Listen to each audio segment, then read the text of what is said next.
Ah! Ah! It's too loud. Too loud. Regulate the sound. I forgot how to do things. Yes? No? Almost there? Yeah, that should do it. Hi everyone, how are you guys doing? You should stop doing that. You should stop reaching a point in time where I am tired and I always come here and I say I am tired. How about we start with I am unpleasantly indisposed to emanate energy towards my peers? That is a good one. That is a good one. It's a gentleman's way, gentleman's way of presenting myself. That's a good one. How you guys doing? I mean, I have to be honest. I will be super honest. I am John Tired. John Tired from the John Tired from the John Back to Back series. The spin-off is the spin-off of John Back. John Tired. A very good spin-off. I got very... You guys remember doing that moment during the car chase where John Lazy was driving his sedan, and then I'm not an expert in cars, and then he hit the other car, and then John Lazy hit his car, and then John Rest, he like put himself in the way and he saved John Tired from the hit. And then John Tired, but then he died, and then John Tired swore that he would be a better person and he would be less tired. That was very emotional. Very emotional. That was a very impactful moment in the Hollywood industry. Pure cinema. You should have more of those. Fast and Furious wish they would have something like that. So, Destiny, not the streamer, Destiny as in Fate, is funny. Because you prepare, even when things are slightly out of control or medium wear out of control, you still have plans. But somehow, life always finds a way to derail you just a little bit. Sometimes a lot, sometimes enough for you to just throw your whole papers out in the air and say, ah, God damn it, I'm screw that. And my case was something like that because of family. It's always family, isn't it? It's always family. You think everything goes all perfectly, and then you receive a call, and then they come see you, and then they say, hey buddy, hey son, hey, I need some help, let's have some lunch together and talk about life. And I'm like, I got time, yeah, I need to eat, okay, sure, all according to plan. Hey, I need some help now. You gotta buy some stuff to stock up on the house, son. It's very important. Very, very, very important. And I'm like, yeah, sure. Did you saw what your... Sometimes my mom, sometimes my dad. It's unbelievable how she does things like that. How could she? She doesn't know that there's a proper order to things. She's so electric. Yeah, Dad. Yeah. Yeah, sometimes she's like that.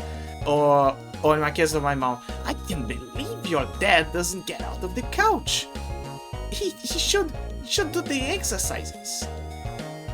Oh, he didn't went to buy the liquid soap, but it needs to be X brand, specific brand.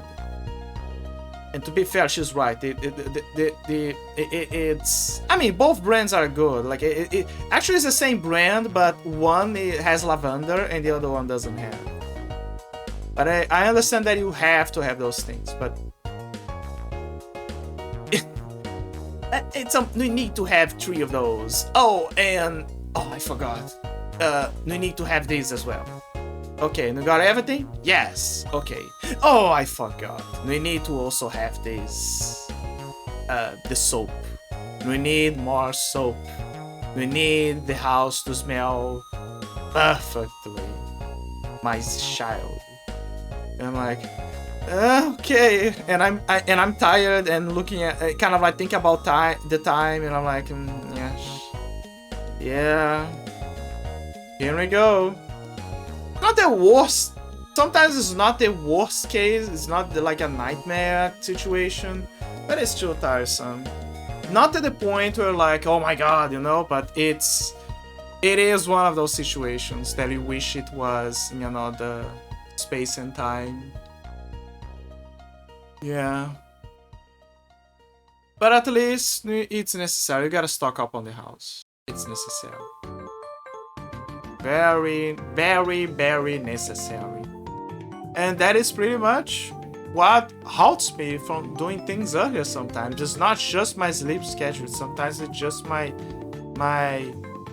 time. Anyway, I had some ideas. Okay, let's cook something here.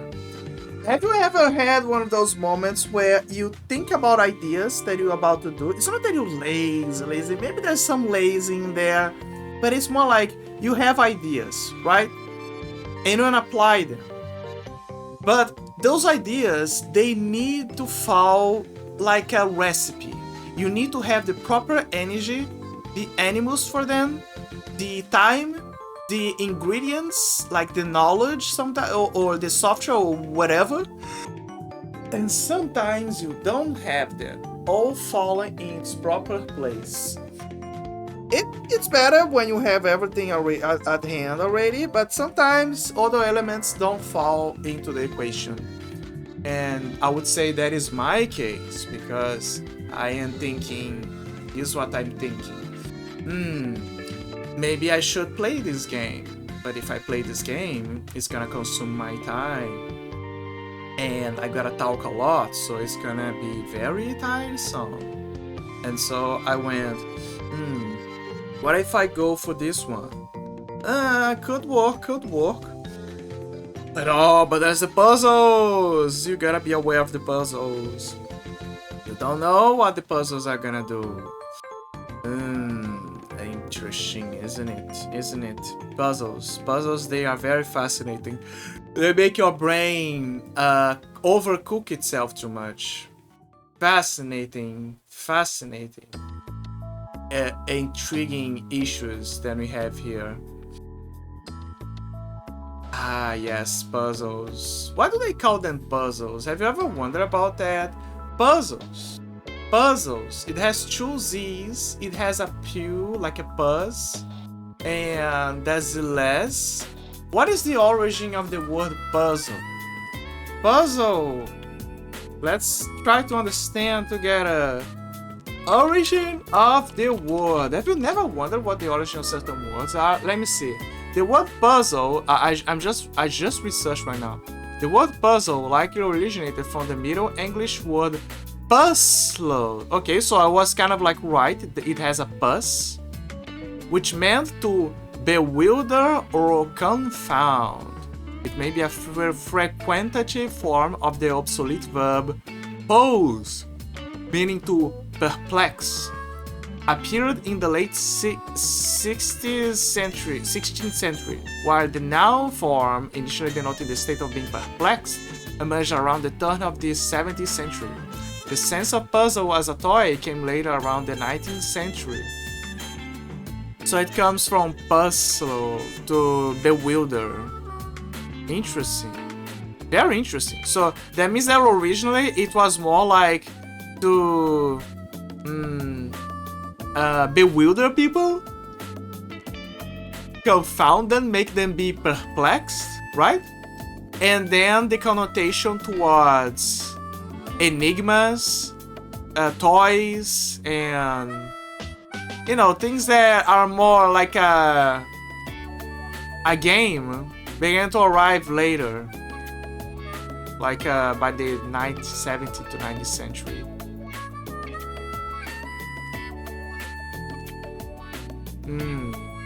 Fascinating. See, now you know a little bit of history. Is that gonna be important in your life? I don't know. But now you have more knowledge. That is what matters.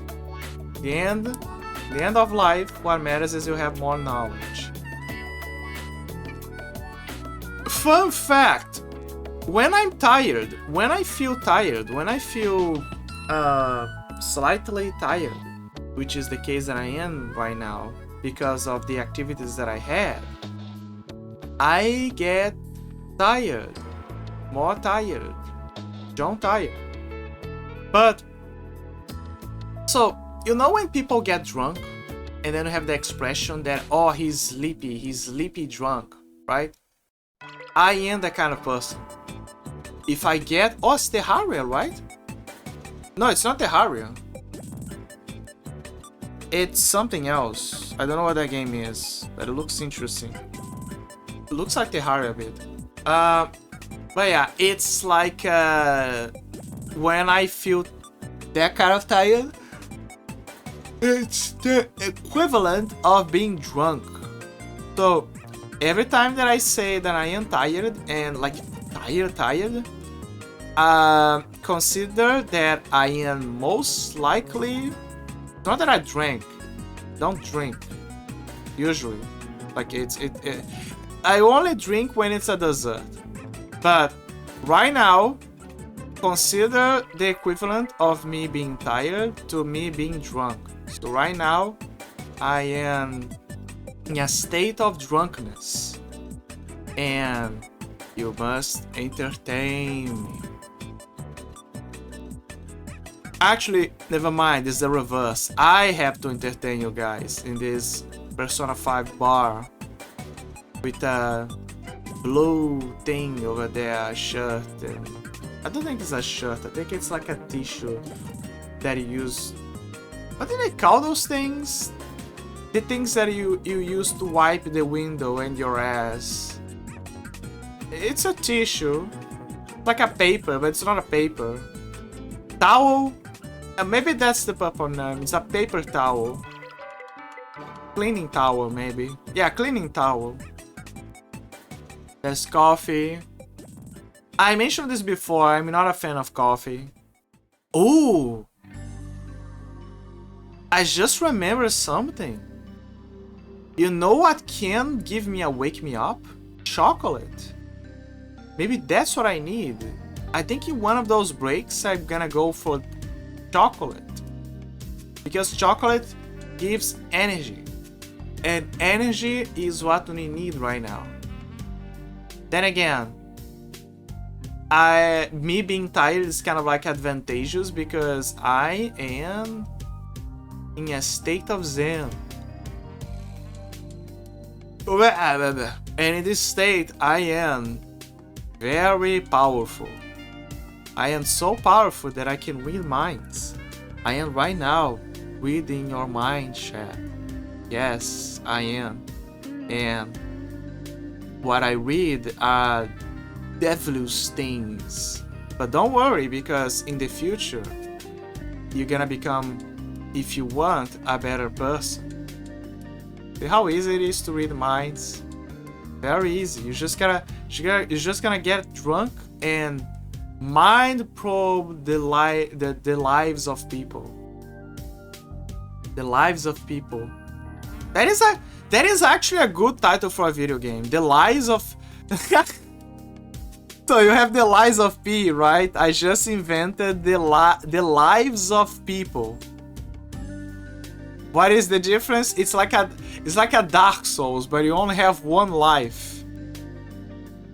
And the objective is for you to just keep collecting information from other people with the gossips, lies of people. And if you don't collect enough, people are gonna pay more attention to you, and they're gonna notice that you have a big nose. And the more they notice your nose, the bigger it is. Then that is the connection to Lies of P. It's like when they made the alternate universe of Castlevania, right? And they just changed a few things. This is my connection to Pinocchio. It's Lies of P, mine is Lies of People. Ooh, I'm a genius. I am a genius. I think I am gonna get that chocolate. It's the only salvation I have. Oh shit! News! Big news! Big news! I got the Metal Gear Solid Collection. Isn't that amazing? It's amazing. It means that I have a spy game from when I was a kid, and now I can play the game with you guys in the future before August, where Metal Gear Solid 3, the remake of 3, is gonna come out. So yeah, we can finally play the whole series. Well, almost the whole series, because there's also Metal Gear Acid. There's Metal Gear Acid, there's Metal Gear... What is the other one? Metal Gear Acid, Metal Gear Survive, which what people gave a review bombed, and now some people realize that it's not a bad game. It's actually like a decent game. It's not a big deal, but it's the game, you know. So there is that. Those are the ones that Kojima wasn't involved. There are people that should say that Metal Gear Solid Portable Ops is non-canon. That is not true. That is not true. What happened was Kojima was busy.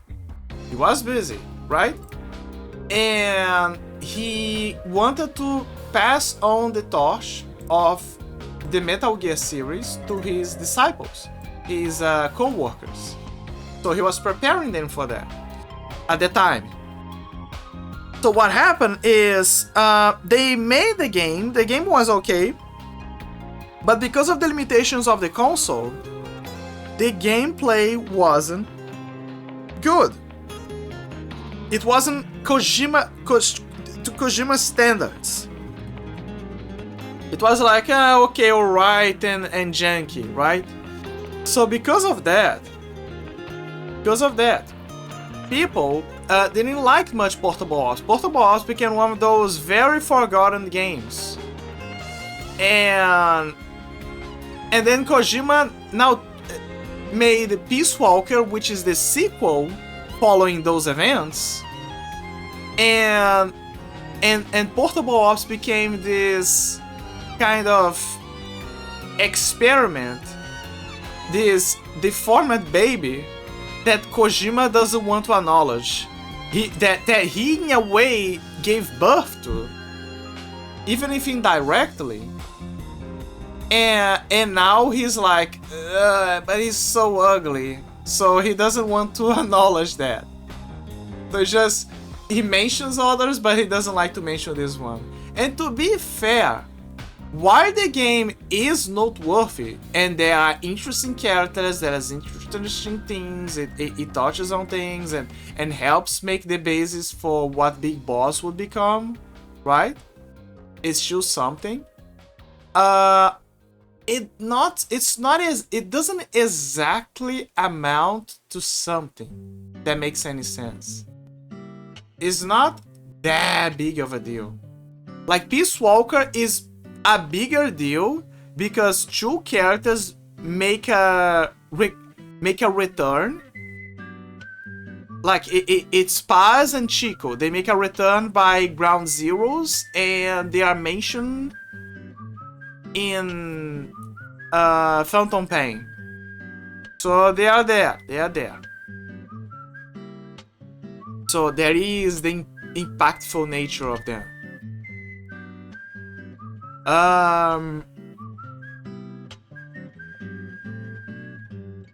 And there's the elements, the gameplay elements. There is managing Mother Base. There is like you can see that the DNA goes harder by Peace Walker, but that doesn't mean that the DNA is not in Portable Ops either, because Portable Ops was more like a mission stage like system. You should need to collect soldiers with specialties so you can put them in specific areas so they can use their expertise to help you develop items or forage for items. It's like a prototype, a very early prototype for an idea, but it's still there. The point is the DNA is still there. So don't believe when people or Kojima say that I mean, if Kojima says, like with golden letters, that Portable Ops is not canon, then Kojima, that you believe him. But he didn't say that it's not canon. He never said that it's not canon. He just treats like a ghost, like he's the ugly child. You know, the child that I don't know. I can't say that looks like Voldemort because Voldemort is I don't know how to say this, but Voldemort is kind of like good looking. I mean, if you compare Voldemort to other characters, Voldemort is more good looking. That is what I can say. I mean, you have to agree with me. Voldemort has Riz.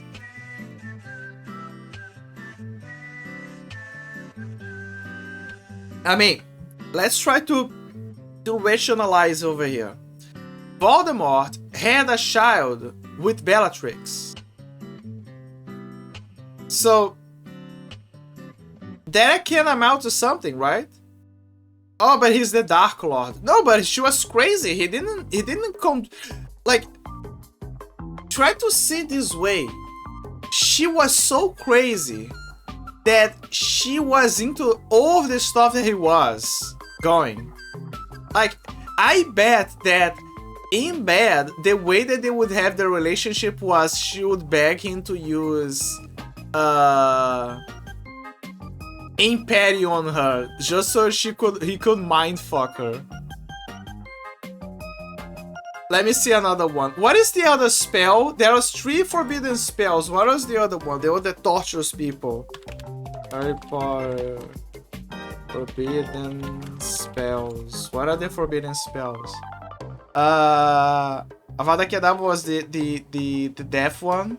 Imperius, it was the control one. Cruciatus, there you go. Crucio.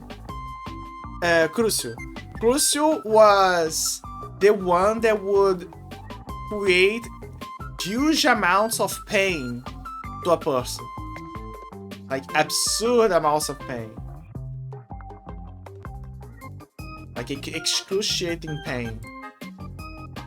So yeah, I bet that Bellatrix was into that. Like absolutely, she was into that. She was into mind control. She was into the pain, applying pain during the process. Absolutely, she's crazy. Like, think about those VTubers who are all of their boats are loose except for one. And there you go, you have Bellatrix. Bellatrix was the Harry Potter version of a VTuber. She was the VTuber. She was a VTuber. She was the... And I don't remember if her daughter was like that, but I believe she was also a VTuber core. They're all VTuber cores. Do you think that who in the Harry Potter cast would be a VTuber? Like, would be a VTuber core? Like, Dumbledore would be a manager. Like, he has the manager vibes, but and he's into theatrics, so there is a potential that he could be a VTuber. Snape, I think Snape would be. I think Snape is a theater kid. Snape is absolutely a theater kid, and he would be a VTuber. He would absolutely be a VTuber. He'll be the VTuber that would play Souls-likes and horror games, survival horror games, as his main content. But deep down, he is a sweetheart. Deep down, he's a sweetheart, but he's survival horror core, right? Harry Potter. Harry Potter would be. I'm gonna be honest, I don't think, unironically, I don't think Harry Potter would be a good VTuber. I don't think he has the vibes for a VTuber. The actor would be a good VTuber, but I mean the character. Like Harry Potter, the character would not be a good VTuber, in my opinion. Ron.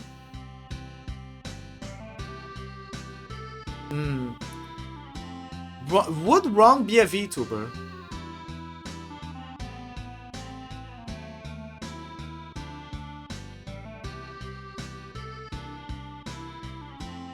I think Ron could be a VTuber because part of something intrinsic about being a VTuber is that they have hobbies and they turn those hobbies into action, into entertainment, right? And Ron and his whole family are all about being VTubers. Oh, sorry, they're all about entertainment. They're all about hobbies. They're all about knowing about stuff, about trading, about items, about knowing people. So absolutely, the whole family would be VTubers. But you know, two people from the family who would be absolute cinema levels of VTubing.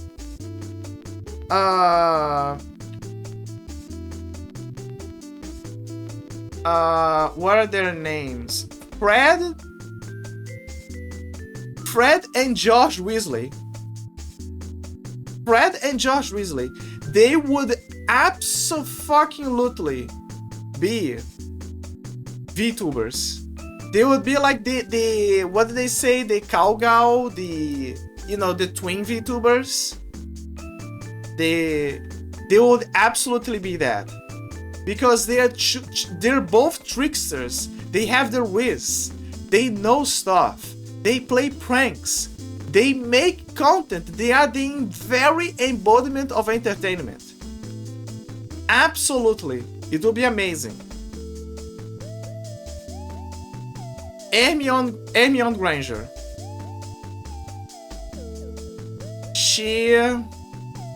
The actress would be a VTuber, absolutely. But the character, I think she could be a VTuber. I think that if I had to make a comparison for who Hermione would be Cleo.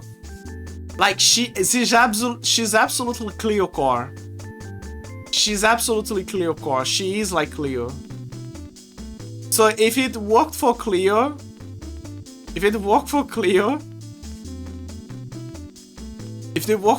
then it can work for her. The only problem is that Cleo is like a Cleo's. I know that it's a bit overused, but hardcore. Like Cleo is hardcore. Like she's an old timer, right? So I think that Hermione would be a hardcore. She would be like towards old stuff.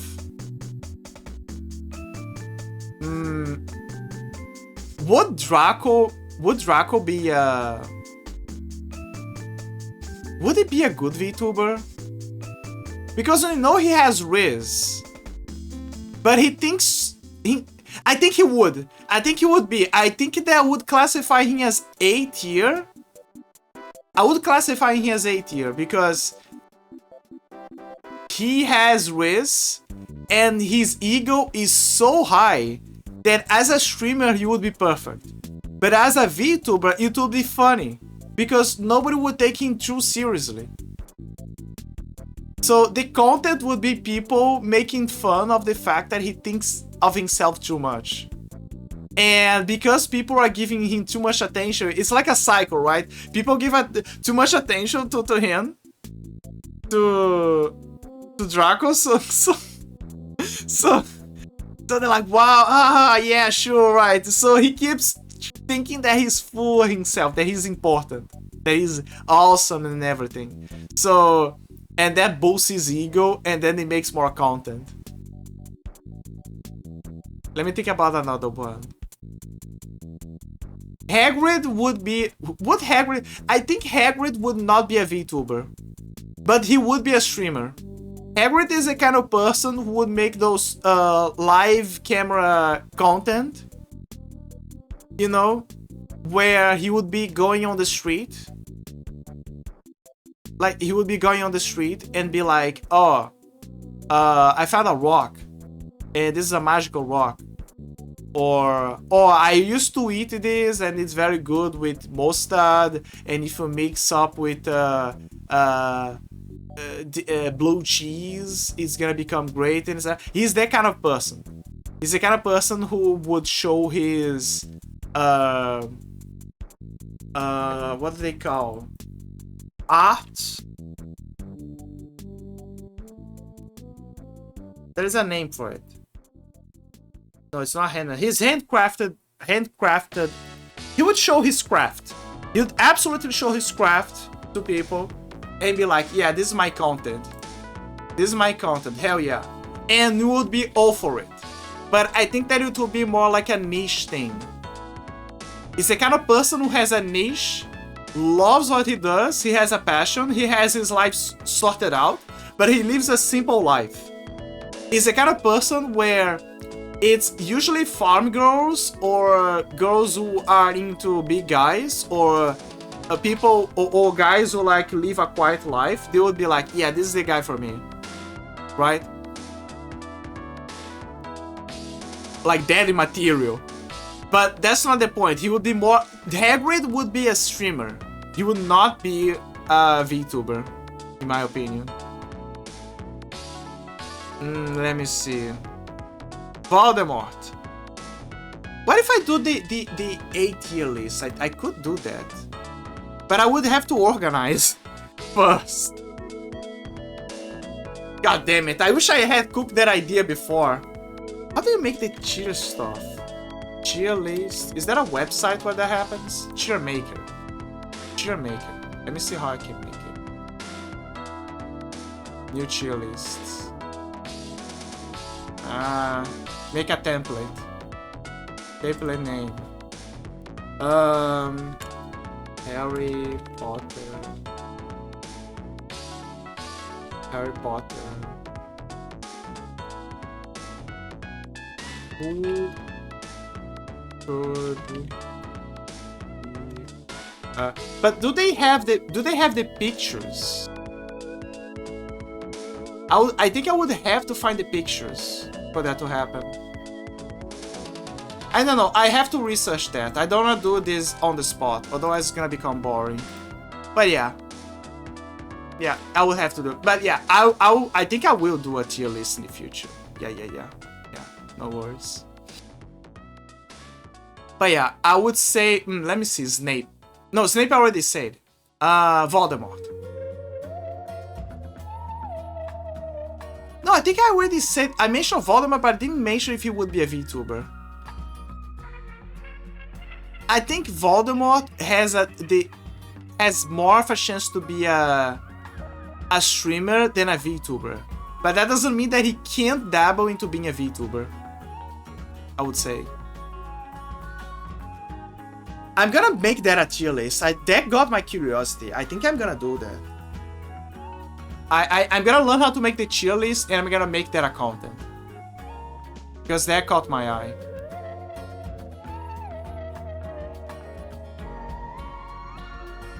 Yeah. Also, do not doubt my genius. I am currently trying to figure out a game that we're gonna play today. I know that I put it on just chatting, but I am cooking. It needs to be a game that is on the mode, doesn't tire me too much. It's, you know, the kind of game that is new, perfect, and matches the current vibes of today. See what I mean?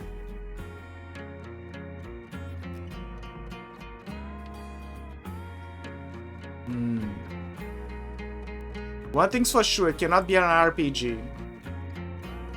I'm not in the vibe for an RPG right now. The bot still, nope. It cannot be Doom either. Although I do have plans to play Doom. Red Faction. Part of me wants to play Red Faction. Does Red Faction run perfectly? Because I know that some games back then, they needed a bunch of stuff to... They need a bunch of stuff to make them work.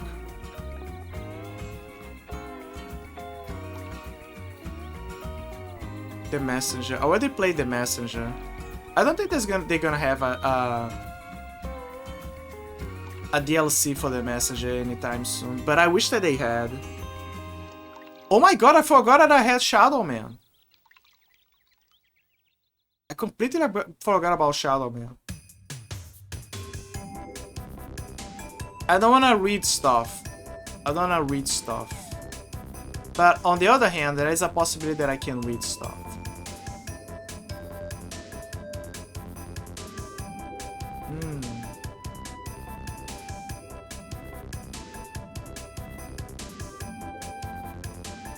I have no mouth when I'm on screen. Nope. Not once.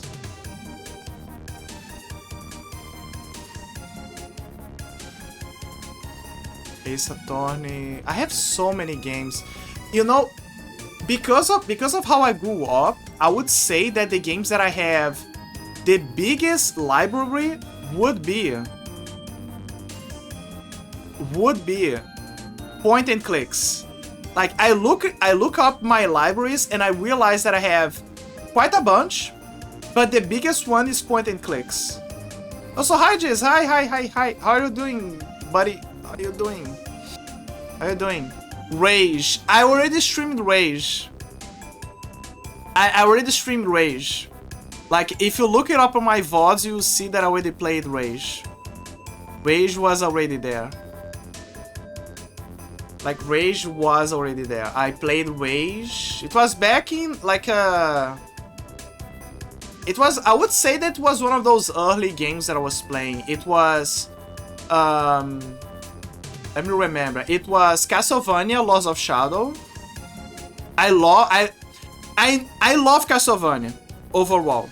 But I think that Castlevania Lords of Shadow, even though people hated at the time, even I, myself, I learned to love that alternate universe. I like it.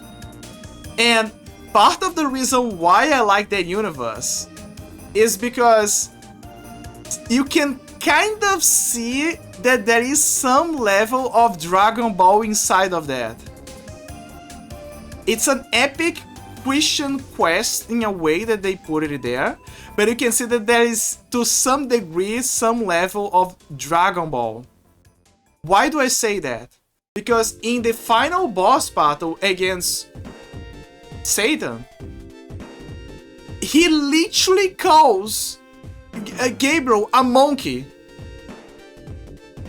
Like they're at full power, fighting like you know, like blasting stuff, punching each other, exchanging light and dark powers, and then and then out of the blue, Satan throws a slur and calls us monkeys. And I'm like, whoa, wait a minute, man. I've seen that before. I've seen that story before. I know who you got that inspiration from. You can't fool me. So on that moment, I was like, yeah, now I think now I understand why I like this game. It's because of that. I'm literally seeing these guys at Goku, like Christian Goku fighting Satan Frieza. That's pretty much it. And then when they went for Laws of Shadow 2, they kind of extended upon that. And it was they kept the Dragon Ball vibes by the end. But now you are playing. It's like if in the first one you were playing as Christian Goku, and in the second one you're now playing as Vegeta. Now you're playing as Vegeta versus Frieza. So Christian, it's not even. I mean, can you say Dracula is a Christian? Yeah, Dracula is a Christian. Like, he has the hatred towards God, but he's still a Christian. So yeah, he's like Christian Vegeta. It's so funny when you think about it. Oh, it gets better. It gets better. So, in the final boss battle of Lost of Shadow 2, Satan possesses Alucard, right? Dracula's son, right? So it's kind of like Baby from Dragon Ball GT. So imagine, so this is the scenery that is on my head. It's like if instead of Trunks trying to save his father, it's Vegeta trying to save Trunks from Baby. That is the best way to put it. That is the best way to put how the plot of All Laws of Shadow 2 went.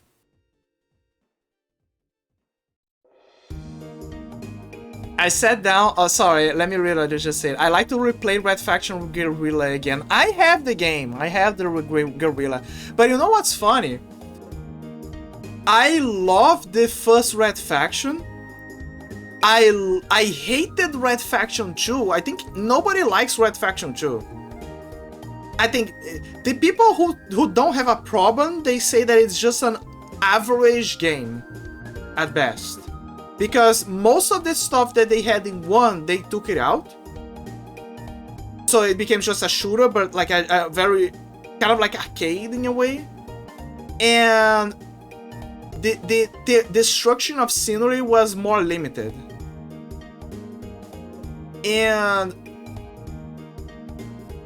yeah, and by Guerrilla, and when they went for Guerrilla, here's the thing, Guerrilla is very loved by everyone, like by everyone. Everyone loves that game, and to a degree I also love that game. But that game is very hard for me because the soldiers, they spawn from anywhere. So it pisses me off because you over-prepare, you take over territory, you do your best. And then out of the blue, when you turn around, there's 2 or 5 soldiers ready to shoot you up. And that made me so mad. Because the point was to cover ground. But I felt like I wasn't covering any ground. And on top of that, you didn't have... So in Red Faction 1, just like a Half-Life, you could carry a bunch of weapons with you. But with Red Faction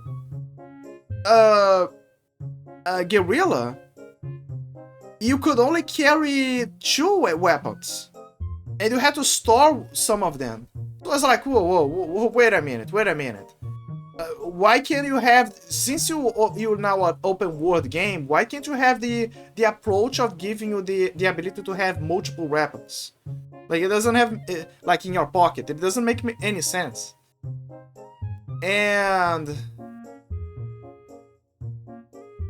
But however, I did enjoy the destruction of scenery. Like, not of scenery, the destruction of fortresses, of structures.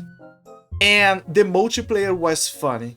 Like, the multiplayer was the best thing that Red Faction Guerrilla had. The creativity that you could have to try to overcome your opponent was amazing. You could trap them inside pipes. You could put mines inside of debris, so when they tried to dig out, they would hit a mine and they would kill themselves. You could ambush them on the debris. You could fall them to their deaths. You could do a lot of stuff with the trash that you had around you. It's very creative, very fun. So I like that. And the story was cool. The story was okay. The story was good. Red Faction Armageddon. Red Faction Armageddon was the one that people didn't like because they got used to Guerrilla. And Armageddon limited the amount of stuff that they could do. But here's the funny thing. I liked Red Faction Armageddon. I like it. It's probably one of my favorites. And I would say it's my favorite. And one of the things that I loved about that game, that is the top thing that I loved about that game, the toppest thing about the game, is that there is a weapon that is by default in your inventory that allows you to manipulate gravity. Like the polarization of stuff. Like you throw a dart at one direction with a positive,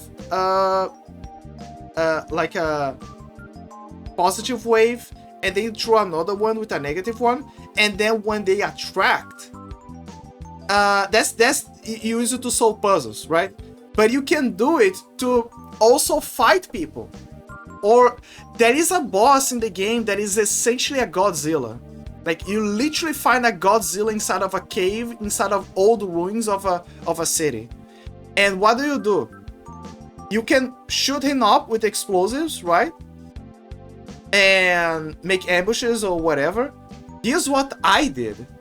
I used the magnet weapon, and I began to use every debris in that old city.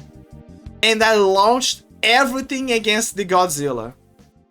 It felt like Magneto from X-Men fighting Godzilla. That is the exact feeling they would have when doing that. It was so fun. It's probably my top battle in the whole game. Like, just flying around a bunch of debris and role-playing as Magneto and say, I am Magneto, master of electromagnetism, and then throwing everything at him.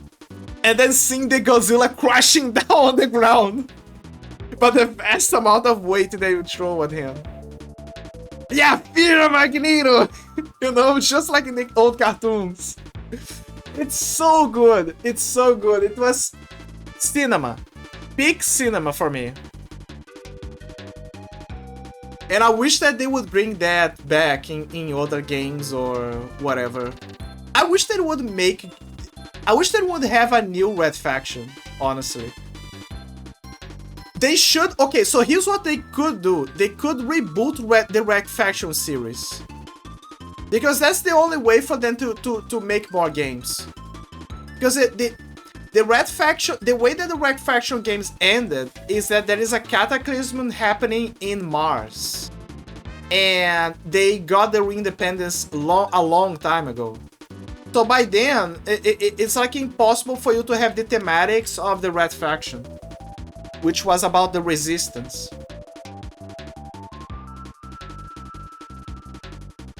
Like, Red Faction 1, 2, even 2, and Guerrilla, they were the closest to the idea of a resistance fighting against an oppressive government or a corporation.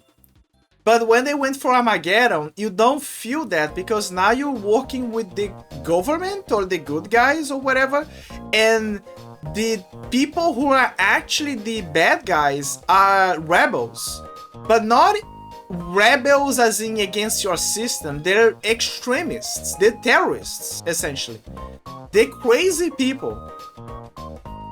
They are like one of those doomsday guys who want to speed up things so the end of the world happens faster.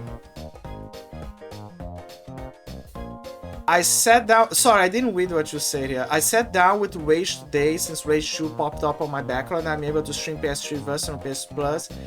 Figure why not replay 1 before diving into 2? Yeah, yeah, absolutely. I will say this, Rage 1 is, from experience, because I played Rage 2. I played that back when I still had my old PC and my old GPU. Rage 1 is better, is more fun than Rage 2. I'll say this, Rage 1 is way better. Because it has the essence and the inspirations from other ZeniMax games. Like, you can see the Fallout games, you can see Doom, you can see all the inspirations there, the Easter eggs, there is a lot there. The Mad Max feeling, the vibes, it feels right. When you play the game, you see that while it feels like an experiment, it feels like an experiment done right. It's not perfect, but you feel at home. That is how I can better describe. And but when you play Rage 2, it feels like you're playing one of those modern audience movies where it's meant to cater to millennials. Where, hey guys, let's paint everything pink and be cool and act punkish and ooh, look, it's the bad guy, the bald guy. Ooh, let's go, you know? That kind of vibe, in a way.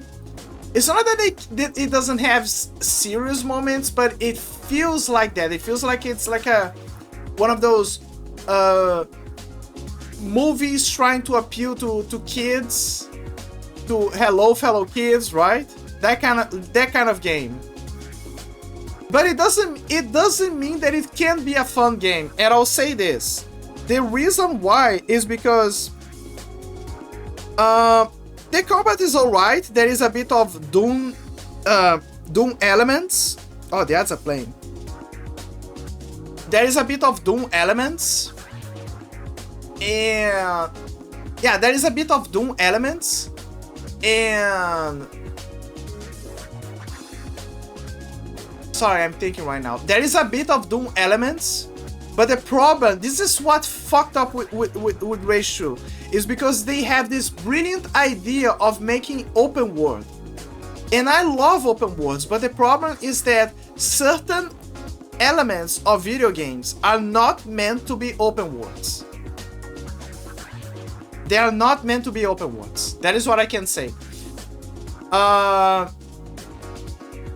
They are not meant to be open worlds.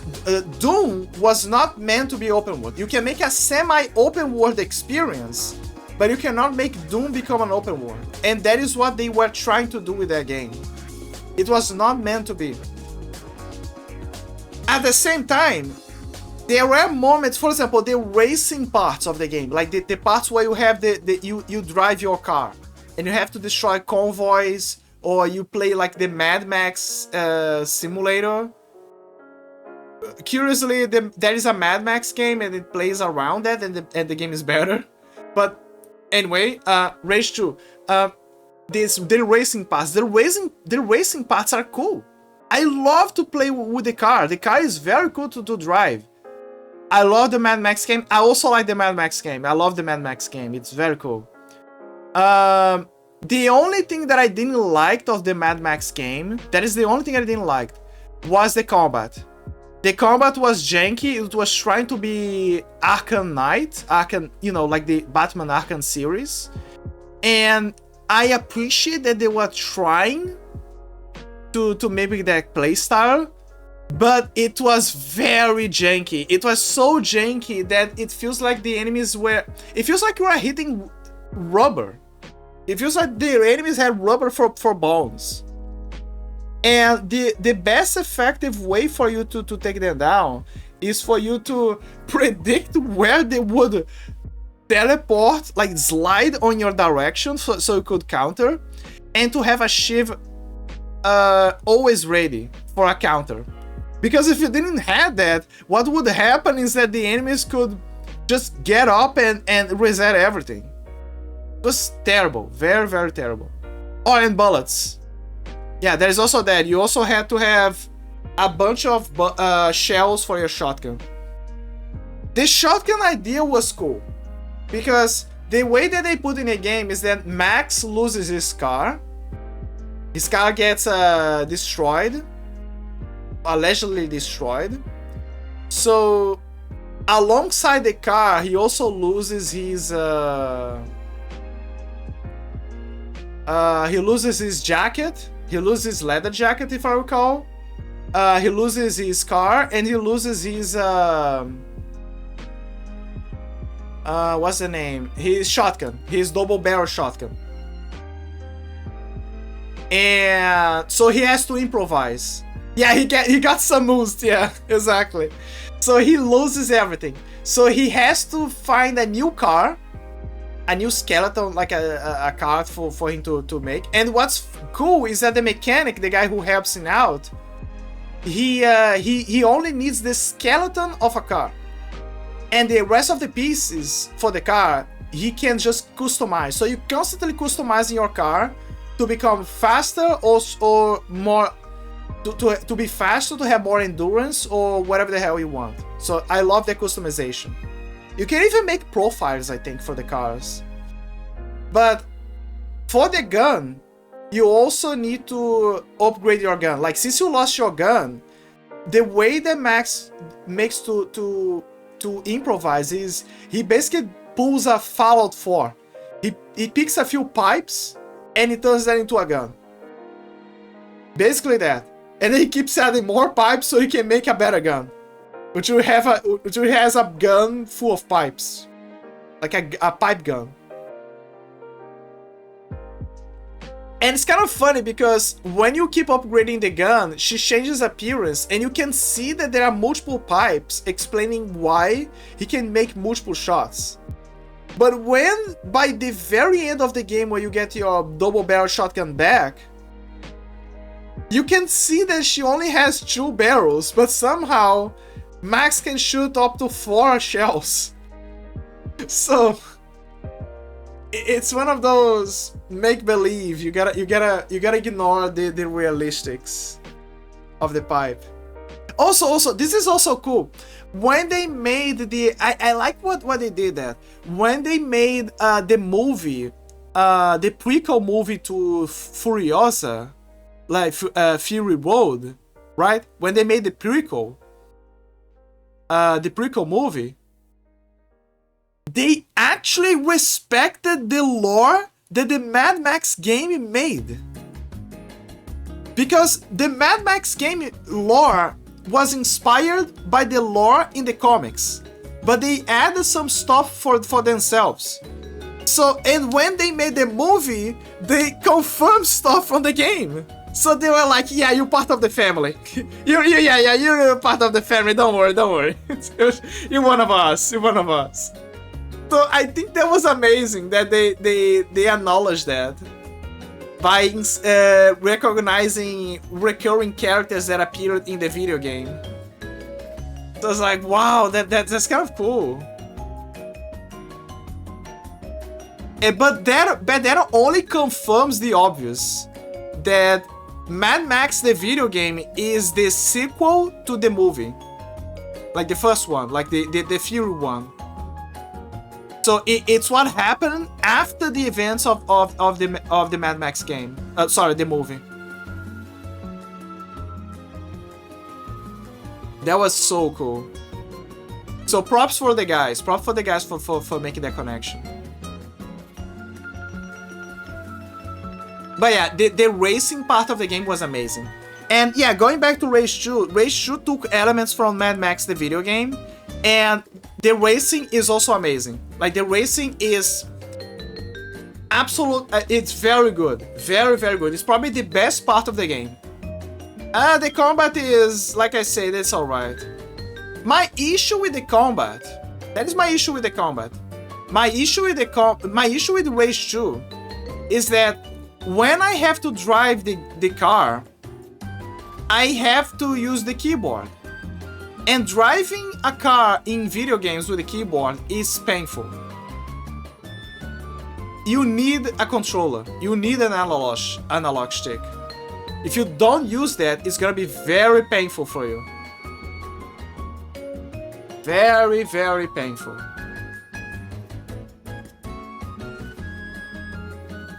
Like, you need a controller. But at the same time, since it's an FPS, you need to have the controls from the keyboard. I played the PlayStation 4 version. See? The console version is better for driving. It's absolutely better for driving. It's like it's fit for that. But there are moments where when you aiming, when you know, doing the FPS part, the controller will it will work, but it will not be perfect. That's what I can say, because there's multiple weapons in your inventory, so it's gonna be harder for you to jiggle them around.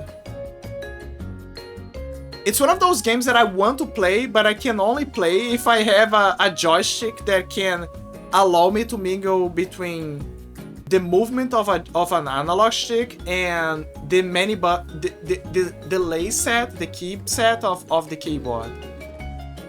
Now say this again. The only joystick that is capable of doing that is the Azeron Cyborg, which unfortunately, I don't know why, is still not available to buy in Brazil. Although I did saw it on certain websites, so I can get it. So what I am gonna do is this: if it's still there, and I hope that it's still there,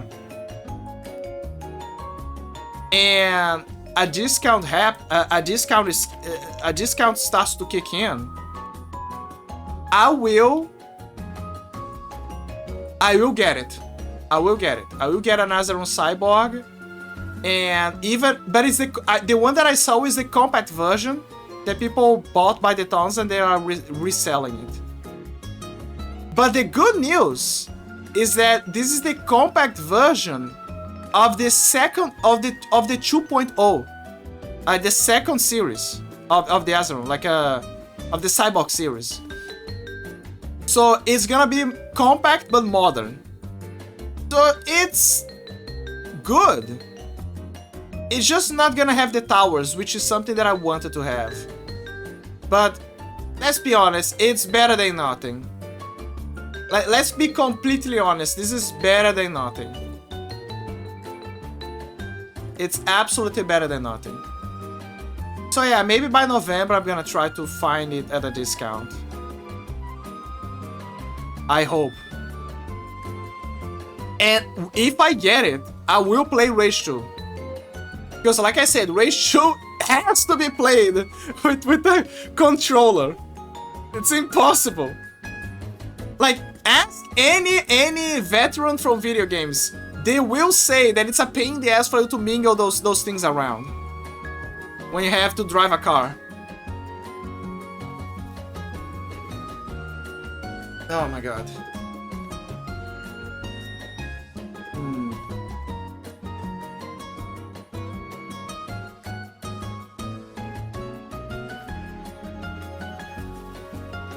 Red Faction. I never played 2, but I hear some people prefer 1 theme more. A couple of people like the gameplay of 2 a little more, but most thought the word of 2 seemed dull and maybe too big. Yes, you summarize exactly what I just said. Yeah, absolutely. This is a summarization. You summarize perfectly. Yeah, perfect summarization. The gameplay of 2 is above average, and the open world watered everything down. But 1 was perfect. I'm not gonna say, okay, it wasn't perfect, But it was the kind of perfect that you could say, yes, I can, yes, I will have fun with this game. Everything is fit. Everything is okay here. There is a bit of everything. There is a bit of the 2010s, you know, the hot ladies. There is like very beautiful ladies. There's the Mad Max aesthetics. It's not too big, so you can. There is a bit of to explore, but it's not to the point where you get fatigue.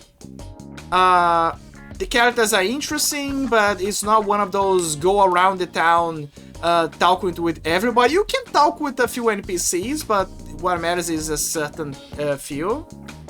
Perfect balance. Rage 1 was the last game John Carmack did anything on.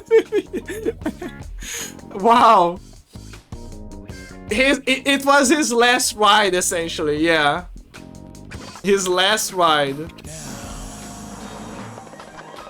The last ride that he gave us. For good or ill.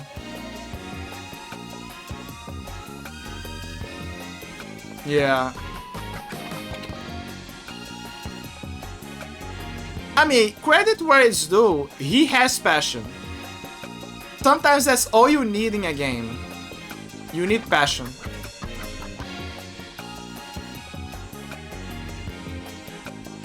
It's like the you know, the whole foolishness Dante. Without power, you cannot do anything. You cannot do anything. You cannot even save yourself, etc. But it's passion.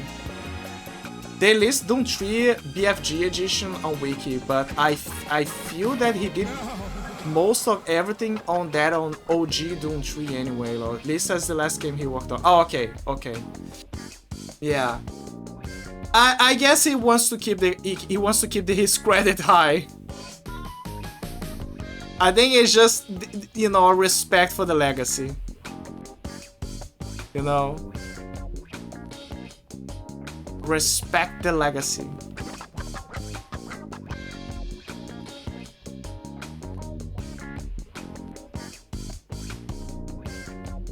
Oh my god, I forgot. I have Fear as well. I promise Acerto, a friend of mine who's been here a few times, that I had to play the Fear games.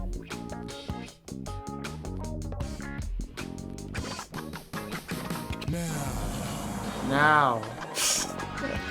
I love this song.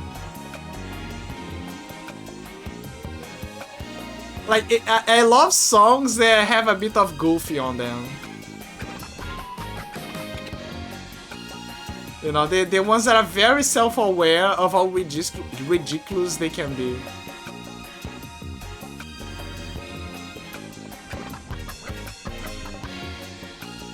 Oh man, I'm having one of those moments where I'm trying to decide what to play.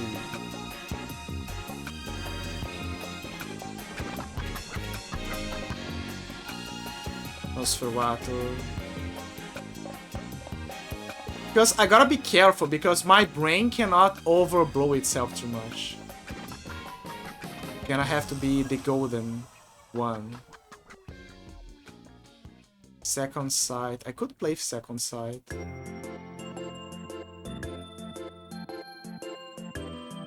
Wait!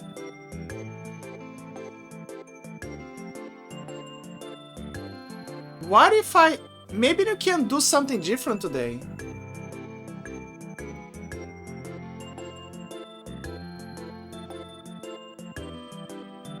Yeah, we could... Okay, so I have two options. I have two options in my head.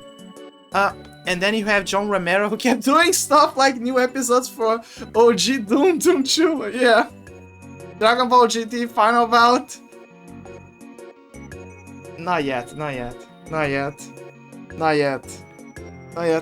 My vibes for Dragon Ball are still not up. Especially because if I play Dragon Ball, I'll have to roleplay the voices again. Because I wish that they would voice every character in the game, so I don't have to say anything.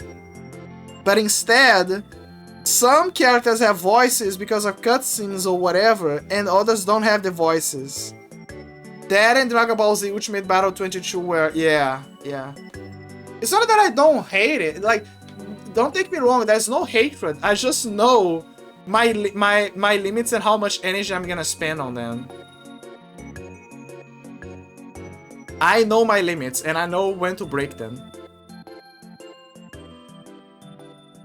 Okay, I have two options. I can play a point and click, but it's gonna cook my brain. But it will be fun.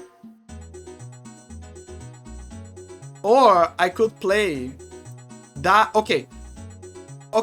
Change your plans. You need something that it doesn't cook my brain. Something very shooty but fun. Very fun. I have two options. Very edgy options. I have two very edgy options for you guys because everyone loves the edge, right? Everyone loves the edge of the early 2000s. So here we go. I have Dark Sector, you know, the prototype for what would become Warframe. Very fun game. And the other option is The Darkness 2. You might be wondering, why not The Darkness 1? Well, silly, because I have to emulate The Darkness 1. And actually, that's a good question. Do I have the totally legal game extracted legally from the CD that I got legally in my PC so I could legally emulate the game? That is a very excellent question. Lost Sector. No one ever talks about the game. I need to see why. It's Dark Sector. But yeah, Dark Sector is, yeah. Everyone knows The Darkness and Mike Patton's amazing voice as the entity The Darkness. Like, the range that that guy has is astronomical. I love it. Oh, Dark Sector. Sorry, Nick, your brain rot set in. Yeah, I know what you meant. The Lost Sector. I am slightly tempted to try Nikki again. Slightly. But then I remember that it's a gacha. And I'm not a gunner. I enjoy a fine piece of ass. But I don't want to fall into that hole ever again. Do I have the Darkness? Surprisingly, no, I don't have the Darkness. I will have to legally acquire the game so I can legally extract the game so I can legally emulate for you guys. So they can legally watch the game together. Don't worry, I will legally find it. So they can legally watch it together. It's a very good game. But I have The Darkness 2. Why they... Okay, so this is something that is pissing me off. Why they need... I remember that there was a company that... I think it was Bloopers itself. They say that they are okay with... They are asking, like, what games that they want people to... make a remake or a remaster so they can take those poor souls out of the PlayStation 3 and Xbox 360 exclusive eras. And there is a vast list, right? But this is a no-brainer. The Darkness 1. Obviously, The Darkness 1 is one of those. They need to bring that thing out. It's locked. It's still locked in the PlayStation 3 era because at the time, and kind of like still today, Sony was a bummerhead, a dum-dum,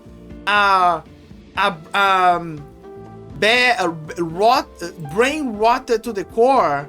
Like they have a brain rotted mentality to the core. Mentality where they were like, oh, games are meant to live their eras and then be forgotten by time, and you don't need to play those things ever again. Motherfucker, you just made the X game number 5. Where are the other numbers before that? Oh, it's in the past, it's in the past. But I'm not gonna understand the story.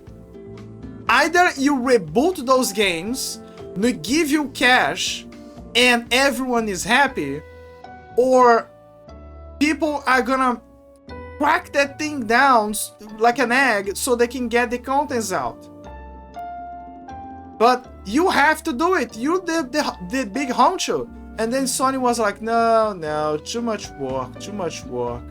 No. Let's make another slop. And guess what? Now we live in the year of 2025, and there is a lot of remasters. And there is a lot of people who want to buy and relive the good old days again. And they proved with their wallets that Sony was completely in the wrong. And people actually want to play those games, and that if they made a remaster, they would make a lot of money. It proved it. It's laziness. It's pure laziness.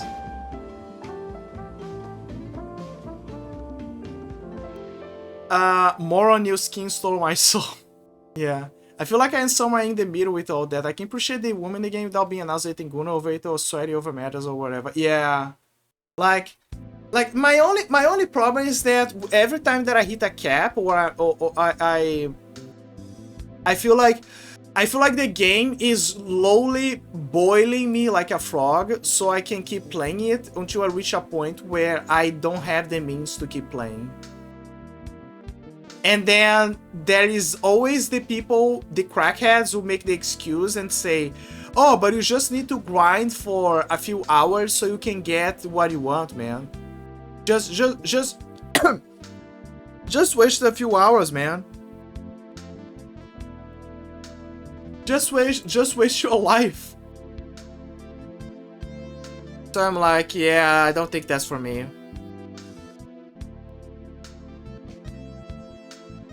So yeah, this is a core point. This is kind of like the problem that I have with Warframe currently, is that it's a game that makes you feel like you're wasting your time. And that is the issue. Because no game should ever do that. A game needs to make sure that you are feeling like you are wasting your time without making sure that you are aware that you are wasting your time. And most games keep the old formula. I mean, yeah, the games, those service games, they keep this weird formula of somehow forgetting that people are wasting their time. That they are aware of that. I felt that with Dragon Ball Legends, that game is for tryhards. There is no joy to be had in equipment grinding or grinding PvP for the new characters. Yeah, pretty much that. Like, you can find joy in big numbers in the story and the content, but when a gameplay reaches a point where people justify long ass hours of grinding to have fun, that's where you start to see a problem, I would say. Because if it's like Castlevania Portrait of Ruin or Castlevania Eye of Sorrow or Order of Ecclesia, where you waste a certain time, a considerable amount of time to farm an item, that you know that you're gonna drop it, and then after you get what you want, you move on, and you are aware that the game has a beginning and an ending. When you have those circumstances, it's like, okay, sure, fine. It's a healthy grind. But when it's a grind that keeps on going, that's where you start to... And people justify it. That's why you start to see the problem. I felt that with Dragon Ball... oh, sorry. I want to love it for the animations, but damn, the gacha system makes everything miserable. Like a thankless job. Yeah, pretty much. Pretty much. With Warframe is... I think that...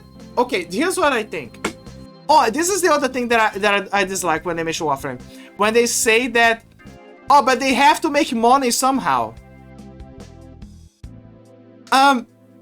If you played Final Fantasy XIV, most of the players there, they waste a huge amount of money Not because of this subscription, but because of the fashion wars.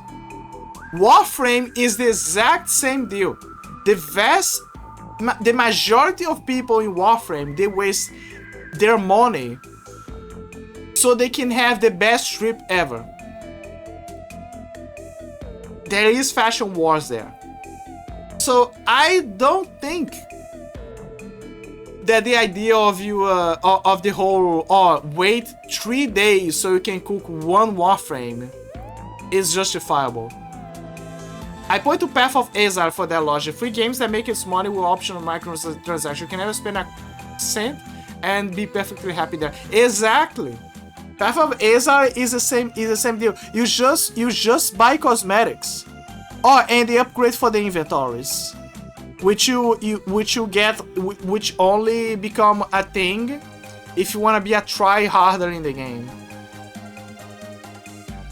Oh, and there's also that there is a game pass, season pass in the game of sorts, but it's free, and you can get everything if you just log in. So no harm done. No harm done. I point to Path of but yeah, basically Path of Exile is like that. Yeah. Like the one thing I heard worth investing is the inventory. So, the inventory, but only if you know you'll be no lifting it. Yeah, but basically, like the inventory helps a lot, but you don't need that much at the beginning of the game. Like you need it by the end, like when you have a bunch of stuff. By then the game is like, yeah, maybe you need an extra something, am I right? And then you're like, yeah, I get it. And then that's it, you get an upgrade.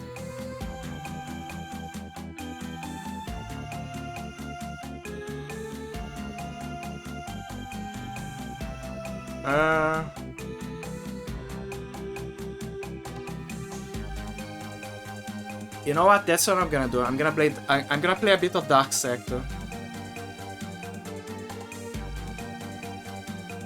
Oh, but before I play Dark Sector, something that I wanted to do is, you guys gave me a few videos in the past, and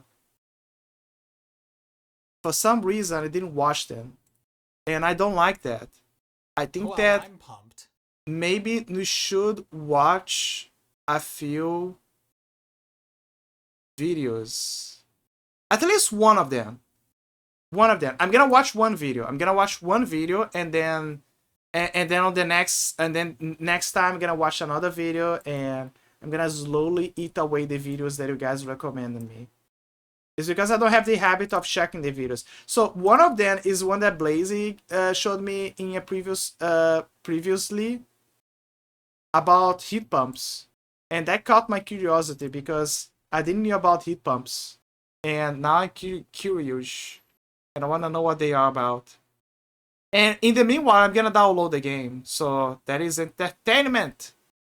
So let me see stuff. What if I were to... Well, I'm pumped. What if I were to tell you that all of the energy you need to heat your home on a cold winter day could be found outside? And that if you could capture the heat energy out there and move it inside your home, you could make yourself comfortable using a fraction of the energy of other methods. I would be so happy, Sounds man. impossible at first, doesn't it? If it's colder outside than Technology. In, what heat is there to take? But it's very possible, and thanks to heat pumps, we can do it right now. And that's what this video is all about. Heat pumps are simultaneously a very old, yet also emerging home heating technology. Using a heat pump under ideal conditions requires as little as 1/5 the energy of ordinary electric heat. With a coefficient of performance of 2.5 or greater, a heat pump will produce more heat for you per unit of fuel burned in a power plant than you could get by burning that fuel on site in your home. This tremendous efficiency all but guarantees that the heat pump is the heating technology of the future. Now I'm imagining Fallout universe. That's what I imagine. Imagine the Fallout universe. You know, when you have those atomic things for everything. but it's for heat pumps. I know it's just because of the example. But what is a heat pump? Well, here's where we need to talk about some terminology and also who the primary audience of this video is. Me. I'm making this video mostly for an American audience because we've gone about this in a weird Okay, order. I'm American, but I'm not American. In a lot of homes, and cars for that matter, for a very long time. Right there. See, this is what I see often, but I also saw a few where they have the fans outside, so I don't know if it's an air conditioner or if it's not. Now, air conditioning has been more or less standard equipment in American homes for more than 50 years, even in a climate like mine where winters can be brutally cold. And in places like the southern US, air conditioning is practically a requirement for basic survival. And the thing is, air conditioners are heat pumps. Yet heat pumps, especially in regions like mine, are a rather new thing. Confused yet? Well, in some other parts of the world, what we call a heat pump is referred to as a reverse cycle air conditioner. And that should give you a pretty solid idea of what's going on. Yeah. But because this wouldn't be It's like a similar, I probably would say it's similar tech, or the idea, but it's not the same, maybe. So I can kind of understand the confusion. technology connections without an explanation of the refrigeration cycle, let's get down and dirty in the nitty-gritty of latent heat and the magic of refrigerants. If you'd like to skip this part, skip to 7 minutes 38 seconds. Let's start with a refrigerator. Nearly everyone has one of those. What does No, I want knowledge. I will see your 7 minutes of information. Don't worry. your refrigerator or freezer do exactly? Well, it needs to make its inside. I love bell pepper. I love bell pepper. I need to eat something with bell pepper right now. I love bell pepper. It's colder than its outsides. That's trickier to accomplish than it seems at first glance. It has to get heat energy out of itself. See, that's the thing about temperature. What we call temperature is really the concentration of heat energy in a given space. If there's a lot of energy crammed in a space, it's hot. If the energy is really spread out, it's cold. And thanks to entropy, energy always wants to spread out, or move from areas of high concentration to low concentration. This freezer's insides are at about 5 degrees below zero, but the room it's sitting in is much warmer than that, about 65 degrees.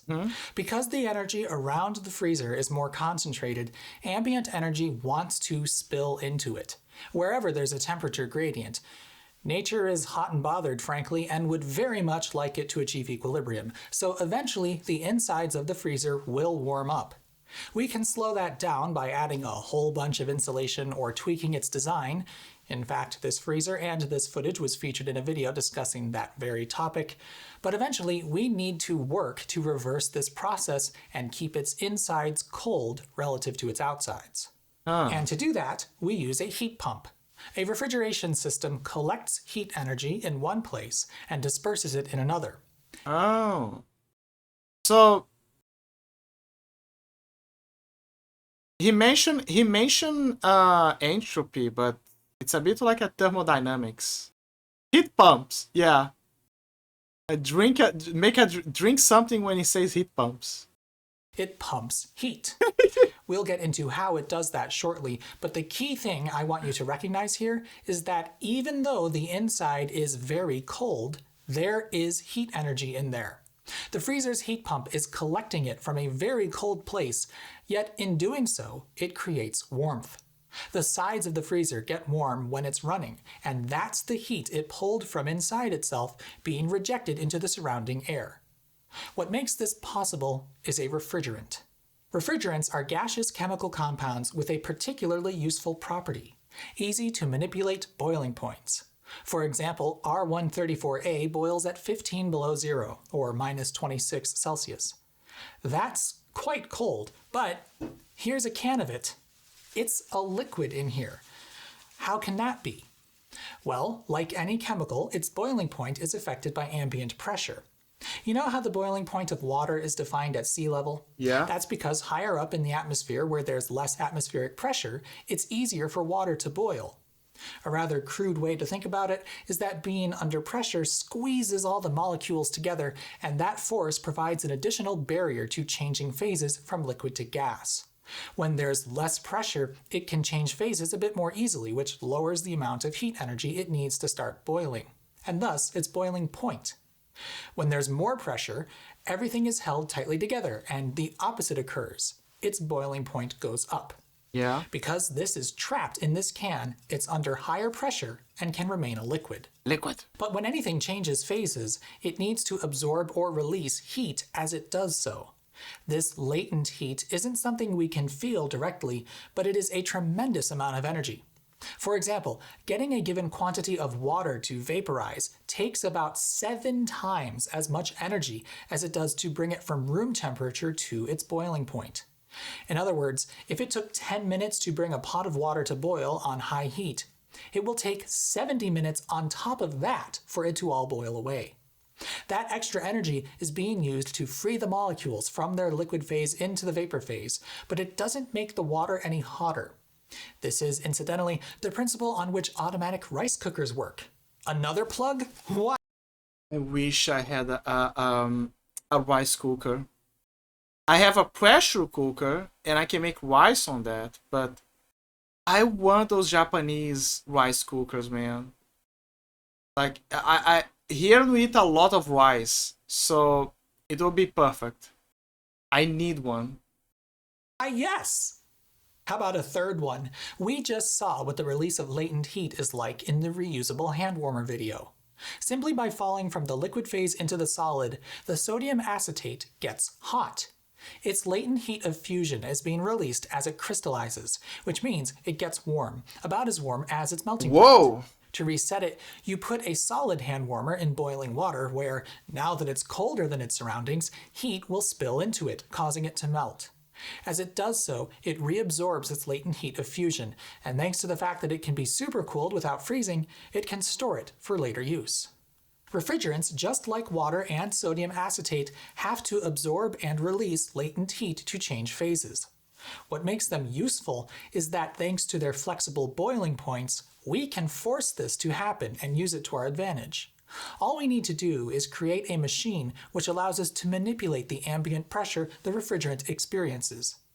Refrigeration systems are nothing more than a closed loop of piping filled with a refrigerant that exploits its latent heat of vaporization to move energy.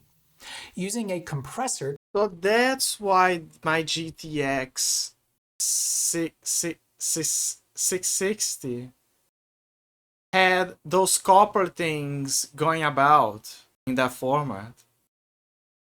Huh. to create a pressure gradient allows us to force the refrigerant to condense, thus releasing its latent heat of vaporization. We can then force it to evaporate and reabsorb its latent heat. Do this in 2 different locations, and you pump heat energy across a thermal barrier. Now I'd like to show you what this looks like. Those of you that skipped to here, welcome back. We're still talking about how refrigeration works, but I wanted you back for this.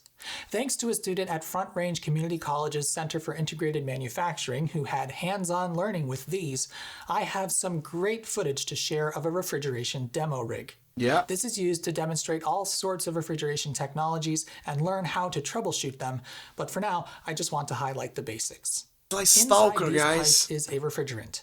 If you follow them, you'll see that they form a circuit. The compressor is the heart of any refrigeration system. It does pump, after all, and it's right here. Pump. Hermetic refers to the fact that the black canister hermetically seals an envelope for the mechanical compressor and its motor to sit inside without letting the refrigerant escape. Oh, I see. On the left and right are 2 heat exchangers. These are the evaporator and the condenser. They are also the condenser and the evaporator. See, they're labeled both because they are. This rig's operation is reversible, meaning whether the heat exchanger is an evaporator or a condenser is arbitrary. We'll see how that works in practice shortly, but what's really neat about this rig is that we can see liquid refrigerant traveling through it. Many refrigeration systems will have a sight glass like this, which is useful for diagnostics, but glass piping? That's a rarity. The refrigerant is only able to liquefy because the pressure in this pipe is fairly high. Glass It pipes. first entered the It's compressor like those as a low-pressure sci-fi gas, movies. but being squeezed into the high-pressure side Or a raised its water boiling cooler point in your well above PC. the ambient temperature. The act of compression also made it quite hot. The job of the condenser is to cool it back down, and it does this by forcing air through densely packed metal fins attached to the copper piping. This forms a heat exchanger with a large surface area to help transfer heat in the refrigerant to the air. At this pressure, if the refrigerant were R134a, its boiling point would be raised to about 130 degrees reminds me of Fahrenheit, some stuff I saw on much the higher ship. than the ambient air temperature. After exiting the compressor, it's hotter than even that. It does, Airflow kind through of the heat does. exchanger helps cool it down. Once the refrigerant has cooled to its artificially raised boiling point, it will start to condense. And as it does that, it releases its latent heat of vaporization. Now, even more energy is being released from the refrigerant, and it will stay near its boiling point until the gas has condensed into a liquid. The upshot is that the condenser gets very hot. But where did that heat energy come from? Well, some of it came from the act of compression itself. Simply compressing a gas makes it hot because you've squeezed its thermal energy into a smaller space. But most of it came from the refrigerant itself mere moments ago. I had to walk See, around after those it's sorts all of stuff and spaces in the Navy. In Villani, stop beyond my job as electrician. Oh, I see. Yeah, I can totally see certain pieces correlate to their purposes in other areas. Like it makes a lot of sense. Liquid, it gets held back by some sort of metering device at the end of the condenser. There To are be various expected. types of metering device out there, the simplest of which is a capillary tube, and their job is to create a restriction in the refrigerant flow and thus maintain the pressure gradient we rely on to make this all work. Once the liquid refrigerant makes it through the metering device, it finds itself in another heat exchanger, just like the condenser. Another But here, the pressure is very low thanks to the suction on the input side of the compressor. suction.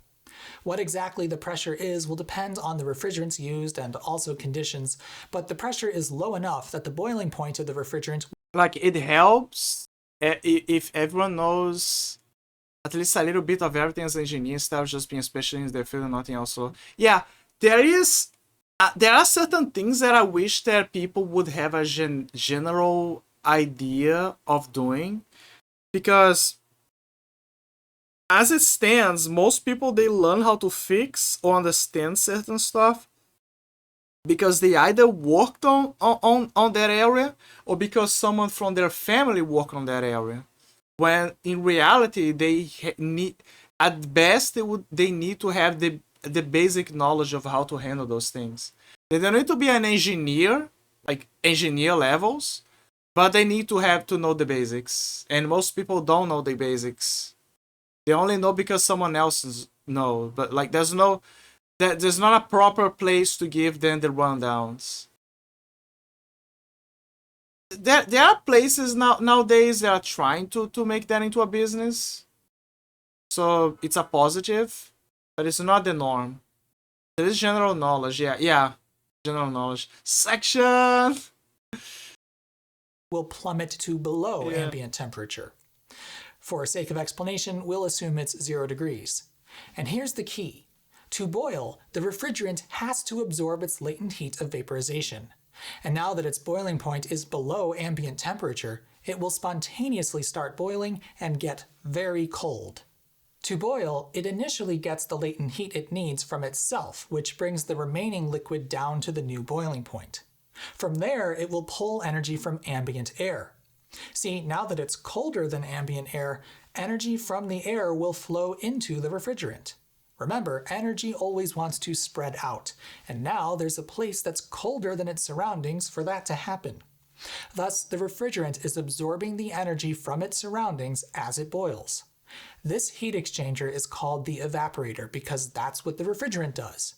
It evaporates in here and condenses over there. So, finally, here's where we get into how we make this work for us and why heat pumps are so cool. I mean hot. Hotly cool or coolly hot. And why many American audiences may find this whole idea a little perplexing. See, a lot of us are used to energy flow in a refrigeration system going one way. We have refrigerators, which make their insides colder, and we have air conditioners, which make our living spaces colder. Yeah, the classics. Refrigeration is for cold. Yeah. So here's an air conditioner. This is the condenser. That's the evaporator. The evaporator goes inside. Condenser goes outside. Unless, of course, you have a portable air conditioner. But the job of the air conditioner is to take heat out. Yes. Duh. Here's a central air conditioner. This is the condensing unit. It has the compressor and the condenser. Heat comes out of here, and that's just the way it is. Yeah. Basically, the default was you would store on the chamber. Store on the chamber, and then you make and then hot air goes in, cold air goes out for you in that case. But yeah, I see it's a basic principle. The evaporator sits above my furnace and makes the air colder, and 7 months out of the year sits pretty. Here's a mini split air conditioner. This is the condensing unit, and inside is a self-contained evaporator. Okay, so I remember that I mentioned this to you guys. I prefer those kinds of air conditioner, the splitters. The splitters are so much better. It like between the ACs, the splitter is at the top. Like it takes a while for you to set it up, but oh my god, it's so good. It's probably the best. Unfortunately, my room doesn't have that, but the back room, like from my house, has. So I know how good it is. Unfortunately, because of my tinnitus, I cannot stay in that room because it's too quiet. So yeah, it's a paradise that I cannot stay for long, essentially. And blower. But this is also the evaporating unit, and inside is a self-contained condenser and blower. This is reversible, and so is also a heat pump. This mini-split heat pump system has a different form factor from the central air conditioning system next to it, but mechanically, they're something like 95% identical.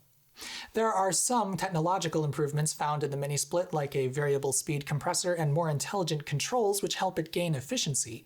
But fundamentally, the heat pump is no different from the air conditioner. It's a compressor, a metering device, a refrigerant line set, 2 heat exchangers, and a fan of some sort to force air through each one.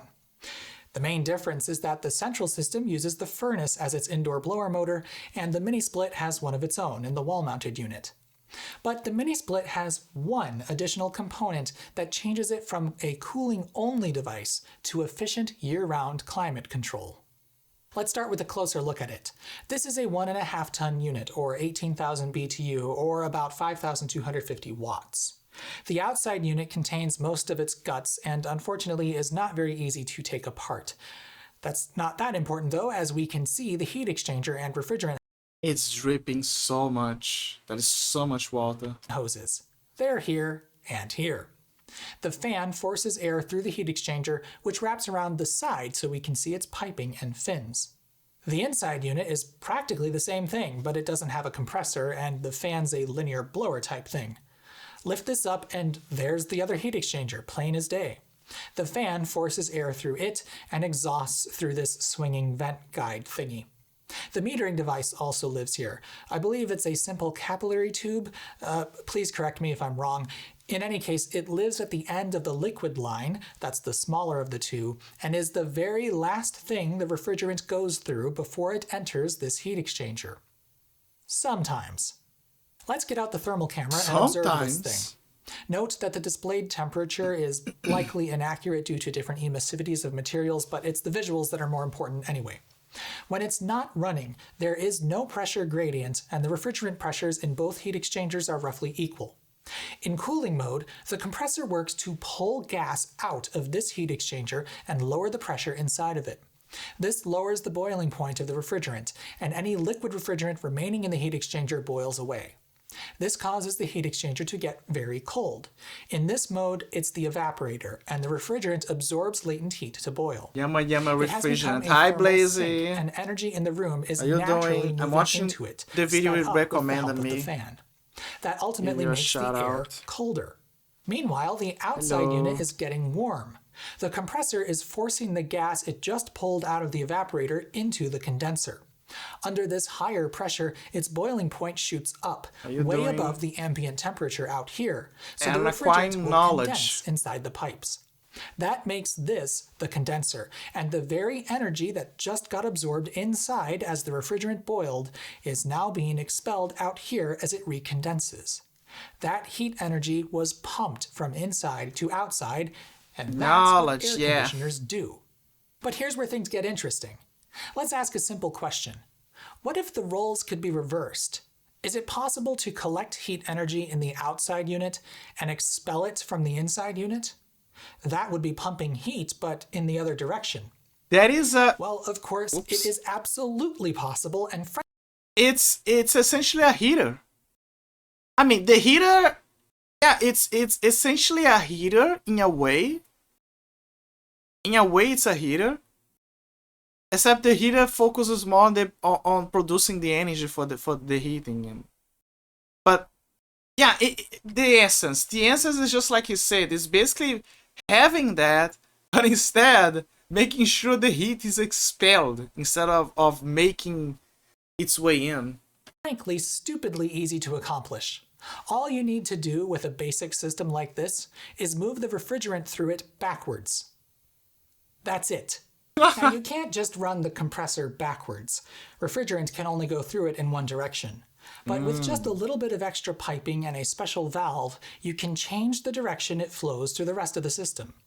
Virtually the only difference between this mini-split unit and the central air conditioner next to it, aside from the variable speed compressor and a few other particulars, is that the mini-split has a reversing valve and its associated piping. This allows refrigerant to flow in the opposite direction, and that flips the entire system on its head. Remember how in cooling mode the restriction was just before the evaporator? High-pressure liquid refrigerant built up right before it entered this space at the... This is kind of like the whole... the debate that they had about what is the optimal way for you to cool your PC? To blow cold air in or vent hot air out? I don't know if you guys remember that. So some people say that it's better to vent everything out so the cold air passively enters.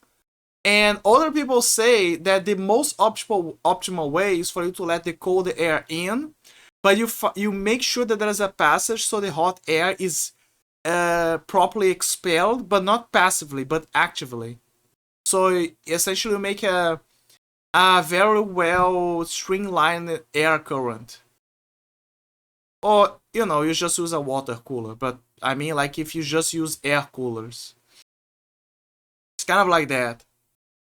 I remember that when I got my modern PC, my new PC, with the new set and all, the guy at the store, he chose to apply the venting the heat out philosophy. But then I when I was trying to figure out why it was heating up, I told my dad, no, help me open this stuff. And then I said, okay, I'm gonna revert the fans because it's not. I don't think it's gonna work. I think we need to push the cold air in so we can have a proper ventilation. And honestly, it helped by a few degrees, but I admit that it was more stable when it was venting the hot air out, of the hot air out. It was more stable. And the actual reason why it was heating up was, I mentioned this before, it was because the CPU needed an update because of a problem that Intel made where their by default the 30th and the 40th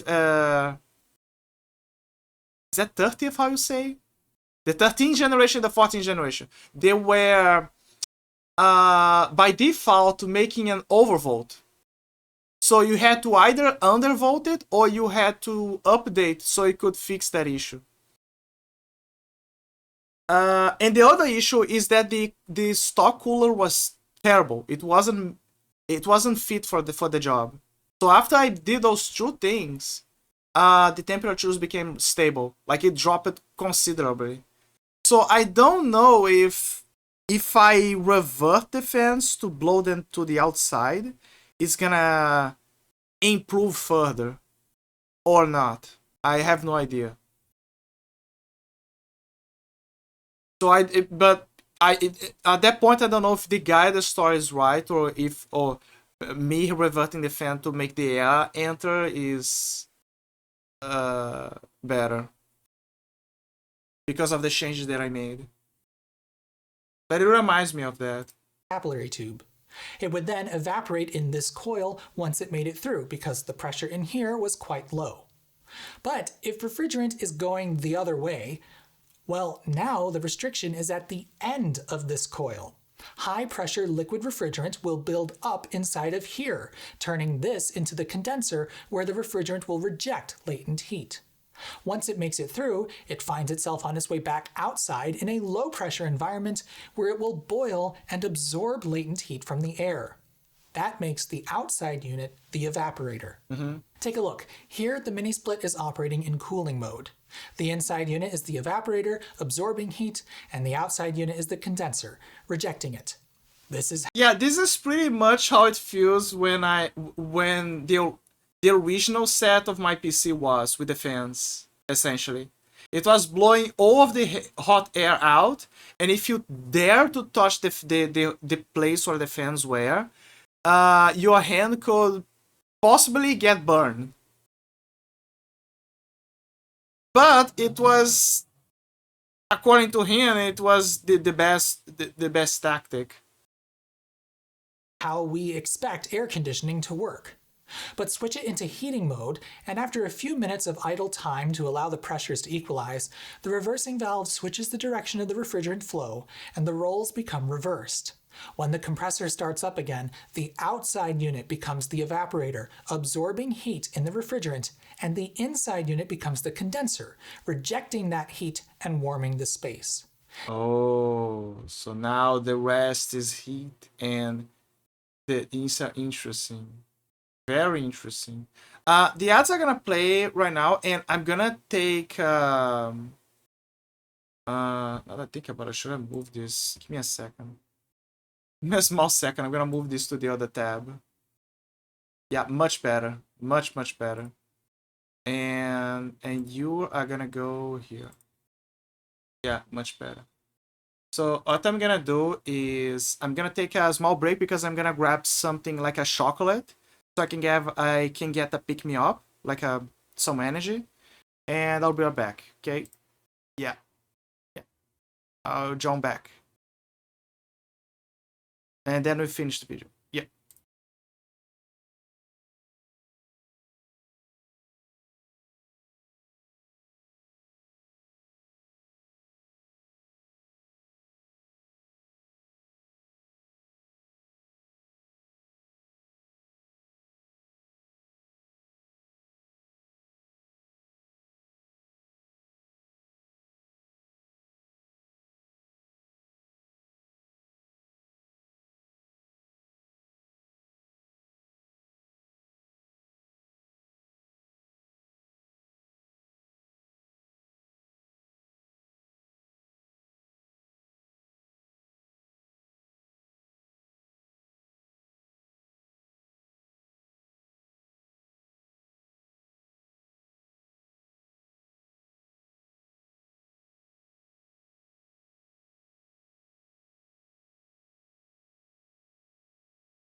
I'm back. Ah. Yeah, it worked. Yeah. Ah, yes. Yes. Yes, this is exactly what I needed. Chocolate and a bit of ice cream. Yeah. Yes, yes, yes. Come back. Thanks, Jess.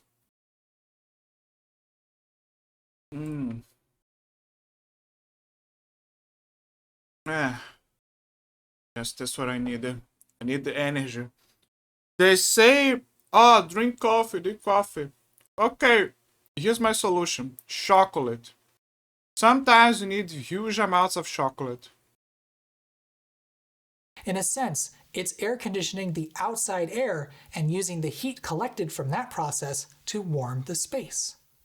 Here's why this is a big deal. The actual work being done here is compressing a gas. Yeah, a little energy is being used by the fans, but nearly all the electrical energy this unit consumes goes into the electric motor which drives the compressor.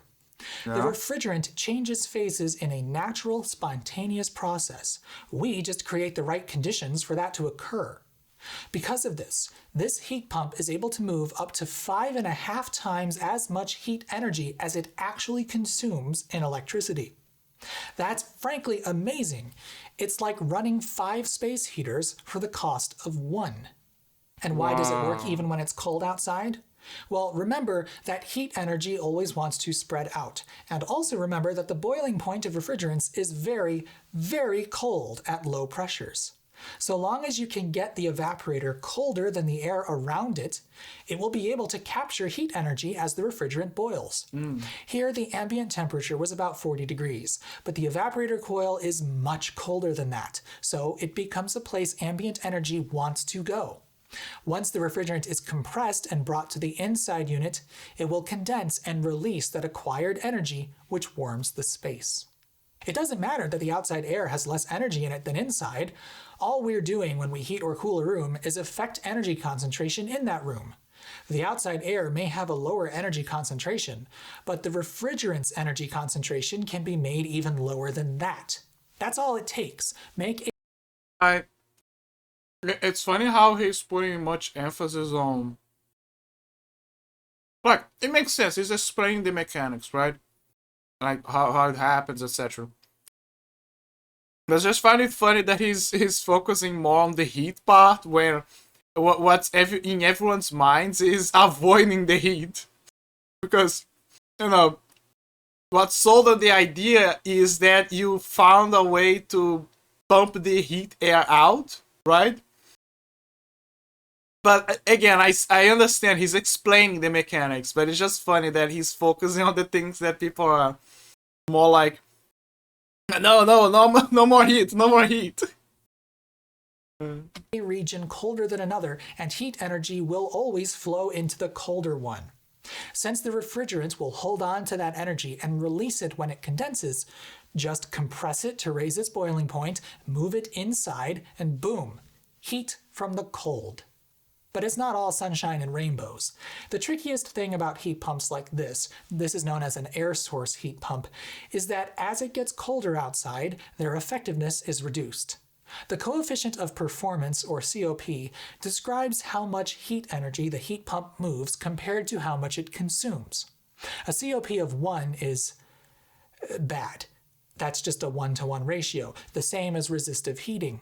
But a COP of 4 is easily attainable under decent conditions. That's pretty much any time it's a few degrees above freezing. Once you're close to freezing, though, well, there's a complication. You probably know that an air conditioner removes moisture from inside your home. This happens because the evaporator's cold surface causes water in the air to condense on it. Yes. Well, if the evaporator is outside, then it's probably going to collect some moisture. Yeah, that's what I saw on the... saw on the video. Like, yeah, I presume that it's gonna be very sweaty outside for him. It does. Now, that... Okay, he already gave it up. Yeah. gonna be, oh my god. So this is funny.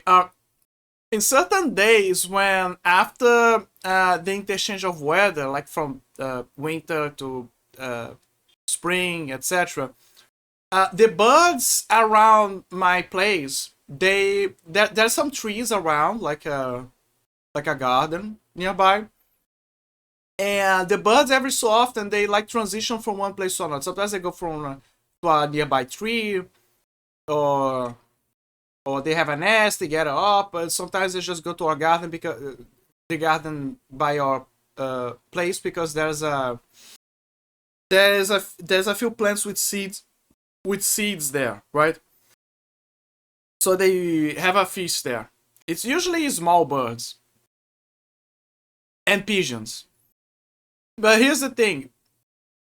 Sometimes they need to drink something, and so since in hot days, or usually during those days when I turn on my air conditioner, because of the condensation outside, it becomes like a improvised, like it's like inside a box, right? On the outside, like there's the air conditioner, but there's a box holding the thing. But because of, and the box has a few holes, so it can kind of like have a good airflow. But it's a hole that is enough for birds to get in. So what sometimes happens is that when they need something to drink, that they know it's safe and they need it fast, they pay attention. They learn to pay attention to the people who are using air conditioners, and so they can get in and drink the water that drips from it. So essentially, you made them an easy what do they call, uh, bird bathhouse or something.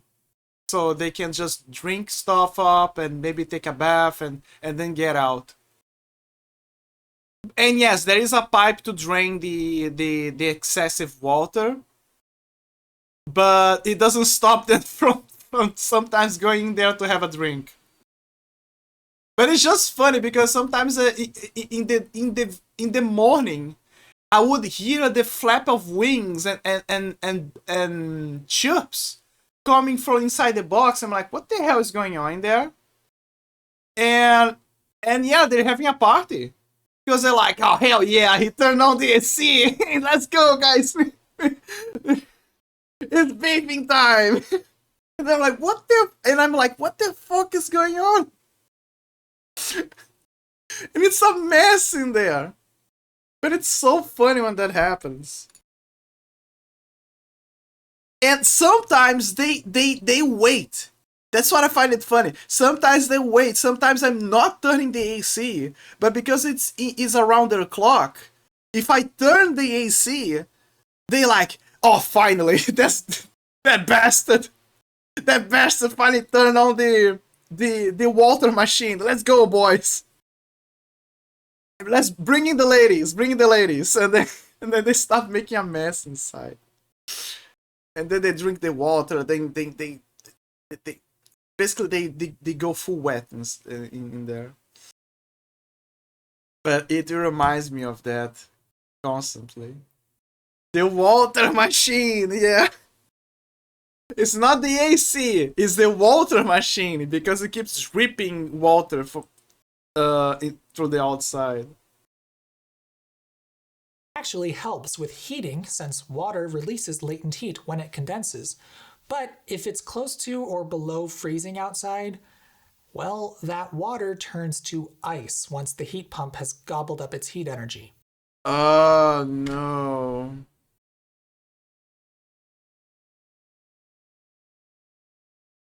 So I presume that in very cold days, you have a situation where it's possible for the whole thing to be full of, like,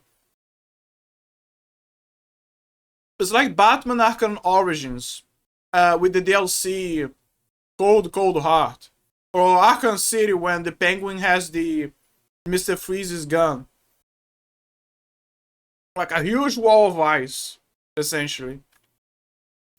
Over time, heat pumps like this build up a coating of frost on the outside unit. How quickly this happens depends a lot on environmental conditions. Yeah. If it's a dry day, it'll happen slowly. But if it's humid, it happens pretty fast. And this reduces its effectiveness.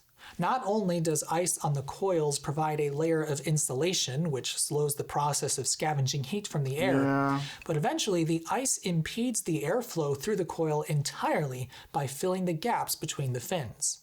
How do we deal with this? Well, it's actually pretty easy. You can defrost the coil simply by briefly reversing the refrigerant flow. That will melt the frost.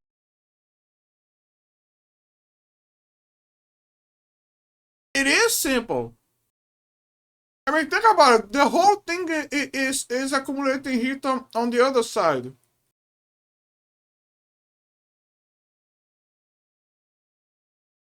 Right? Like, the effect is on the other side. If you revert the flow, it's just gonna blow the whole thing out. It's gonna defrost immediately.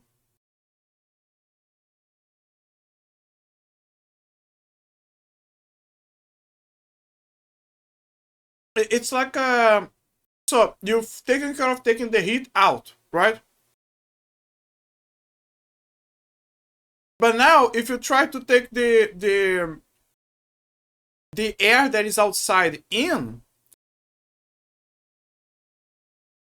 it's gonna have the reverse effect.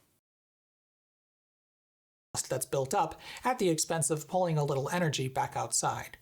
Since this unit has no other means of defrosting, it has to do it fairly cleverly.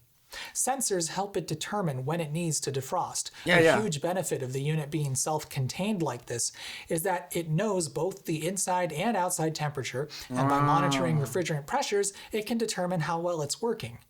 Observe here that prior to defrosting, it kept increasing the speed of the compressor to counteract the slowing effects of the ice.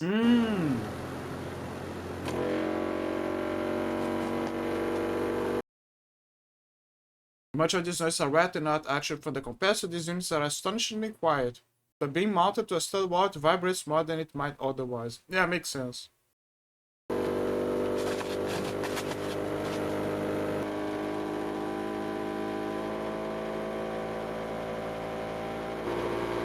Okay, so that makes more sense. Basically, they regulate the airflow to control the defrost.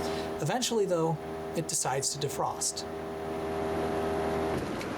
When it defrosts, it first stops the compressor and then stops both fans. You can kind of, I think you can kind of hear the whole thing, you know, crashing down. It's like there you go, Batman kick, Batman.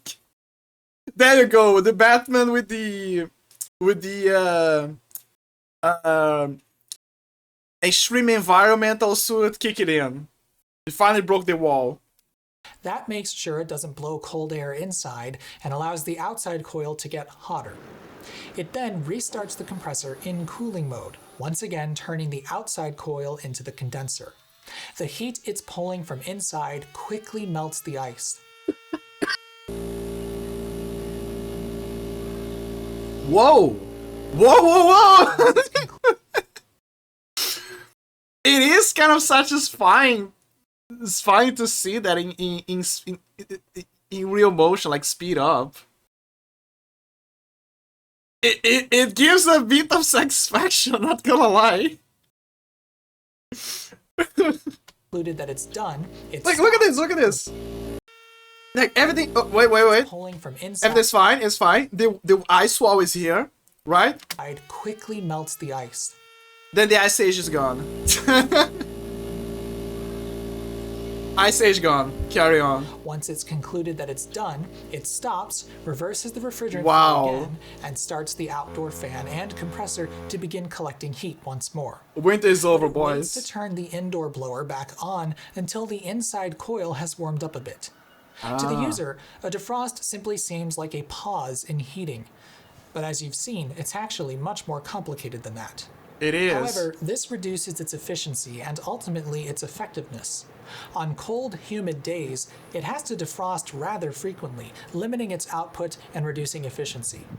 How do we measure its efficiency? Well, because this is the US, we use weird units like SEER and HSPF. Of course. Of course.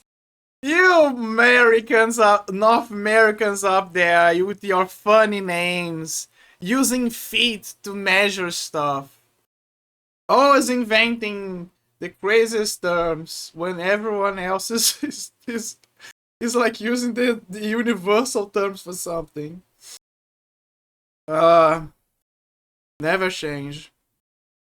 This unit has a series. Also, the term, not gonna lie, the acronym for, is it the acronym that we say? Yeah, the acronym. The acronym for the term is kind of badass. Like this year, it goes hard. It goes hard. This year of 19, which is pretty great actually. That's equivalent to a COP of 5.5. But the seasonal energy efficiency ratio describes cooling. Its HSPF, heating seasonal performance factor, is 10. Whoa. Luckily, we can convert that to the COP. And that means this thing's average coefficient of performance for heating is, at least according to how it's tested, 2.9. Ah. So over a typical heating season, you can expect this to deliver almost 3 times as much heat energy as it costs to run. Some days it'll be better, others worse. So it's a gamble depending on the weather. Worse when it's colder. Over time, though, it would need roughly 1/3 the electricity of a plain resistive heater to produce the same amount of heat. But there's a catch. This thing is only rated to work down to 5 degrees. Now, it will work below that temperature. In fact, here's some footage I made when it was 10 below zero. Oh my goodness, it's cold out here. Like, it's dangerously cold out here, especially to be standing in front of it, blowing colder than ambient air at me. Yeah, so I'm gonna go inside. I know this is a terrible tool for this job, but it's what I had. It was still running and producing some heat, but to be fair, it was pretty tepid. It was also running its guts out, so its coefficient of performance in this scenario may have been just 1, or maybe slightly better. This particular heat pump just isn't equipped to handle weather this cold. Which, to be clear, is fine for me. This thing is in my garage and the heating is mostly a bonus. I installed it mainly to remove moisture because summers here are stupid humid. Seriously, I left the leather seats from my family's old minivan in here my first summer, and by the fall, they were completely covered in mold. Ooh. He got the baker's treatment. Not good. No bueno. No bueno. Leather, molded leather is a pain, especially when it's in like vehicles. Pain in the ass to clean up. Pain in the ass. So they smell. Oh my god. So I can kind of relate. Yeah. Just by thinking about it. Some other stuff got damaged too, so if I wanted to keep anything in here of value, air conditioning was practically a must. But it certainly is handy on milder winter days to be able to use this as a workspace. When it's above freezing, the air this thing blows is proper hot. Like, it genuinely surprised me. In retrospect, it shouldn't have.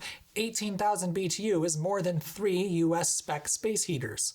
But knowing that the heat it produces is coming from outside makes that feel almost like magic.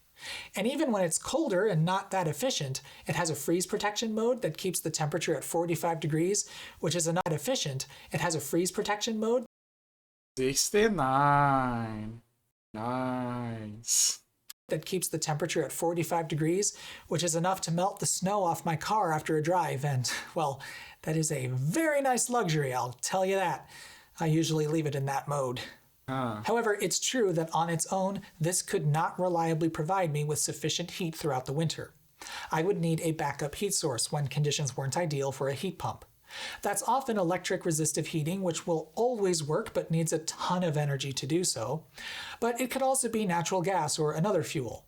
In whole home systems with heat pumps, the backup heat is often called emergency heat or auxiliary heat, and many thermostats are designed to control these systems as one. But even in my climate, on many days, a heat pump would be all I need. In fact, That's the case for the vast majority of the winter. It's not actually all that often that it dips below 5 degrees here. And still, some heat pumps like this are rated down to 20 below zero. It's extremely rare for it to get colder than that here. Heat pumps can be made to work in colder temperatures through different refrigerants, altered designs, or through electric defrost coils where the outside unit has dedicated heaters to allow it to defrost while still operating in heating mode. But let's set aside those potential fixes. Here's a question I've been asking a lot lately. Yeah. Why isn't this thing also a heat pump? This HVAC system isn't even 2 years old, but no one even bothered giving me the option for a heat pump. Yes, it's cold enough where I live that a gas-fired furnace is the norm, but I've got 95% of a reversible heat pump sitting right here. This 2.5-ton air conditioner may only be able to put out half of what my furnace can with its fire tubes, but on mild days, so the ones a heat pump would be best at, that's more than I need anyway.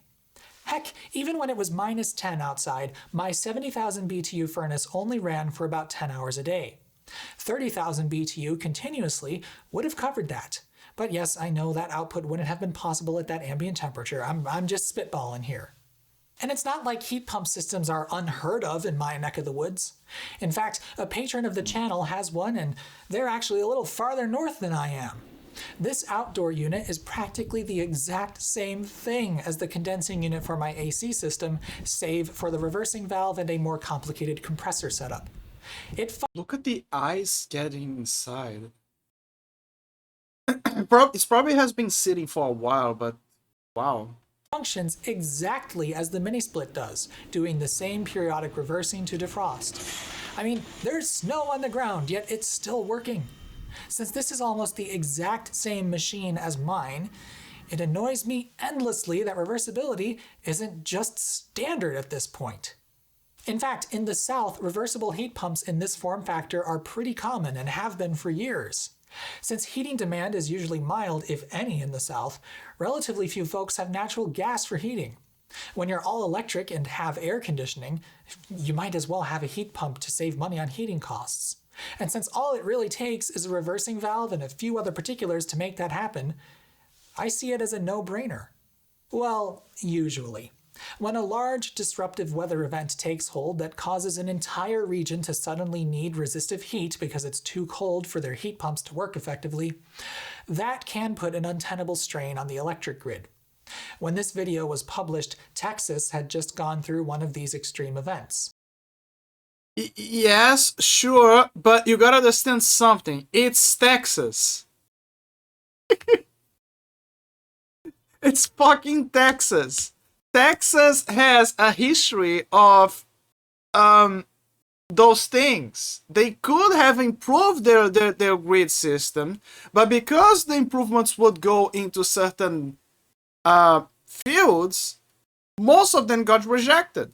So now they're running on old stuff. So it's a to be expected situation. It's not a problem with the design, the materials. No, it's a Texas problem. Heat pumps certainly were not the cause of the grid failures, to be clear, as a lot of issues. Okay, clarification. Okay, clarification. There you go. Yeah, it's that's not the problem. It's just Texas. But I love being a separate grid from the rest of my country. Exactly. Texas just put the guns and be like, I'm gonna just do my own thing, okay? And everyone's like, dude, you crazy, okay? You crazy, but fine, whatever. After many, many years and many back and forths with no solution. I remember that John Oliver entered into that. He mentioned, like, he explained better, like, the succinct way this situation. Like, nobody likes to have a power grid going through your fields. Your beautiful fields that your grandfather, your dad, and now you, and soon your and soon your son, your granddaughters are gonna head, and later the ones forward are gonna inherit. it's not just tradition. It's just I don't want to have a huge pole full of. I don't want the El Colosso walking down my backyard. Like, it's common sense. I understand that it's necessary, but I also understand why people, like Texans, don't want to have those kinds of things. I know it's complicated. It's one of those, I don't want to sacrifice too much. And okay, here's the thing. Why do they? I'm not an expert. I'm not an electrician. I'm not an engineer, so I don't have the proper expertise to dialogue about those things. But why we don't have the technology to like make the electric grid go below instead of being a giant metallic Christmas tree? Like, isn't it possible for us to like make a bunch of canals below the person with a few pipes and be like, look, your fields are gonna be fine, okay? You're gonna be okay, but please, we need to have a tube going through your field. Everything's gonna be okay. You can farm, you can do whatever the fuck you want, but we need to have a pipe full of wires going below your field, so we can transmit whatever the cables, etc. And I know that people are gonna say, "Oh, but it's gonna be costly and it's gonna be a pain in the ass when something breaks because they're gonna have to open the thing, right?" But it's easy for you to make a hole, okay? A sewer hole. Can you just go with that? Can you just tell the guys to be like, okay, your fields are gonna be fine, but we need this small patch over here to make a hole for the power box and everything. Please, please don't. What is the name of the guy from? I keep forgetting his name. Don Digmadon from. Don Digmadon. What is the name of that guy? Doug de Madame. Doug de Madame. Yeah, they gotta go to Doug de Madame from the Jimsdale. Yeah, they're gonna go to Doug de Madame and be like, please, let us put a hole in your field. Just one patch. Come on, man. And then we needed power companies from other states to help us because we could not do it ourselves. Fucking miserable. Yeah, I heard the stories. Occurred on the generation side of things, and based on what I've read, natural gas backup heat is more common than I thought. But the occasional need for an energy-intensive backup heat source is good to keep in mind. But so far, we've just been talking about air source heat pumps. These are definitely the most common because, well, they're easy and simple to make. But there are other sources of heat to be tapped into. And heat pump technology is finding itself in more and more places as we discover the benefits of moving heat rather than creating it. In part 2, we'll look at some of these solutions and discuss where heat pumps have to go from here. We'll also look at some cost-benefit comparisons, both from a financial perspective and from a climate change perspective. And that's a key reason heat pumps will undoubtedly see more widespread use as time goes on. I said earlier that with a coefficient of performance of 2.5, you'll get more heating out of a heat pump than you would burning natural gas on site. I remember that I was talking with Jazz about that. So here in South America, we're having a cold wave going on, because it's winter over here. So you guys are toast up there, but down here we're having a cold wave. And I mentioned, and I talked to him and say that it's so cold that even when I'm playing a very intense game, the temperatures are usually hanging below that, like 70 is like the pattern, right? Like the standard usually, but sometimes it can drop to 60 or 55 or something when you're doing a bunch of intense stuff. And then Jazza said, well, it's like they say, the best cooling system in the world is the weather. Which is, yeah, very true. But it reminded me of this. It reminds me of that. That he is right. That, yeah, absolutely, heat pumps are gonna replace the what do they call the heat generating devices for homes. It makes more sense. It's more efficient. Let me explain that. In 2019, the average efficiency of a natural gas power plant in the US was 44%, according to the Energy Information Administration. Okay. Now, if you run electric resistive heat from this source of energy, after transmission losses, you'll end up getting about 40% of the energy out of the natural gas. Not bad, but you can also burn natural gas in an on-site furnace and get more than 90% of the energy out of it. Yeah, because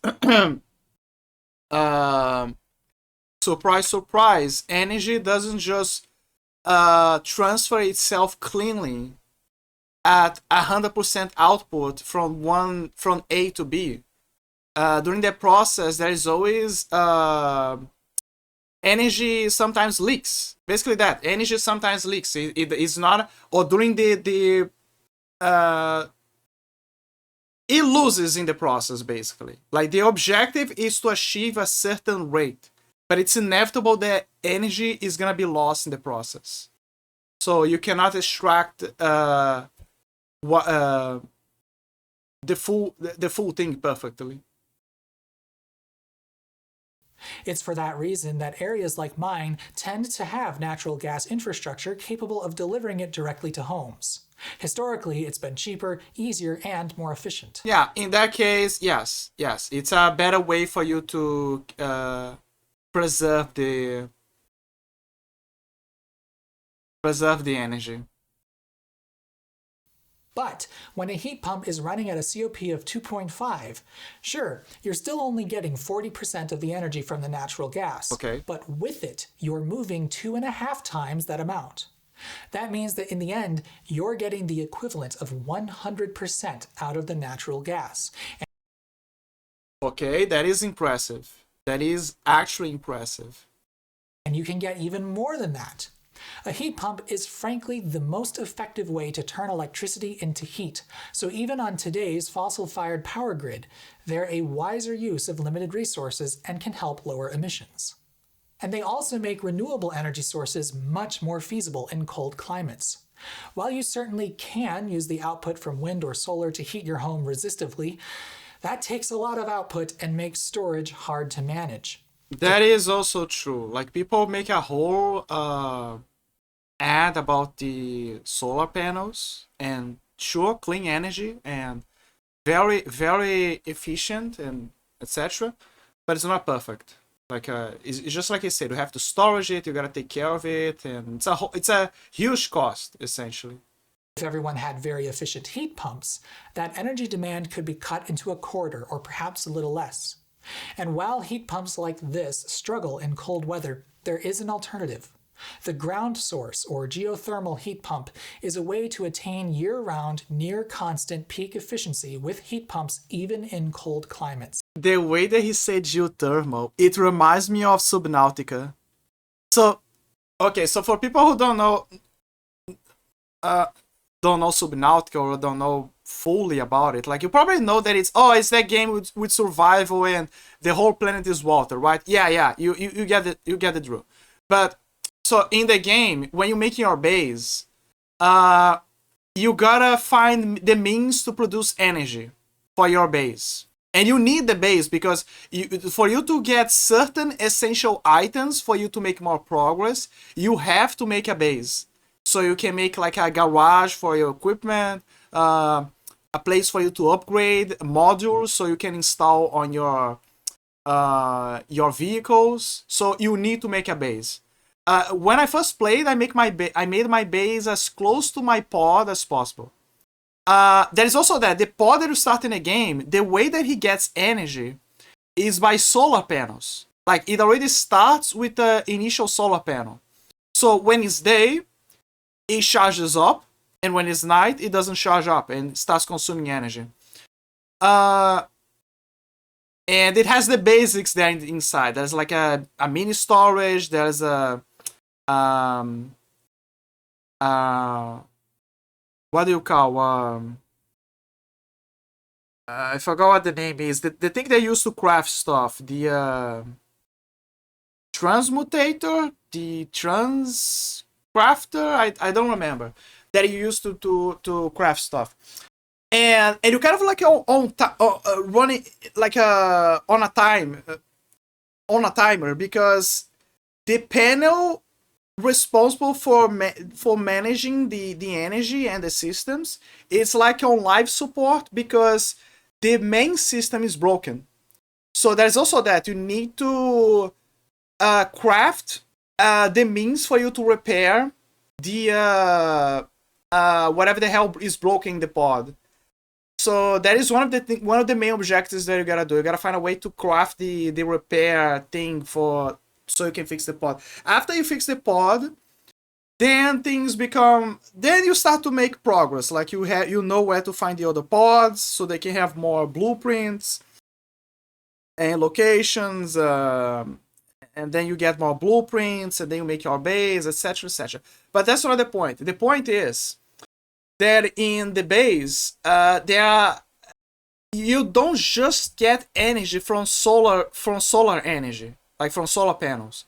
It's one option. You can basically, the pod has a solar panel, but when you make your base, you can install on the roof of the base solar panels, and you can put as many as you want as long as they fit on the roof of the of your base. But they have a limit. There is a cap of how much energy, how fast they can produce the energy, especially because it depends on how many you put in, but also the cap of the energy that the base can have because of that. There's a limit, unfortunately. And that moves us to the other means of producing energy that you gotta find the blueprints for. So there is a bioreactor, which you guys probably saw. It's probably the cheapest and the most common one, which requires you to use everything that is biodegradable. So you can just shove it in there to be processed into energy. And it has a better cap of energy to fuel your base. And the best one, obviously, is manure. Poop, basically, that you can find from a certain underwater creature in the game. That is the best one, obviously. The other two are that is the thing that is reminding me of thermal, like a thermal plant and a nuclear plant.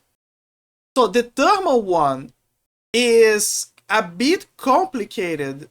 I mean, it can be easy if you find everything. In my case, I had a blueprint for the thermal, but the problem with the thermal plant is that sure, you have the thing that is gonna supply to your base, but you need to redirect the energy to your base, and for that you need a special device that you need to apply, so you can make like a kind of like a wire to redirect the energy to your base. And the device in question that is going to extract the energy, you must plant on a geothermal site. In the game, there are certain places where there is volcanic activity, and if you put the thing there, it's going to extract the energy. And it's clean, unlimited energy, basically.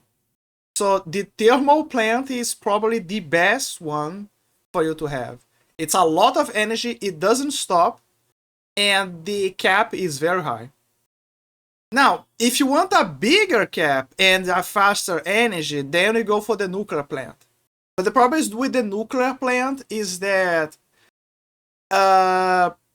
newsflash, it needs uranium. And uranium is a bit harder to get because you need to go into abyss regions to collect them. so you can process them and basically use them for the nuclear plant.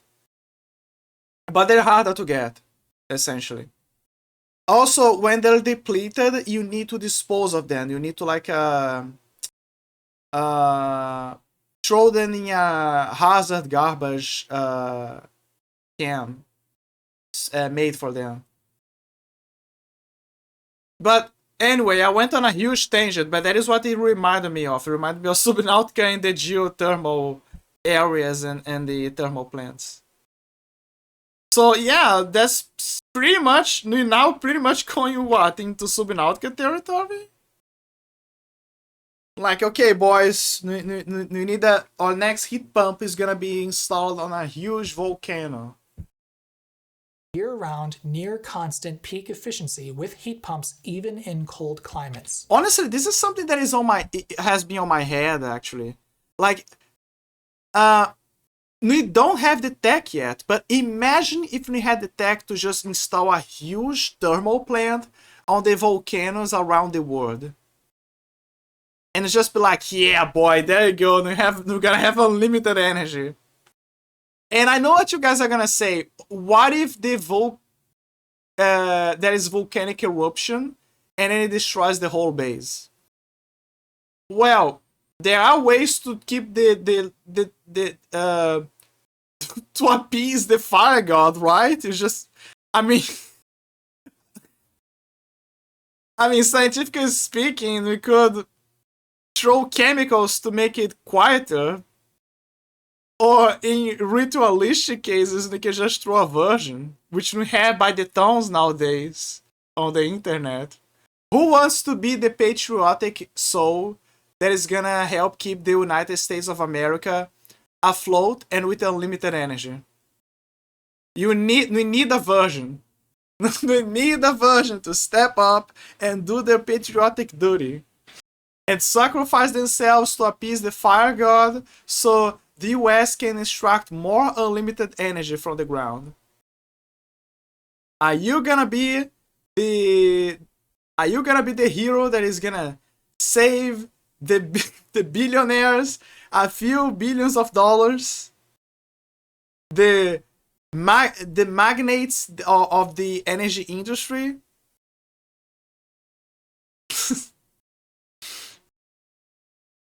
Oh my god.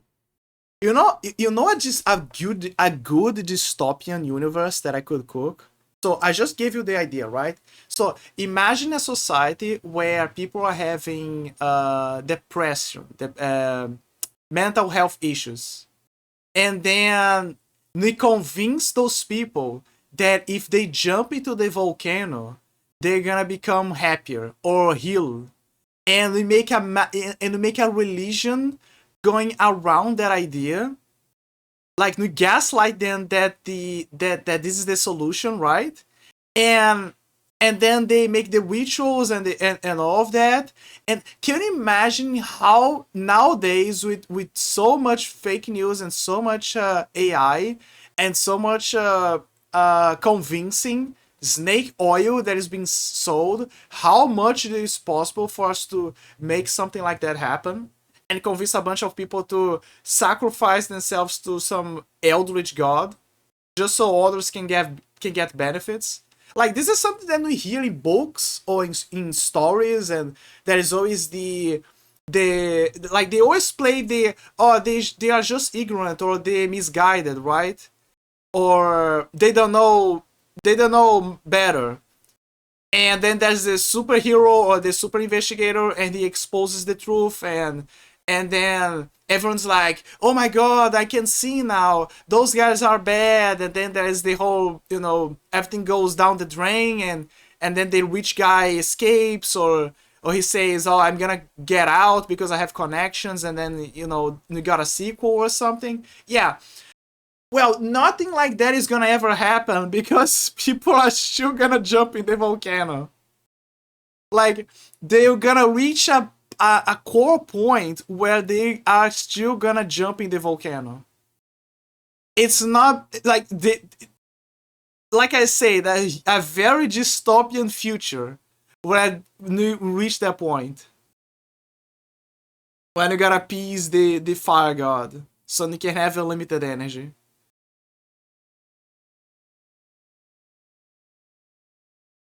Maybe I'm onto something. Maybe I am onto something. Maybe I'm predicting the future. Maybe my clairvoyance powers just kicked in and I just predicted what's gonna happen in the future. And we'll talk about those, some other novel uses for heat pumps, as well as the need for more climate-friendly refrigerants in the next video. For now, stay warm. No, I wanna stay cold. What are you talking about, man? It's... And that if I you like the capture cold. the heat energy out of... Oh, the takes. Well, we're gonna restart this line because... Oh, cripe. It happens, man. Just my terrible teleprompter causing me problems again. Oh. And the thing is, air condition... And Dude, this is... Okay, obviously, VTubers or streamers already had that idea. Obviously, like, this is 100% something somewhere that someone just did. Germa probably... Germa absolutely already did that. But I think that... What if we had we have this the stream deck, right? What if we had this stream teleprompter?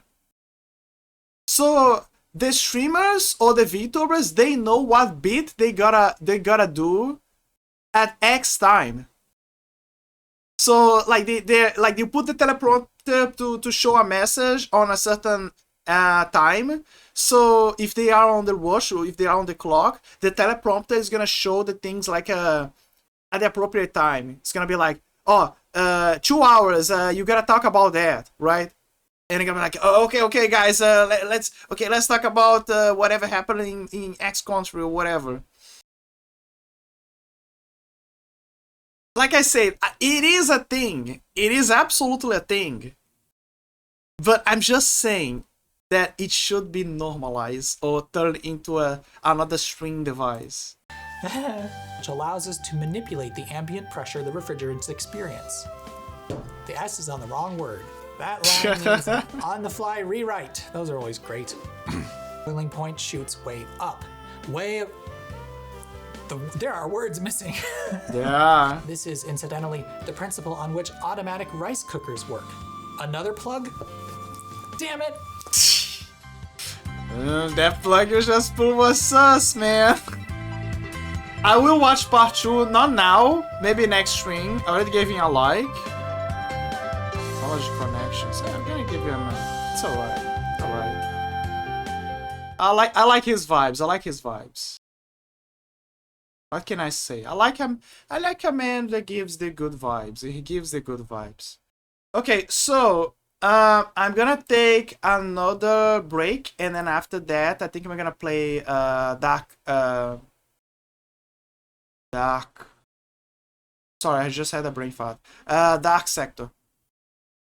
Finally.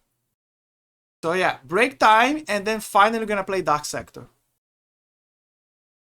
John back from the back series, back to back, Electric Boogaloo. Let's go.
I'm back.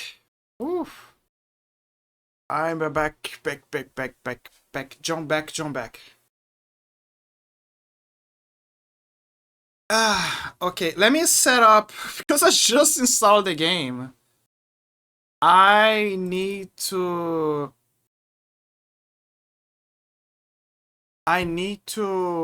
do a few rundowns for him. Oh my god, is asking to install a DirectX script. Why didn't... Okay, what the fuck? Why it doesn't have the script? It's been ages. Like, I can't wait, it's fine. I'm just surprised that it's asking now. One of those, I forgot this game is relatively old. Why does that menu for achievements? Ah, man. Give me a second. I have to set everything up. Post-processing, fog, subtitles, yes. Okay, yes.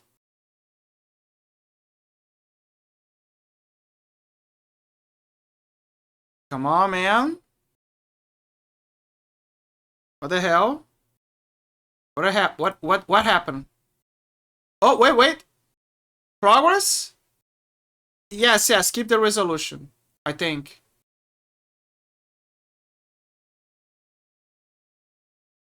Okay, I better quit the game. I forgot about that. The game is old. So maybe there's gonna be issues. Many issues. I completely forgot about that small detail, that the game is old.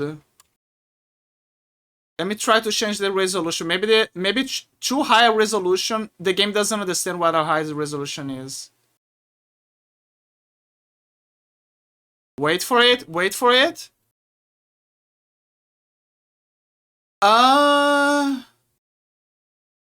Okay, so apparently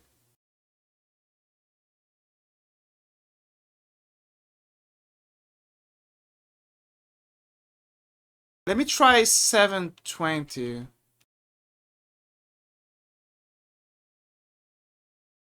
Thank God you guys are not hearing the audio because it's munching on everything.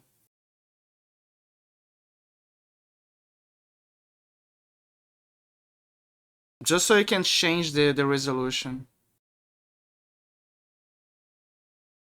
Okay, so the previous resolution was better. Okay, go back. So apparently the game doesn't understand what a resolution of 1440 is. Like, he understands, but it starts to glitch out. So this is it can go further than that. Very well. It doesn't have a windowed screen. It's smooth, so that is a plus. Configure controls. Let me turn the audio. Oh my god, there is also that. This is one of those games where... Jesus Christ. Wait. There is a way. I'm gonna use my wizardry tricks. Give me a second. Okay. Patience. Oh god, this game is old.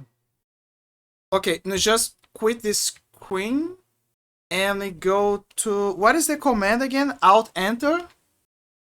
It's now Enter. It's not working. Is it Control Alt?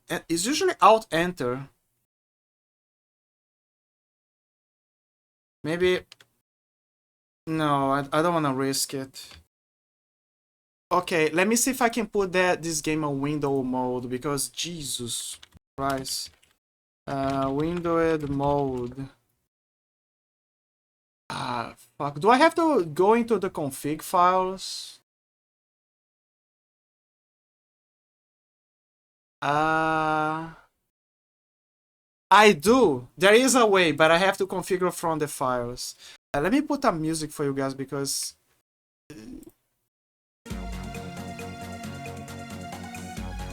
there you go. There you go. Yes. Apologize, I am troubleshooting. Because apparently this game is very old. Oh my god. And the audio. Every time that you alt tab, it keeps on a loop of the audio because the game is trying to process what is going on. Okay. I hate when that happens. Okay, so here's what I'm gonna do. I'm gonna... Steam, Dark Sector, browse local files, configs, yes config, there you go. Note blocks, yeah, that can work. Let me see, full screen, you're not gonna change that, it's a pain in the ass.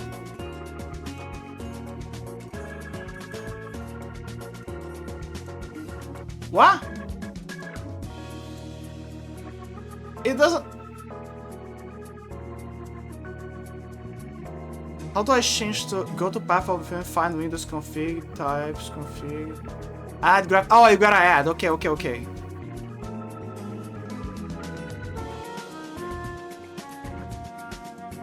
Okay,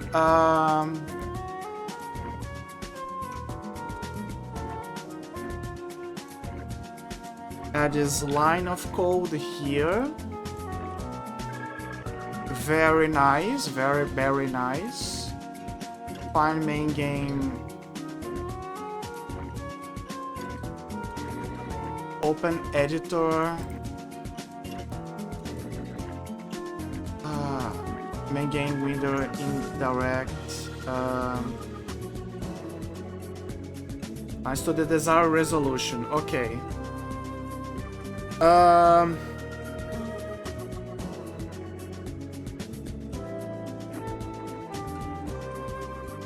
Not full screen.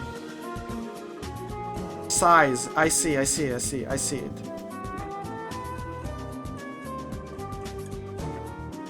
Second. There you go. So, supposedly, this is gonna fix the issue. And I can have in Windows, the games can boot on a window. Oh, there you go. It's booting on a Windows side. Okay, progress. I better show it to you guys so you can kind of like understand my struggles. Yes, now I can check on my OBS and there's no issues. There you go, that's the game. For you guys, everything's fine. For me, I'm literally looking at the windowed perspective here. But no, fret not, because I can place this. I just need to use borderless.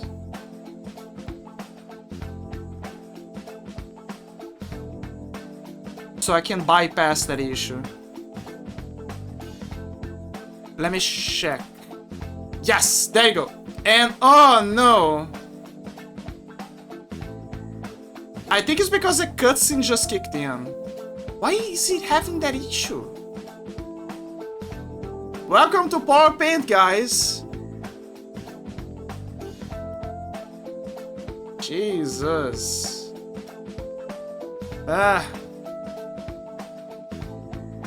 Maybe it's the frame rate. Usually, mouse, hips, applying, whatever. specific setting in the game's graphic configuration. To fit this, you need to adjust the anti-aliasing settings within the video profile.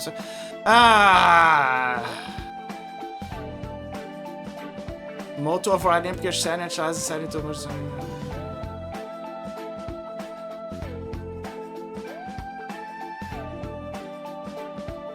I think I can do this on without using the specific profile. Give me a second. Maybe that is what he means.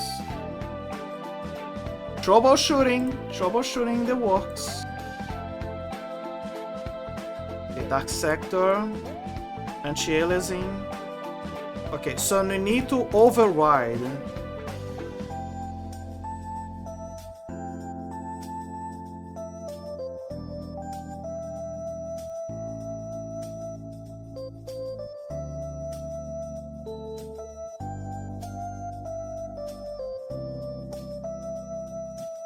So in dark sector's case, we need to override. What is the other thing? Optionally adjust the texture filtering loud bias for improved visibility with potential aliasing. No, we're gonna do this. It's fine. We have the technology. We have the technology. Okay. Now let's try. Let's try. And hope for the best. Ooh, it's still breaking up. I can see it. Yep, there you go. Yep, see, power painting. It didn't work. Do I really have to use the NVIDIA profile thing? No, we use that thing. It's bad. Well, I'm gonna revert that because it's not doing anything. Let me try the other option that he said about the texture filtering.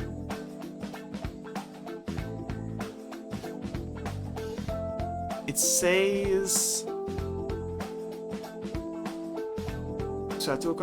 setting anti-aliasing behavior files to none, anti-aliasing compatibility to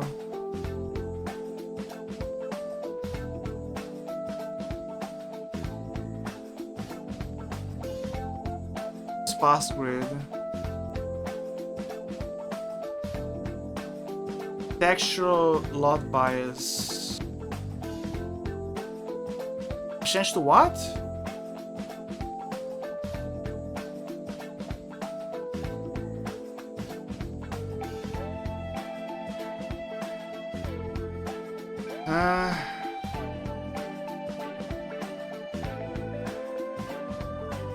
Oh, it says that the problem is with the resolution.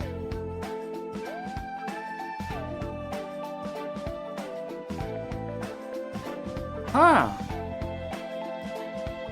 It says that you cannot set the resolution above 1024 to 768. I'm gonna remember that.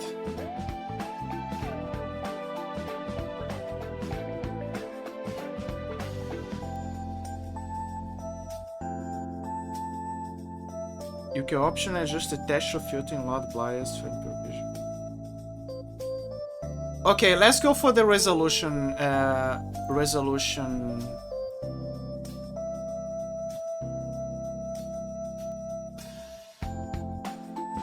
Resolution solution.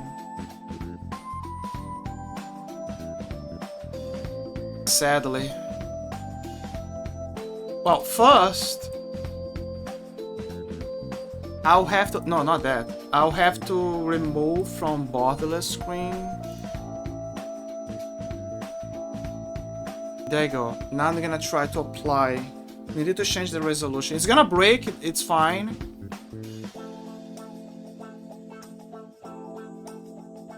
Oh man, what a mess. Cannot. Oh, I forgot, I cannot even see things.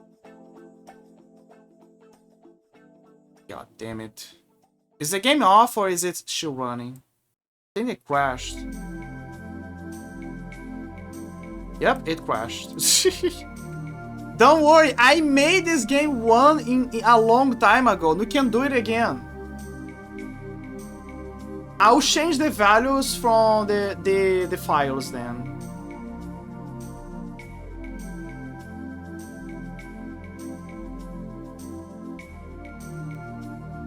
Where's the game? Dark Sector. There you go. Configs. Yes. What is the cap for the resolution? It says that it needs to be 1024 to 768, sadly. Although I do remember that I was able to get it to a better degree. Main game window. Why is it like that? This is terrible. Change it.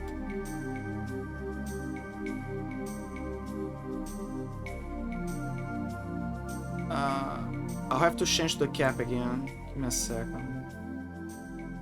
I think.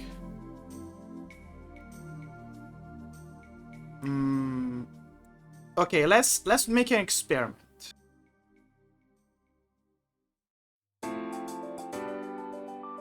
I'm gonna run it right now.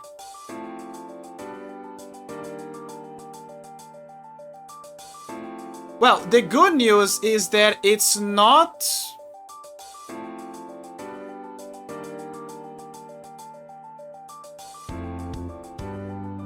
It's not giving the bug. But right now it's showing on a bad place in my computer.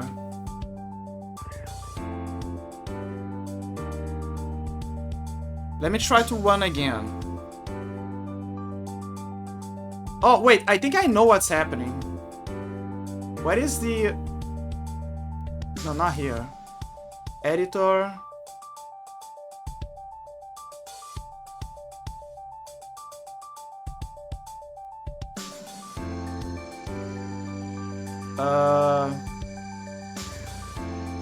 Okay, let's try this again, I guess.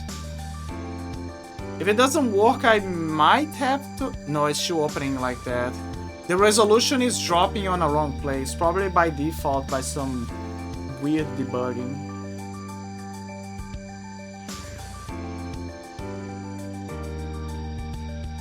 Okay, here we go again. Question mark?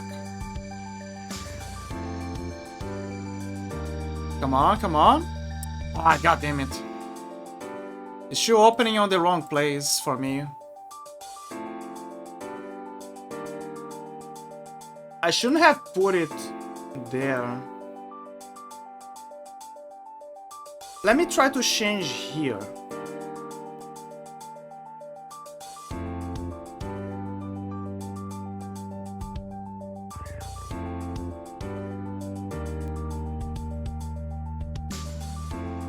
Come on, baby. Work with me. Let's be friends. Let's be friends. Ah, fuck. Okay, I will have to...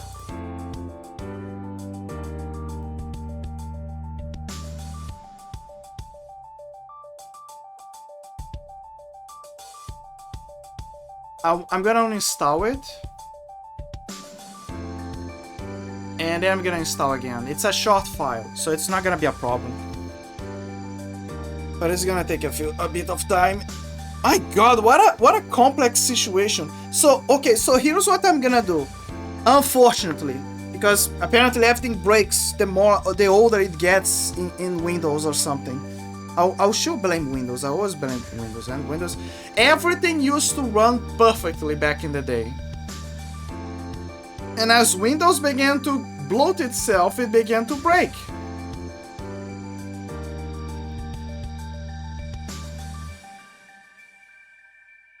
But yeah, what I'm gonna do is I'm uninstalling, and unfortunately, I don't think I'm gonna be able to play full screen. Technically, I can play full screen, but the issue is that I cannot play borderless full screen. Because the game is gonna have one glitch or another, essentially. Okay, let me see if the game... well, first let me open the browser local files. Make sure that it's... I wonder if it kept the configurations.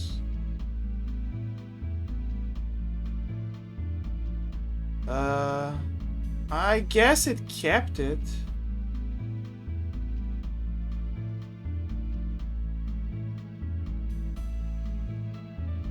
No, I don't think it did, so I have to put it again.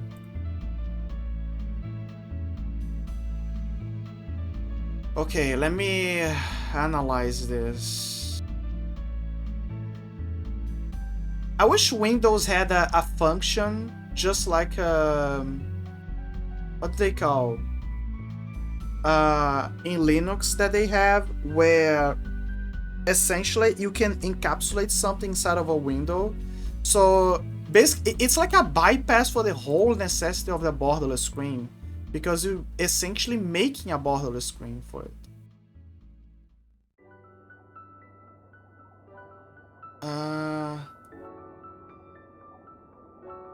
Okay, that was sector multiply.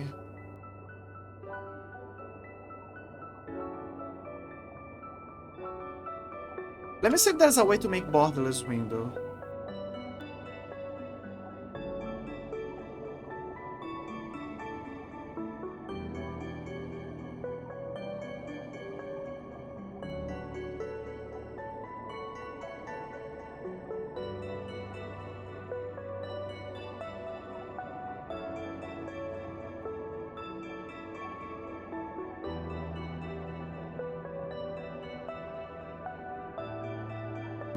Me doing the story, I'm totally basking against someone I'm getting in full screen borderless. This guy assumes you have a 1080p monitor. If you have something large, I do not respect you as a person. No way it work. This game was made in 2009. It will break if it has to go wider than 2000 pixels. The way I got it to work was through 2 steps. Edit some text. Oh my god. Oh my god. So that is the reason why back then I was able to make it work, and now I cannot make it work. Because this game, the code of this game cannot understand anything that is above a certain metric.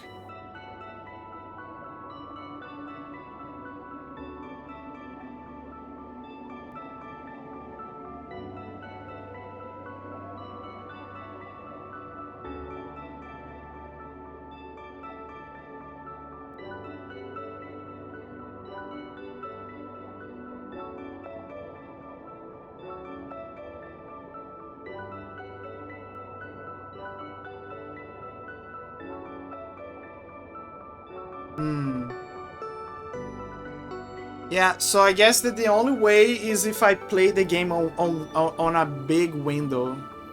It's gonna be very uncomfortable for me.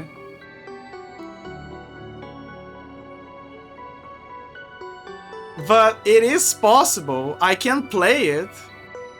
Like, what matters is you guys are gonna see everything in full quality. But jeez, it's gonna be a bad experience. Okay, okay, let's improvise then. So I need to put this again. Graphics at full screen, right below you. So that's the first step. The second step is full screen size.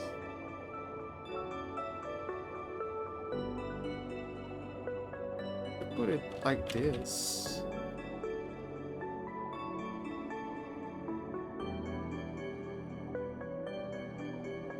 Okay, now your turn. Set the size in lines. Yeah.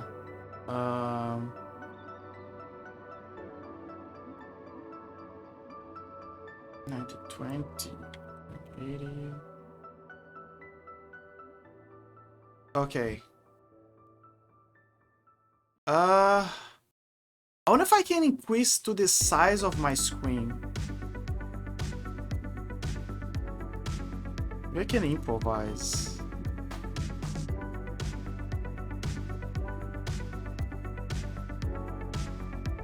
Okay, let me try again. Fingers crossed. Okay, it's on window again. Window size. That is good. Very nice. Very nice. Yeah. Display. Let's not worry about that.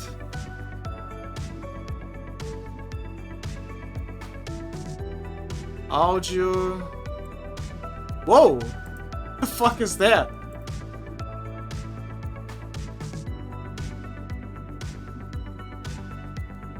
Yeah, let's leave it at that. It was too loud. Controls, we can check this later. Jesus Christ.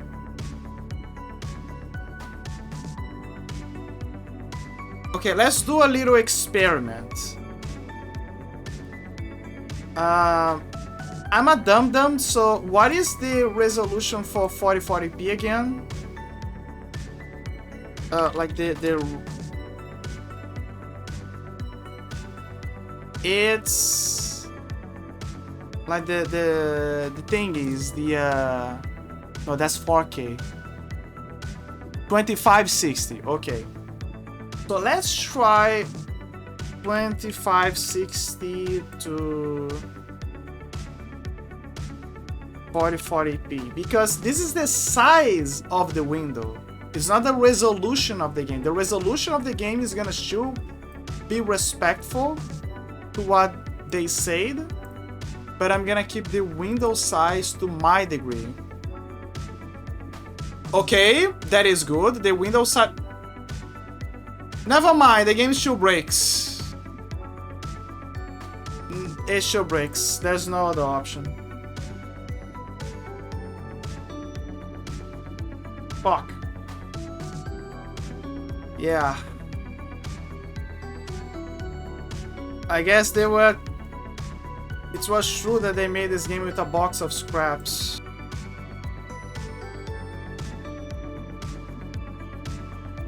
Well, I will put the music of the game regardless, I guess. Jesus fucking Christ. It's in moments like that where I wish I had two PCs so I could just capture the other monitor or something. Music of the game, music of the game, music of the game, game effects, VOD, filter, properties. Yes. Funny how OBS can detect that. Wait, did it got added or? Pretty sure it did. It did, okay. I'm gonna add you here as well, just in case.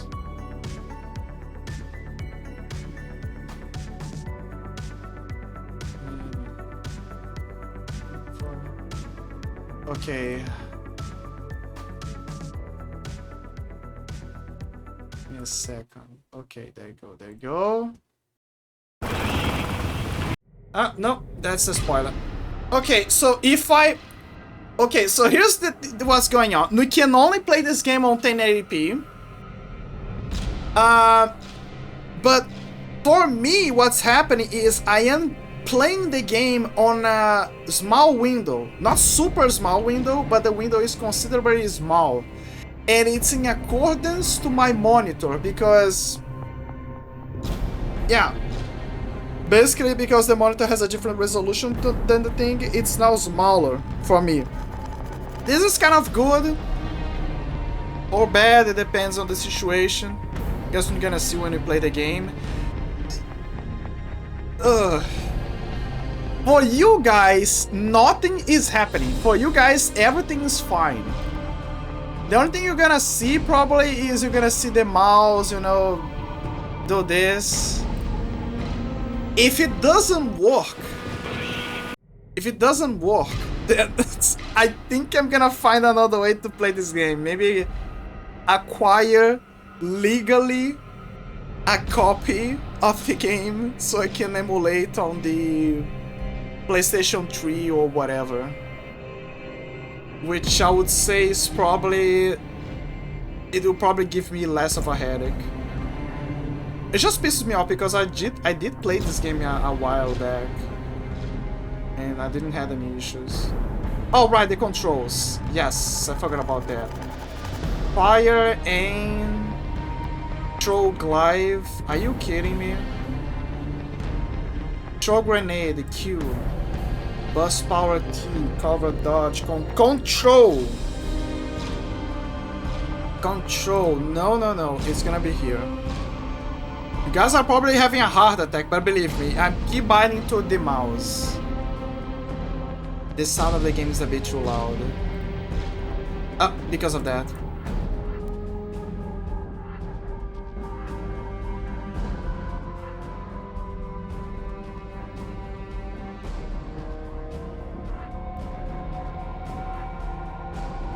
Yeah, that can work. How is the end game? Search, create... Oh, it's for the multiplayer. Okay.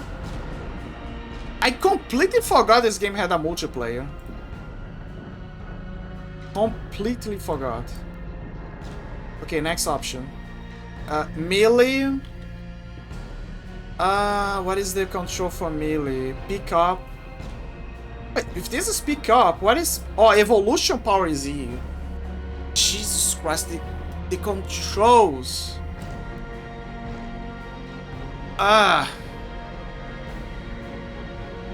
Countermeasures, Jesus Christ. Grant me strength.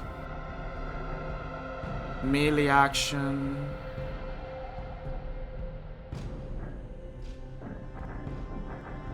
We have to keep buying this. We're gonna be sitting ducks if we don't. Pick up is gonna be Eve. Evolution power. I don't know, this. Reload is gonna be Q. I know people like to put it on R, but I'm different. Throw grenade. That's a good question. What is gonna be throw grenade?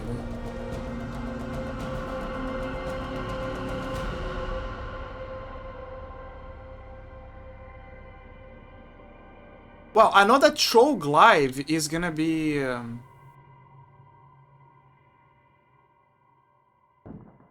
this.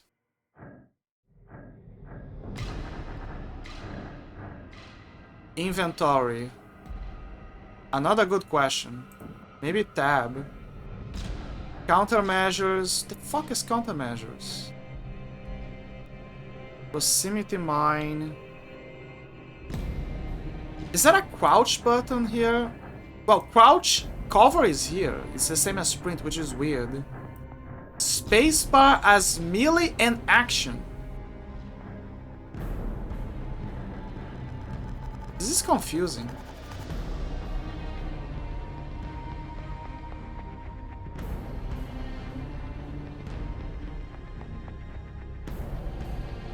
So this should be here. And pickup.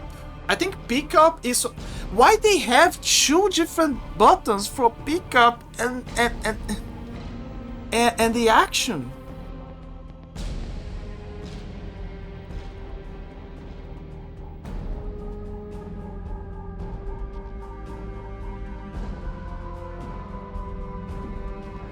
What was digital stream cooking? Burst power. Let's put it on R. Throw grenade. If I was a grenade, where would I be?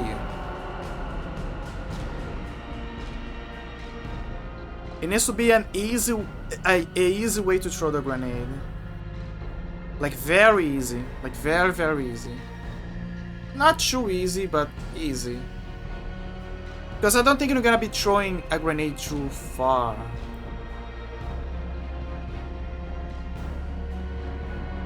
Jesus Christ. Flashlight is fine. Pistol glaive is fine. Rifle is fine. Proximity mine. We need to find a place for you. There you go. Cannon. Yes, here. Countermeasures. I have no idea what countermeasures is. X, I guess? Again, I don't know. Pickup. What did I put pickup for? Pickup is here.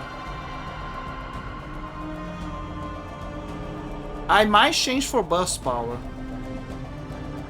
What about grenade? The grenade I was kind of like in trying to understand what. Wait, what? But I put grenade. Throw grenade.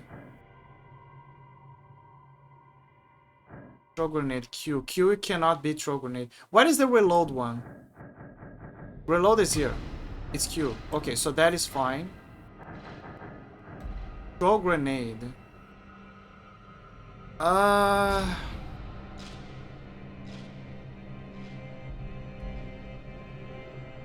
guess here.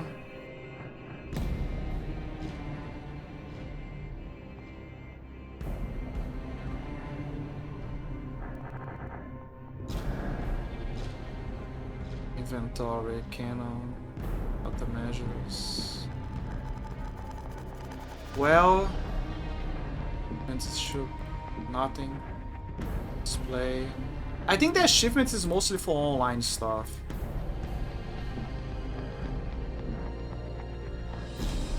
End games, but this is for multiplayer. Reading save games. New game. They put the new game. They put the new game with the N is minuscule and game is, and it's all together. I don't remember that. Time for load game. Well, there you go. Starting the game, guys.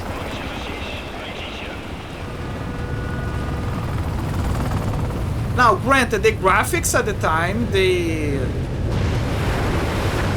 very different, very good, very revolutionary.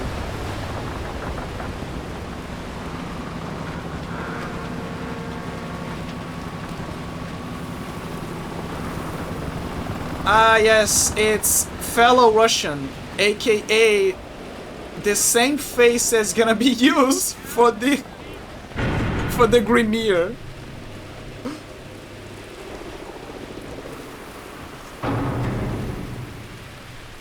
Look at that beautiful Grineer face. Also, it's a bit dark now that I think about it.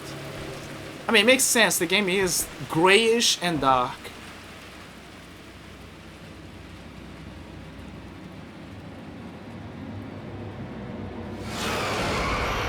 Of course, of course. Last year, 20 years later, Fozzos Gulag. Last year. Last year?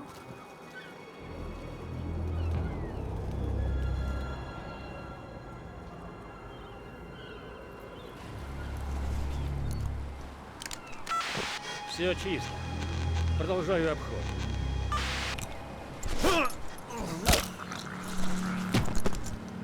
So, you can't snap a neck that easy, by the way. I can't do this again. Just stay focused. Use your training. I thought I could, but You're past the point of no return, Hayden. You're already inside the compound. Decisions made. Are you sure this thing isn't airborne?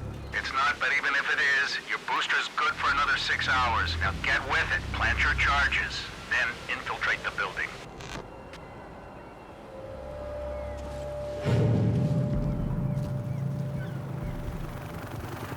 Okay, so the mouse is not going... The mouse is not going outside the window. It's respecting the boundaries. That is a positive.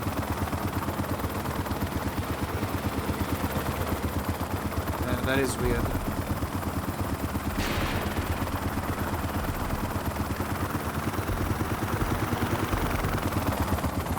Okay. Dude, it's so... Oh, yeah, I need to change the category of the stream now. Because now I'm playing Dark Sector. Dark Sector.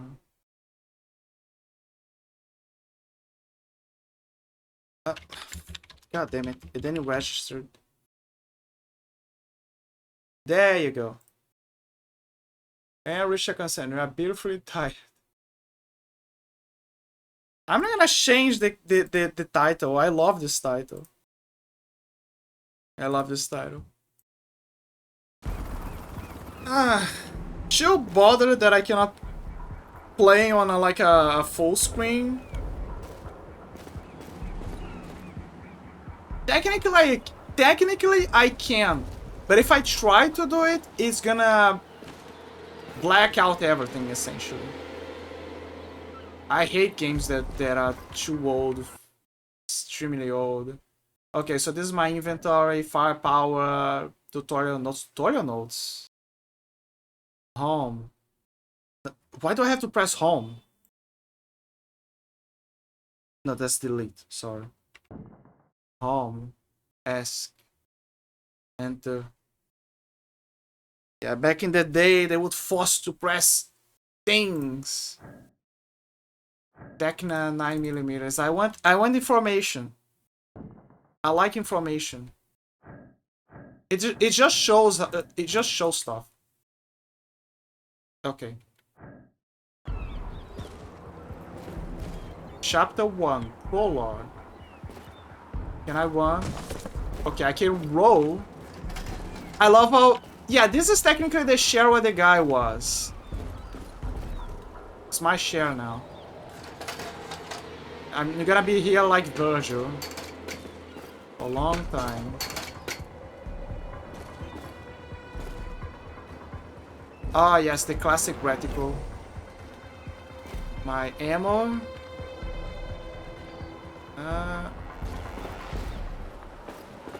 Oh, I see. I gotta hold to run. It's one of those games. Back in the day, there was no option. Oh!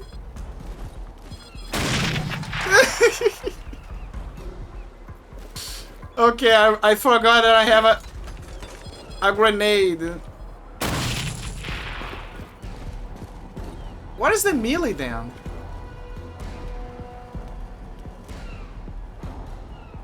I remember that I put the melee here. The melee is... So this is the... Wait, this is the grenade. I think I better change it. I better change it. Otherwise I'm gonna have problems here. Where is it? Where's the one that I put for the grenade? Draw grenade. Okay. So...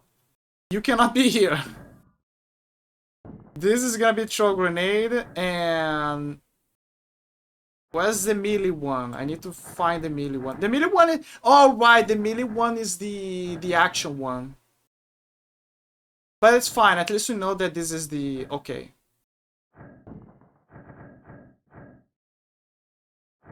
And up arrow is the pickup. Okay, okay, okay, okay.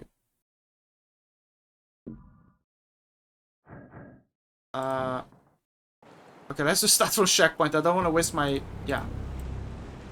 Oh, I can't... What the hell? I can do this. Yeah, whatever. It's fine. We can rewatch the cutscene. We can rewatch the wonderful cutscene of the 2009. Все чисто. I need to find a more efficient way of making those windows I can't do this again. seamlessly I borderless. thought I could, but You're past the point of no return, Hayden. You're already inside the compound. Decision's made. Are you sure this thing isn't It's airborne? not fair. It's not, but even if it is, your booster's good for another 6 hours. Now get with it. Plant your charges. Then infiltrate the building. Okay, infiltrate the building. Okay, let me see if it's fine. Okay, it's not showing the grenade. Good. I already know what the grenade is. That's the shopper. It's showing the chemicals. I like to watch.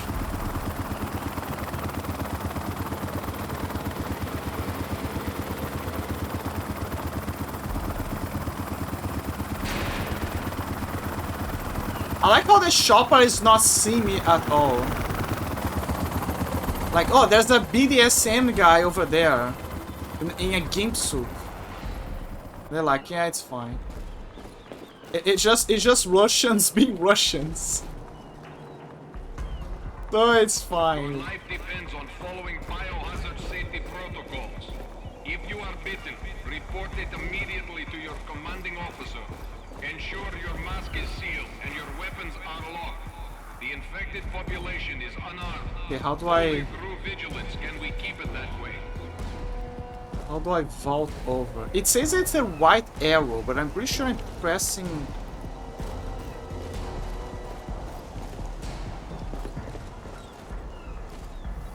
The white button.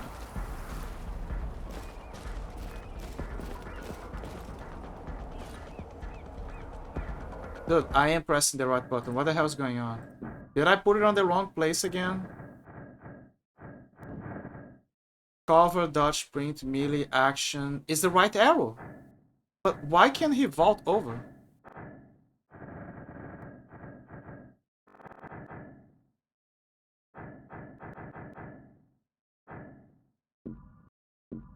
What am I missing?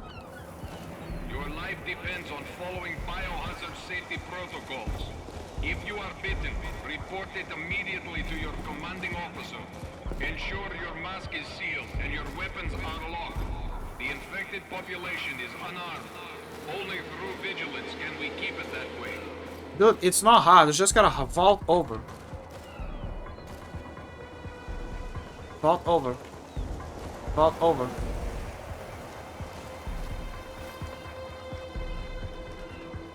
Vault over. Come on. Come on. Do I have to like press them together or? Life depends on following biohazard safety protocols.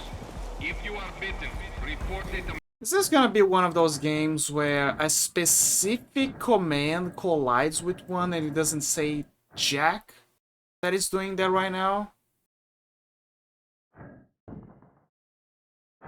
Also, I just realized something. Some commands do not collide with others.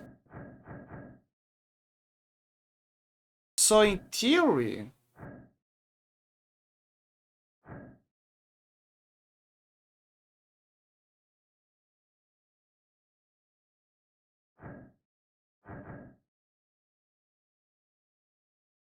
In theory... I could place... No, this is bus power. Why did I put bus power here? God damn it. So, in theory... I could... What is E? E is... Wait, I didn't put anything on E. So, in theory, I could do this. Let me check. Melee action on EU and pick up also EU. See, there's no collision.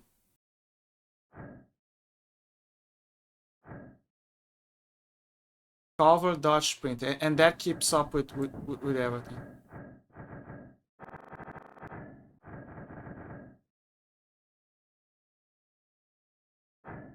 It's weird, but I could work with that.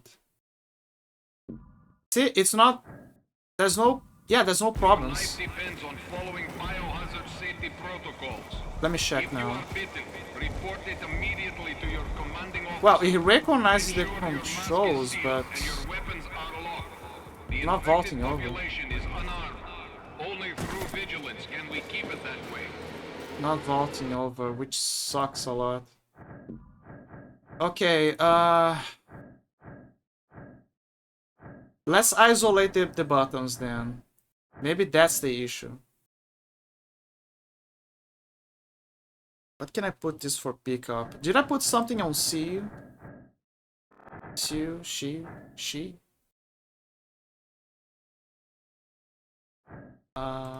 Let's put this on C, I guess. And then this becomes the melee in action.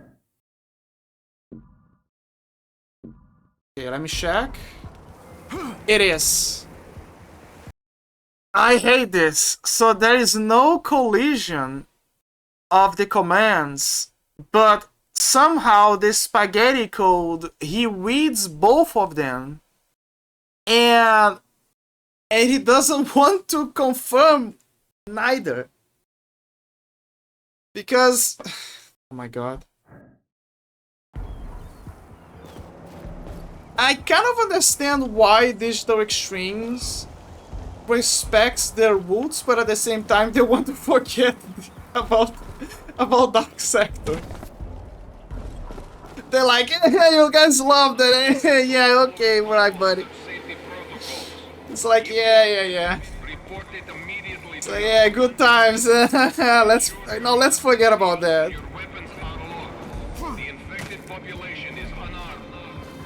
You know? Oh, there you go. See, this is what I hate. 2 buttons for different things. You need one. You need one for punching and you need one for melee and doing actions. And you need another for picking up stuff.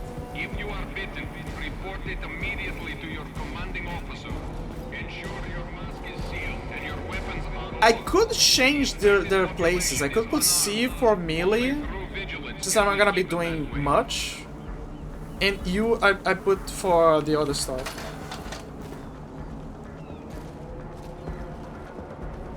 Because how many times I'm gonna be using the action for certain things?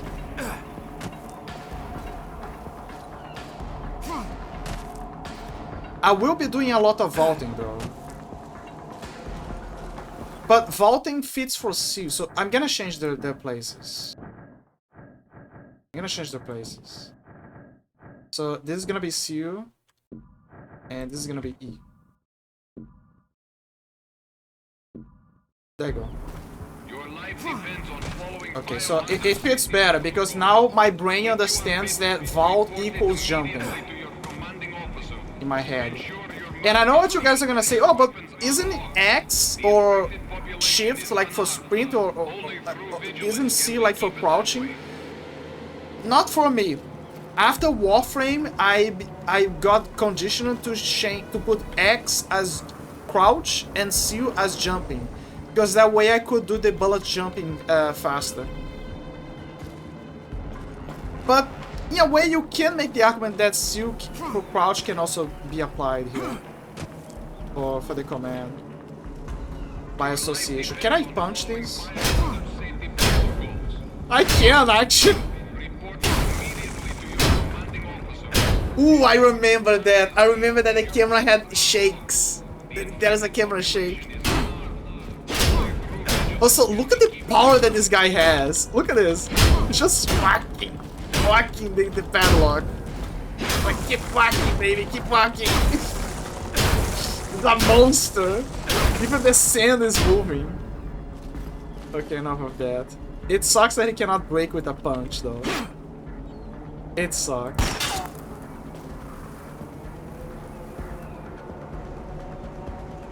depends on following biohazard safety protocols. If you are bitten, report it immediately to your commanding officer. Ensure your mask is sealed and your weapons... I changed my mind. I changed my mind. You're gonna go for... You're gonna go back for the classics here. I just realized that when I punched the door.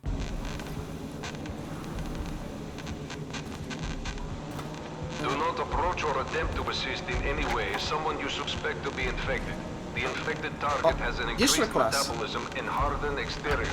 Their flesh continues to harden over time, so decisive action is required. Enferon gas is an effective complement to your arsenal. Enferon is a mild irritant if inhaled by a healthy adult, but applied to the infected target will cause Blight. paralysis and death, given sufficient exposure. Okay. Thank you for the history class. At least the sensitivity of the mouse is very good. Do not I approach like or it. attempt to assist in any way someone you suspect to be infected. The infected target has an increased metabolism and hardened exterior. The Their FOV flesh continues is to not harden over time, so very decisive good. action is required. Enferon gas is an effective complement. Oh to right, your you got plenty arsenal. of charges. I forgot about Enferon is a that. mild irritant if inhaled by a healthy adult, but applied to the infected forgot, target you're an will cause agent. paralysis and death, given sufficient exposure. Guys, I forgot. You are an agent. You gotta destroy things. You gotta kill people. Do not approach or attempt to assist in any way someone you suspect to be infected. The infected target has an increased metabolism and hardened exterior. Pues, Their metabolism. flesh continues to harden over time, so decisive action is required. Enferon gas is an effective complement to your Share, arsenal. yeah. Enferon is a mild irritant. Ah, here.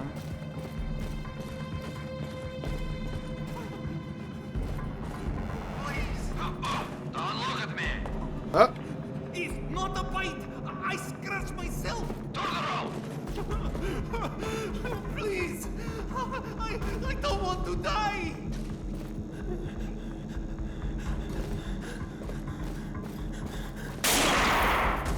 yep, he's dead.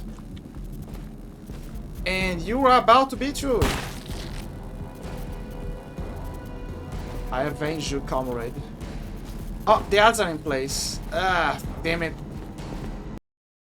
Ah, it's fine, it's fine, it's fine. Fine. I need water anyway. But yeah, so far so good. We made this thing run in a weird way and we did it.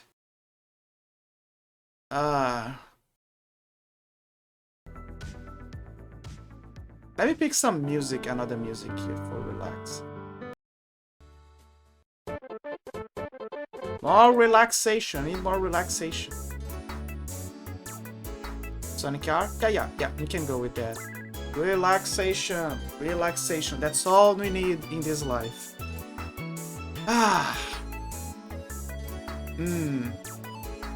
Alright, I forgot to check. What about the performance in the game? I know that this game is from 2005, 2009, but how is it faring in performance? Very good, actually. It's like 10%. This game draws so much little from my CPU. This is something that I love about old games most of the time. When they're so simple, even for the standards of the time, that you don't see them. You see some level of quality there, but you don't see them chunking away all of your resources. Now, granted, I'm pissed that it's a pain in the ass to make this thing run to my standards, but I am happy that at least I can play it, and it's not pulling too much power. True power. True power.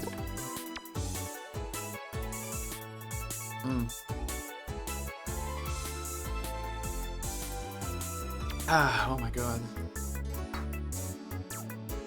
Okay, the ads are gonna finish soon. Well, so far so good, I guess.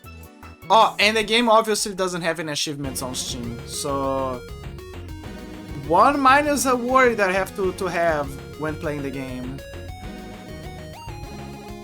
Okay, ads are gonna be over soon, so we can go back to the game. So nobody misses anything. So guys, you wanna take a shower? You wanna hold hands in the Russian? You wanna hold hands in the Russian shower? Now that is a phrase, huh? No, that is a phrase.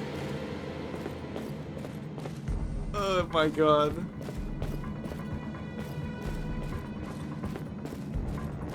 This kind of... Whoa. He's so brutal with the punches and kicks. It kind of feels like a pickup line, don't you think? Like, think about it. It is a pickup line. Like, hey, you wanna hold hands in the Russian shower? Wink, wink. Right? Would you use that as a pickup line?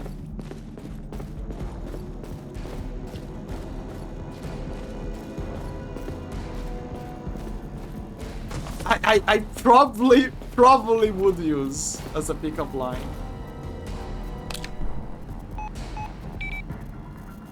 It goes hard in a way. Okay, time to take a shit. He can't even crouch.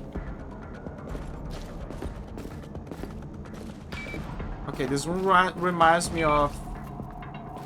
If I can shoot this. No, I can't. This is a 2009 game. What do you think?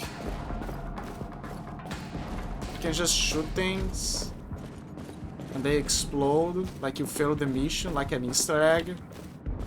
Don't be silly. Whoa!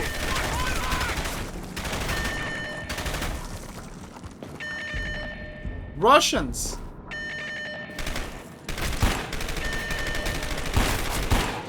Okay, he's dead. There's another guy here.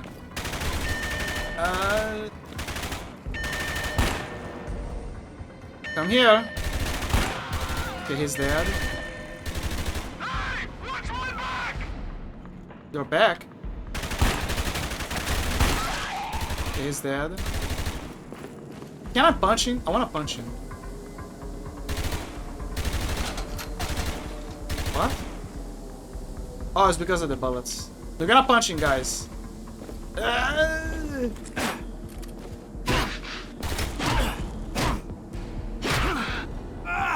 Whoa! Oh, so there is a finisher. And now we got his gun. Does it show on my... No, it doesn't. And there is actually a good reason why it's not showing, by the way. Which you guys are gonna understand later in the game. If you guys played the game, or you saw the game, or you heard about it, you know what I mean. You know exactly what I mean. Also, I think the game is a bit too dark for you guys. So I'm gonna slightly increase... No. Too bright.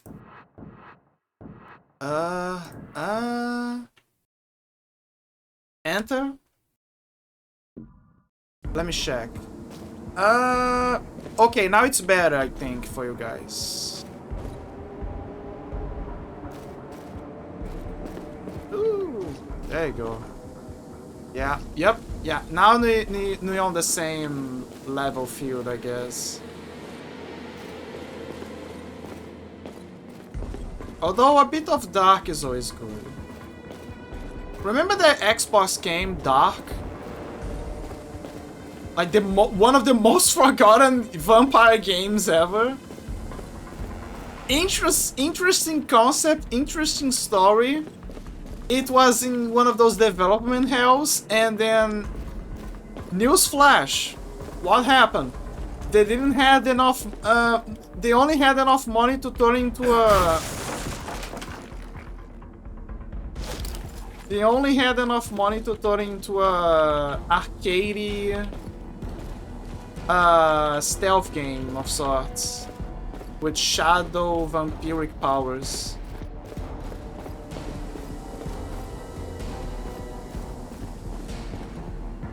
But what's funny is that the concept of the universe was cool, and I wanted to see the rest of the ending. Like, what happened next, right? It ended in a kind of like a cliffhanger. But, you know, it didn't pan out. Oh, there he is.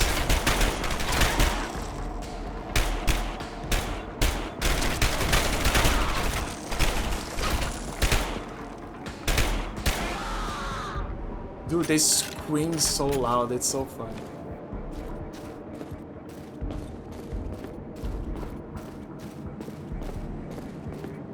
Is John funny? Okay, there's some masks here.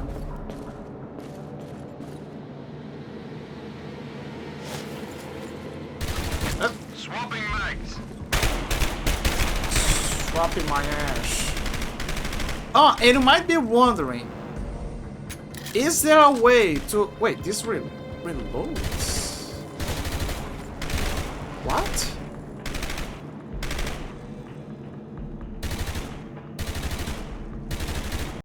I'm having an idea, but... I'm having an idea here. I don't know if it's gonna cancel. I'm thinking like a Helldiver. The reload function, the pickup function has a delay of holding. So in theory, the reload is not gonna interfere with the pickup.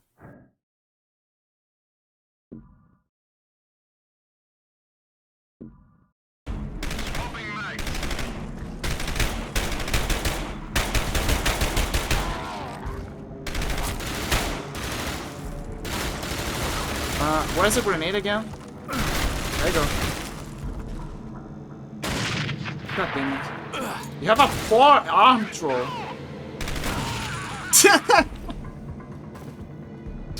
Did it got the other one? I think it did. Okay, see, it's reloading. You can clearly see that it's reloading, so that means that the reload function is working.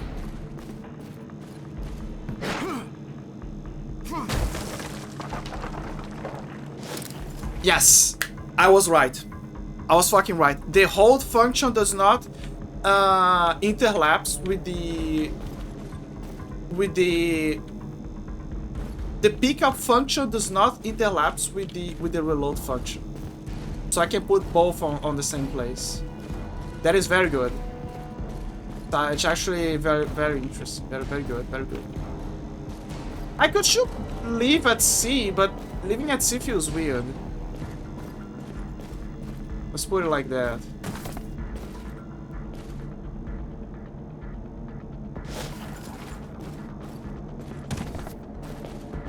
But it's a possibility. I could put it on C.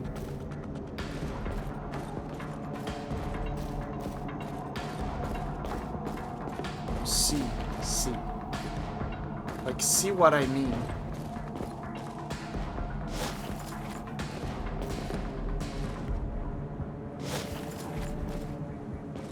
I think I'm gonna leave on C. Because I'm as much as I want to leave on Q, C is better. Because I will have my other fingers able to keep moving while I'm trying to pick up something. Gotta be practical. Now it is gonna feel weird, but it's better this way. Okay, let me see if there's other places to plant the C4.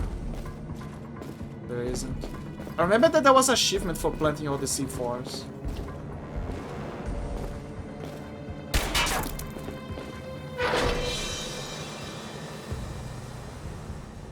Oh yeah, you had to check on the guy, I think.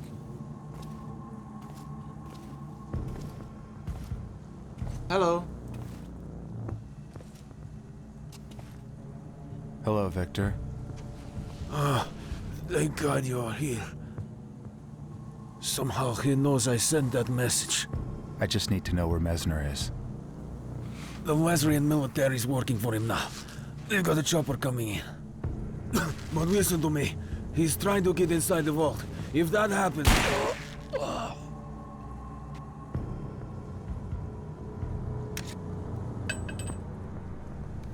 Let me see that he's not a good guy. It's done. Good. It was too dangerous to extract him, and we can't risk bringing the infection. Oh, okay, he's back just here. following orders. My head is killing me. You better pull it together. If Mesner gets that infectious material out of Lasria, it'll spread like the plague. Just want to get this over with. So find Mesner. He's the linchpin. Put a bullet through Oh, he put the last C4 on his body, I think. So 3 C4s and 1 final C4 on his body. Presumably. Also, excuse me, I wanna check something. Marcella Blade. Okay, she's gonna play Marcella Blade. Everyone wants to look at Andrewsy. I wanna play Stella Blade in the future, but I don't know. I'm not obsessed with golding stuff.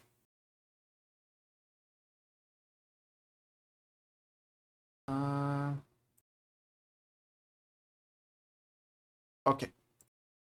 Sorry. Let's continue. I was just checking someone that is gonna play Stella Blade. And... Oh, hello.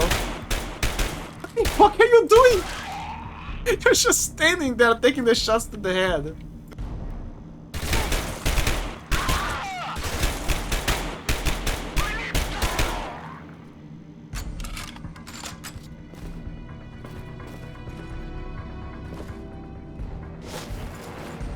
That is a... I know it's a gas mask, but it feels like a cheap gas mask. Oh, hello.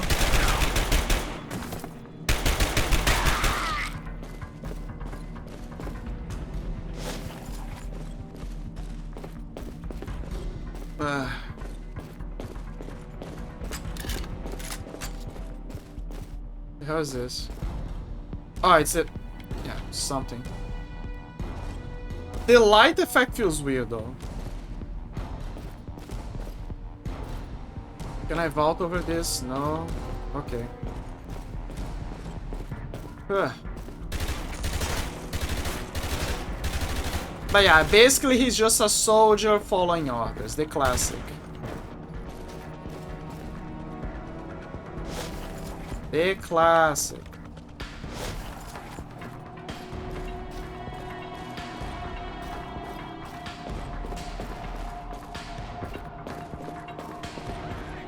Oh yeah, I was trying to talk about that, but if you're wondering if the character can change the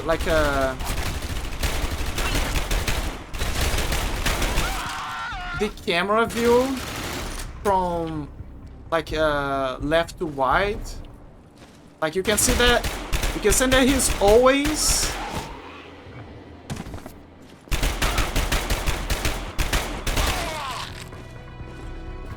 he's always looking like on the right angle, right?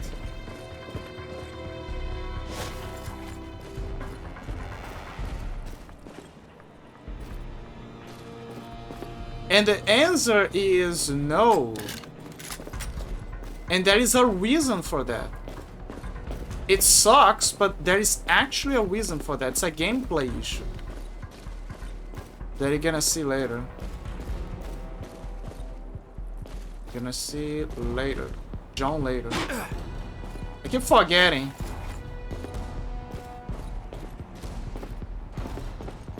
God damn it.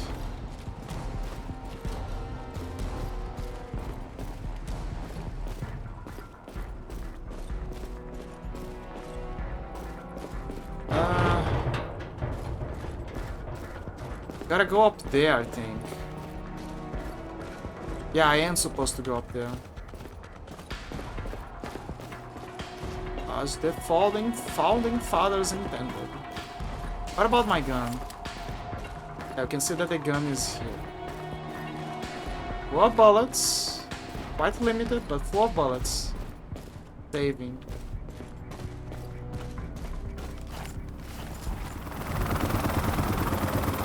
Hold the left arm to sprint. Oh, right, that scene.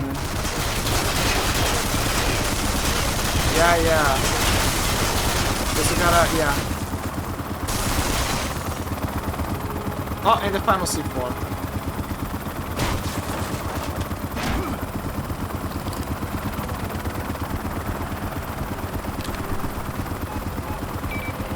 There you go. No C4s planted. Now to fight the big guy.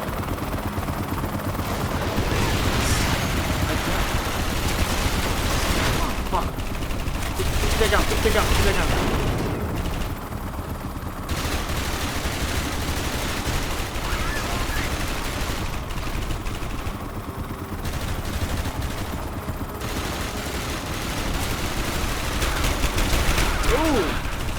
I forgot about that. This is technically the first boss of the game. In a way. In a weird way.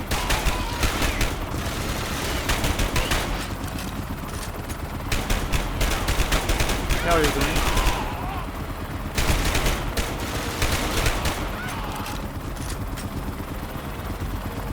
Okay, there you go. Yeah.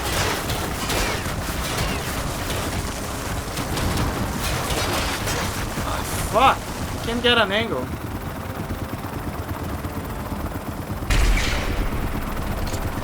Damn it!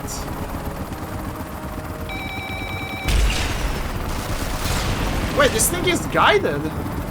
How?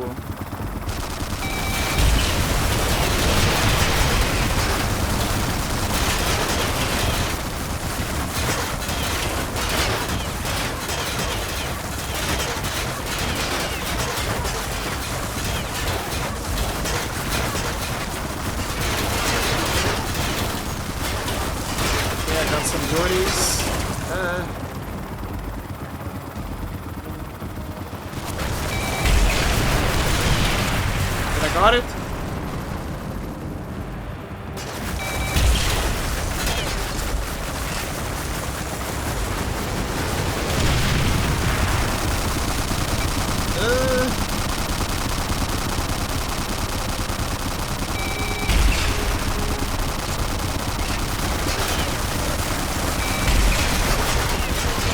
Ah, there you go. I got it.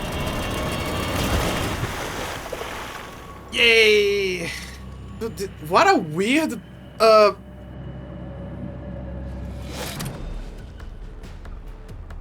this is so launch. Oh, there it is! The hell? The Warframe, guys! There it is! It's Warframe! It's Nyx! It's Proto Nyx! Let's see how you like this. Let's do like this. Oh.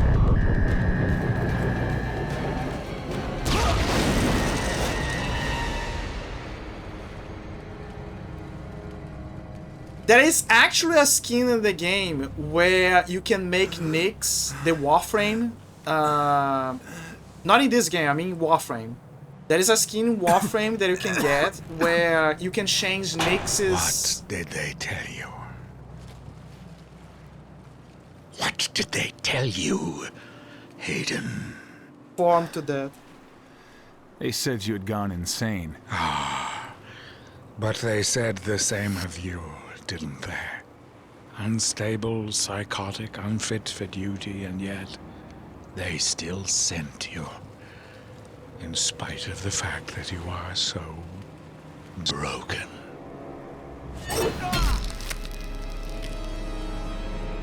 No. But I can fix you. Do it. Wait! Wait!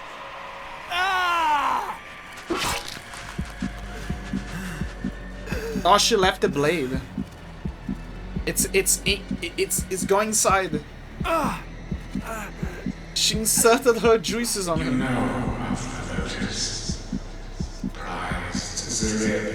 Oh, Lotus. Of course you die in the process. But I think you, of all people, deserve it. Maybe I do. There you go. Why'd they put Dark Sector? So it's intentional. I didn't pay attention to that. It's intentional that one is smaller than the other. I just realized that it is intentional then. So yeah, as you can see now he's infected. Like, bad. He got the gunch.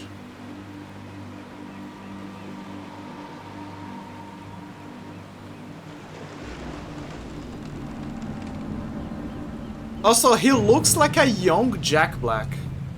Like, he looks like if you took Jack Black and you made him look youngish. Like, super youngish. So yeah, we lost everything. But then again, we didn't have much to begin with. But now, yeah, we lost a lot. I'm in your head. The voices. We lost a lot, and we lost a lot, and we need to find shelter.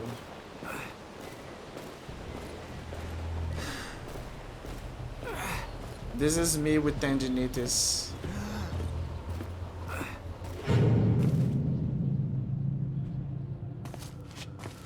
He's the youngest Jack Black. Marlo. Marlo 1. Oh shit. It didn't make. Go ahead. We have you on the emergency channel. I've been infected. The shot you gave me, it's not working. Calm down. Is Mesner dead? Maybe. I detonated the charges. Are you listening to me? The booster didn't work. I need evac. I'm putting the hazmat team together right now. I want you to carry on. Rendezvous with our sleeper agent, Yargo Menzik. He's got an observation post on top of the Lazarian Port Authority. He'll have more boosters for the infection. Use them. It'll hold it off until we can get you out of there. Just follow the coastline north. Coastline north. I've lost all my gear. Improvise. You were always good at that. Yeah, improvise.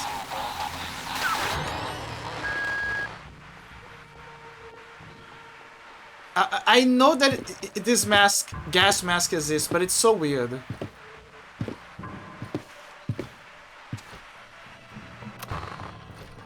Also, he didn't.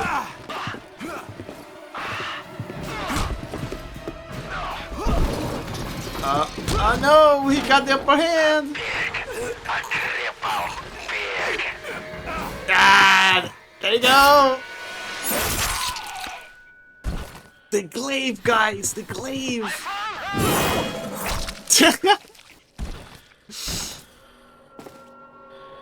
Also, notice how his hand became metallic.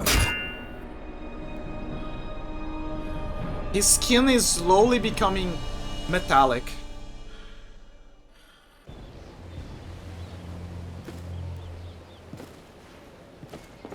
You can kind of see the inspiration that what became the Warframe lore later.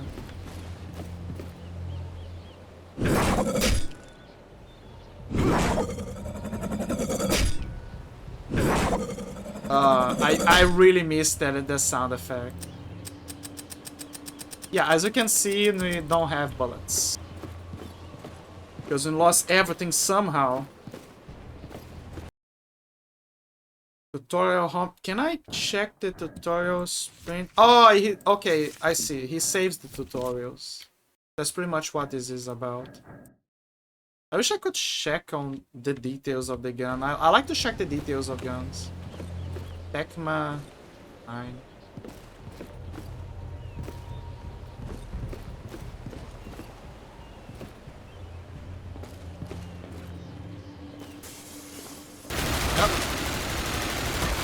Oops. Press and release and beat through the grave handguns and do a with the grave can be fire off him.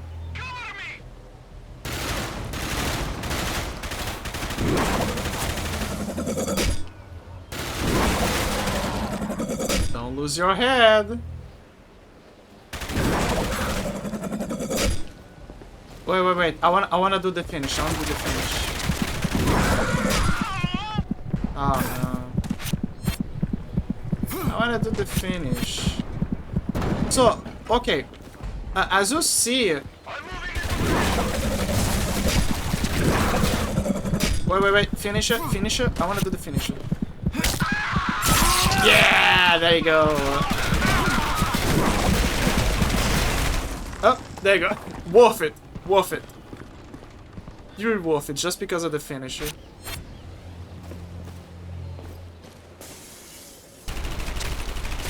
Okay, let me take care of this guy because it's bothering me now. They're like, hi, Tenshi. Hi. Nice model. Oh, thank you. Oh, he throws the thing. I didn't know. Oh, he did the broken neck. How you doing, Tenshi? How you doing? I usually see you on DJ and Jazza here and there.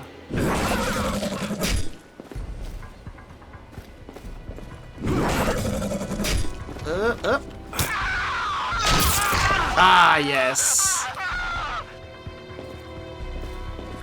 Good meat. Wait, there's another one. I heard you. I heard you. Where are you? Swapping mags. Swapping mags.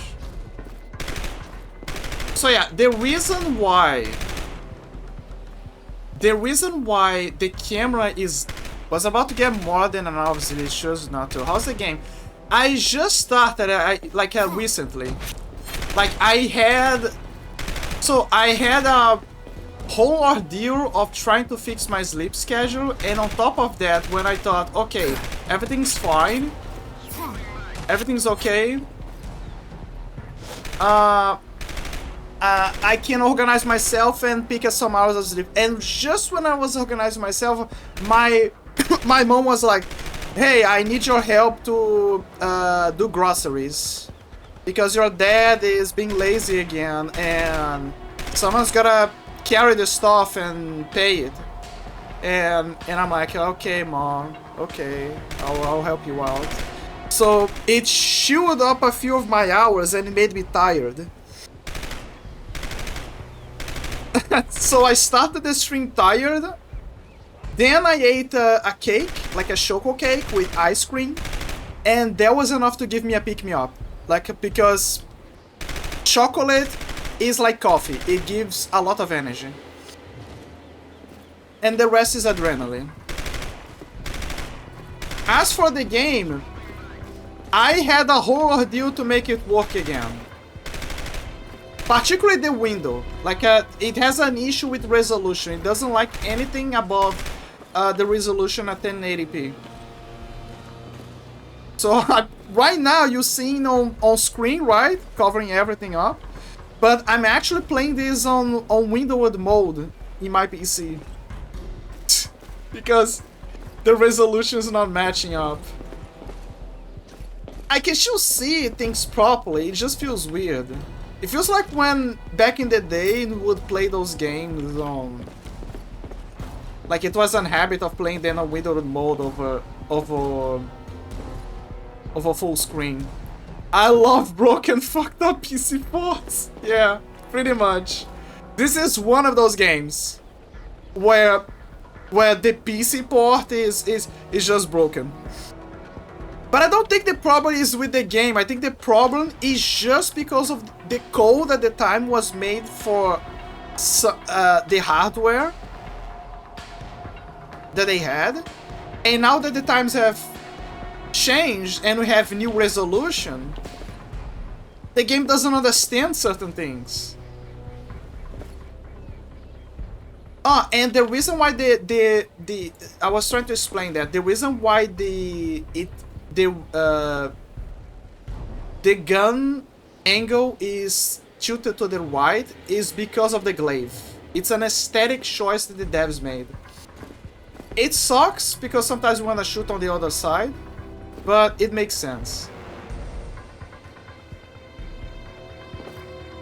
Oh, and the reason why of the rifles, why you lost the rifle, this is the reason why. Military weapons are locked with infection proximity sensors. The weapon will burn out when the charge detonates. Basically, it's to prevent the infected from using the guns. So if you get one, you can only... Yeah, see, there you go, it's gone. So the guns from the soldiers, just pick them up, use it, and then you just discard them. You have to use it on the go. So from here on out, the guns that you get from soldiers, they will, because of that lock, they're gonna burn. They're gonna self-destroy. Oh, and if you're wondering why hold C is to pick things up, it's because this game has a weird keybind. Where cover, dodge, and sprint are the same thing, which fair. But melee and action are the same, and pickup is something else entirely.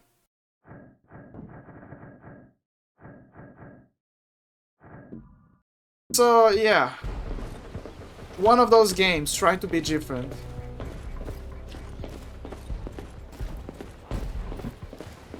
This was Digital Extreme, if I recall, first game. This is what made them.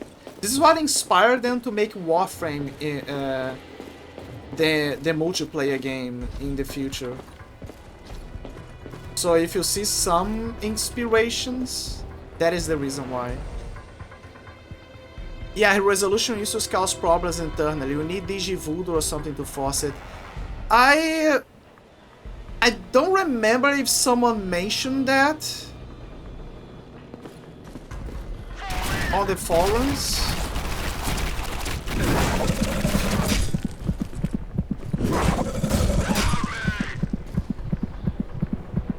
I'm gonna shoot him.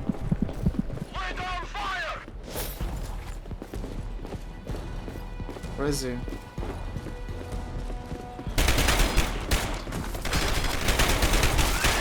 Okay, one down. There you go. Problem solved.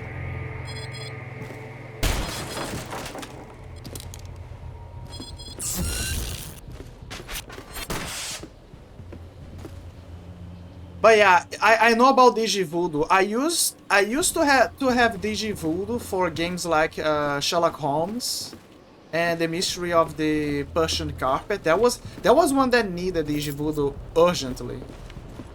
That game had a lot of layers of complications to run.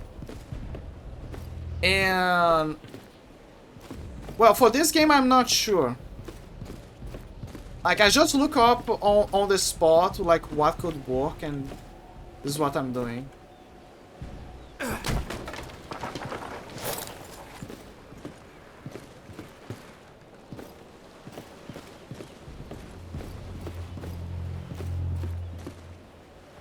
I could try to use DigiVoodoo next time and see if it works.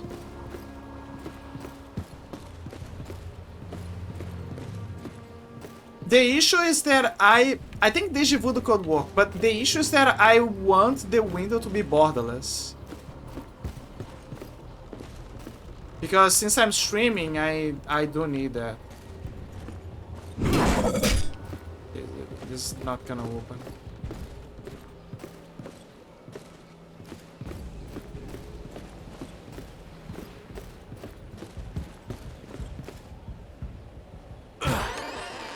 That's a weird way to open something.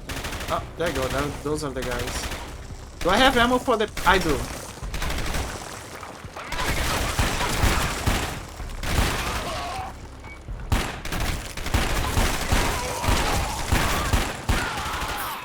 So right now, we gotta rely more on the glaive because we don't have enough ammo for the pistol and she's not properly upgraded. Like, we're lacking a lot, basically.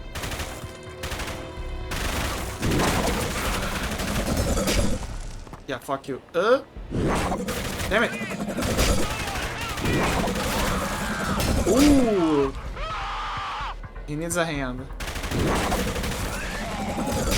Okay. That one. Oh, new power. New power. Target pickup. And yeah, as you can see, the metallic aspect, like the metallic skin, is slowly evolving. You don't understand. This change is inevitable. Okay, Reznov. Thank you.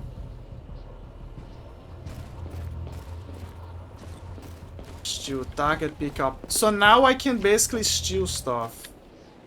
Basically it has magnets for picking stuff up. This is helpful because there is gonna be items in the distance that you need to have that ability.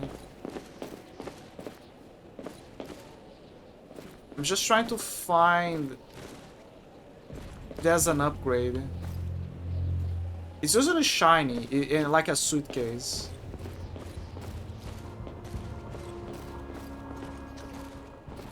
But so far, nothing. Target pickup. Where's the target pickup?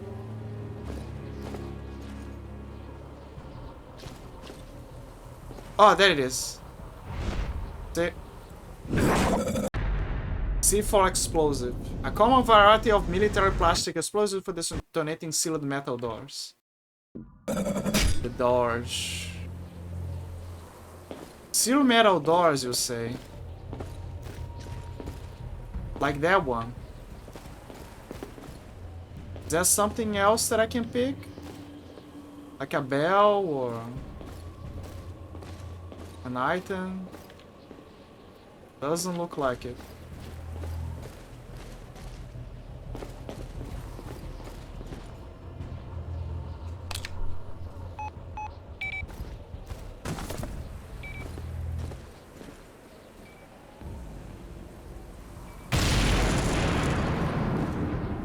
Dude, the door is gone.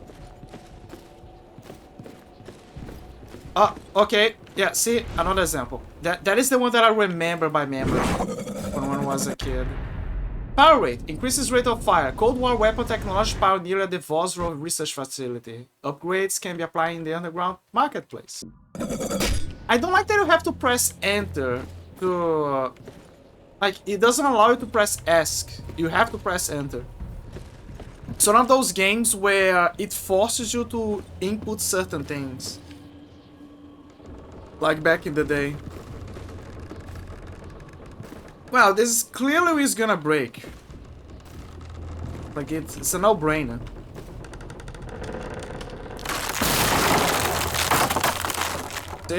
See?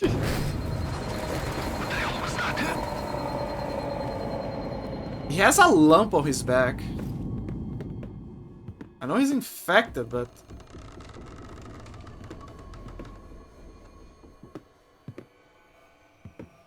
Come on. Get in.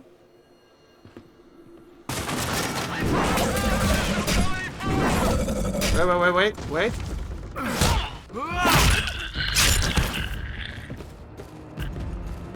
Oh, TV.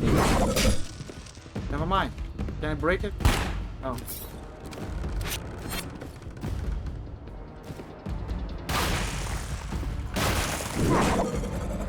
It's so hard to aim sometimes. Wait. I wanna. Damn it. There's a shotgun. I like this shotty, but...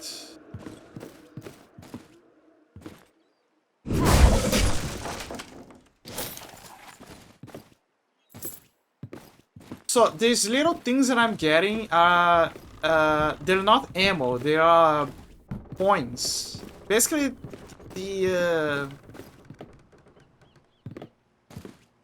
it's how you're gonna get the good stuff, essentially. Like a black market coins. It's like John Wick coins. Very tempted to grab those shotguns, but as we know, they're gonna get busted later.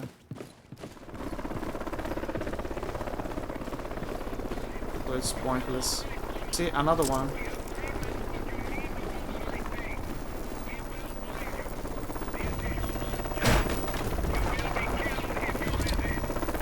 Ammo.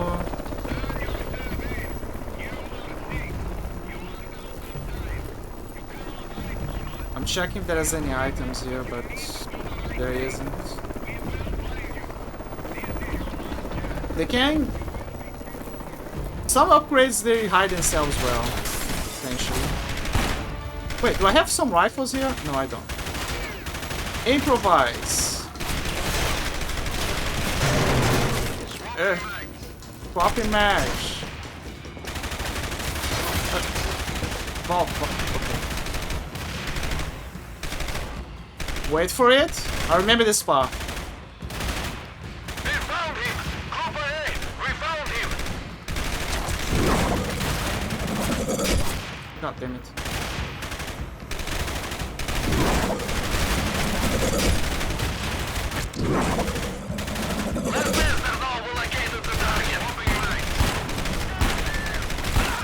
Okay, one down. Dane's not dead. He's coming.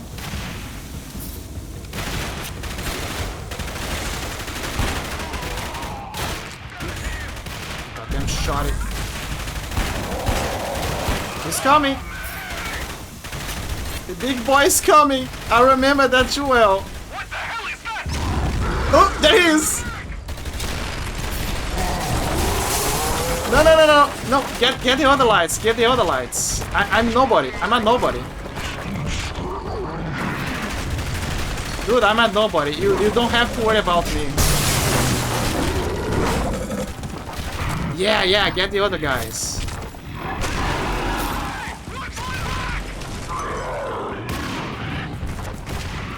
Exactly. I'm a nobody. Get the other guys. Hey, lads, this is your... No. This is your problem now. Okay, now it's my problem.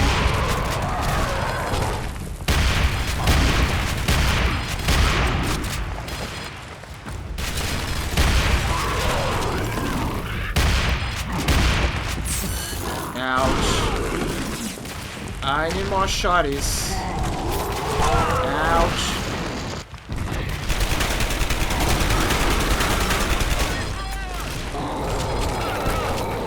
So there is a bug in the game where for some reason he starts spinning around in this exact place.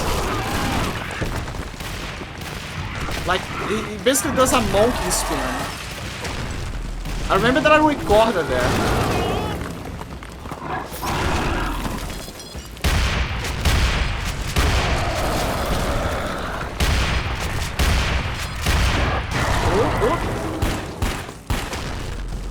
Come on, buddy. Come on, buddy.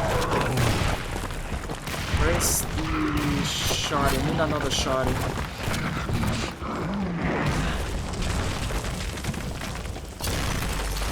Where's the... Oh, the shotty. Oh, there it is! There it is! It's spinning! It's spinning! It's doing the thing! Look, look, guys! The glitch! Yeah! There we go! Oh my god, I'm happy that he's... Oh, there you go, he's gone. Oh man, I'm so happy that it happened. Oh, just like the good old days. You did it. You did it, lad. You survived. You and me.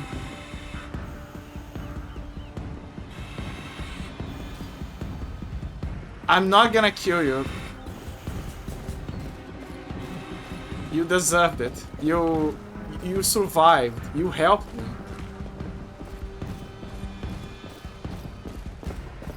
Oh, actually, can I progress without... That's a good question. Can I progress? Can I leave him alive at all? Or do I have to kill him?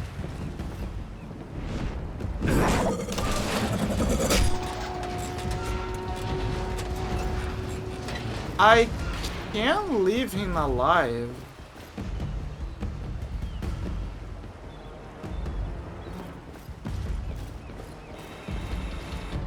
Should I? Should I?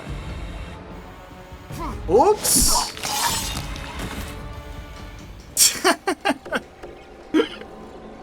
Okay, that was worth it.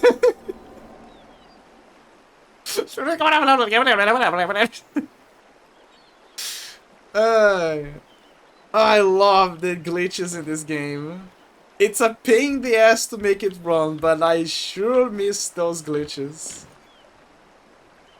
It's sure moving the arm though. I shot the arm. No. Okay, now he stopped. Oh. Whoa. There is also a little thing on the ground that, like, see that there's a glitch there?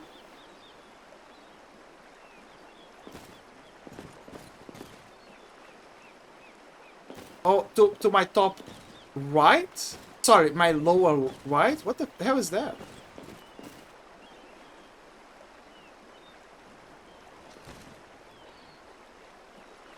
I'm gonna go with that. Not gonna bother the experience, I think. My god.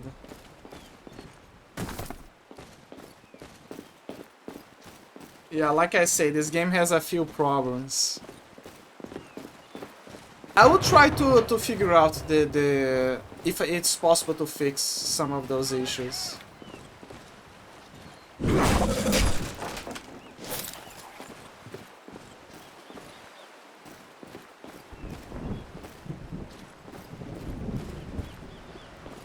Oh man, the spin was the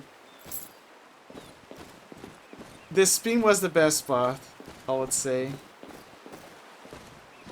Is there something I can grab here?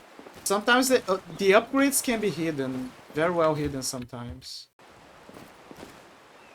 What a weird glitch.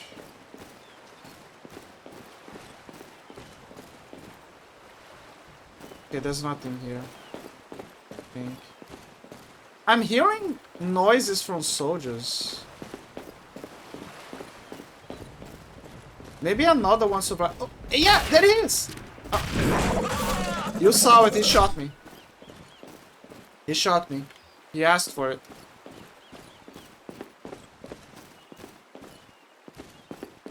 He asked for it.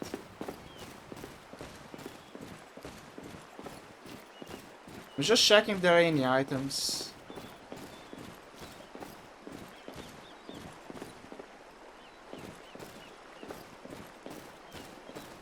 Yeah, I don't think there's any items. There's fishes.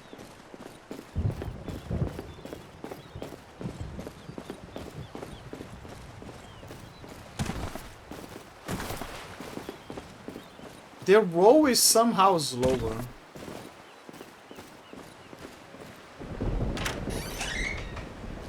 Like, it's helpful sometimes, but it's not by much.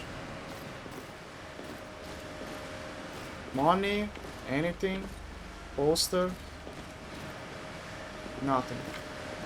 Can I use the glaive? I can. Forgot about that.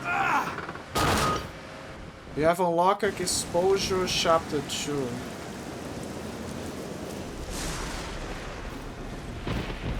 So there are achievements, but it's not showing the achievement? I'm confused. Chapter 3 Plane.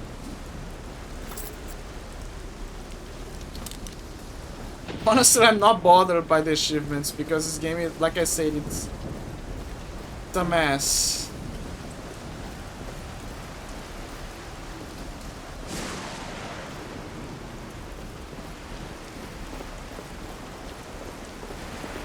But I do like the effects of the rain. Like you can kind of see where the inspiration happened. For example, the prologue mission of Warframe. The very first one. Rain is the best way for you to showcase the effects of a game. Now, as you can see, the water is not high quality. It's very is what you expect, you know.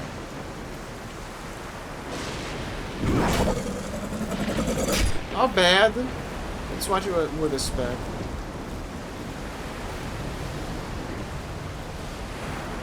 I'm looking. I'm paying attention for the upgrades. If there is any.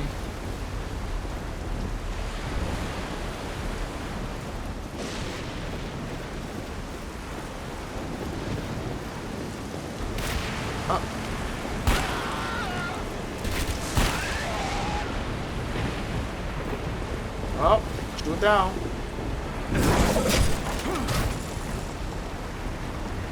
Honestly, using the glaive is better than using the pickup option.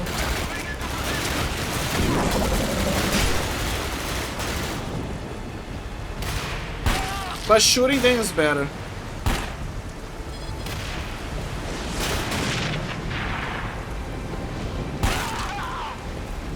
Like, it's way better, it's more practical.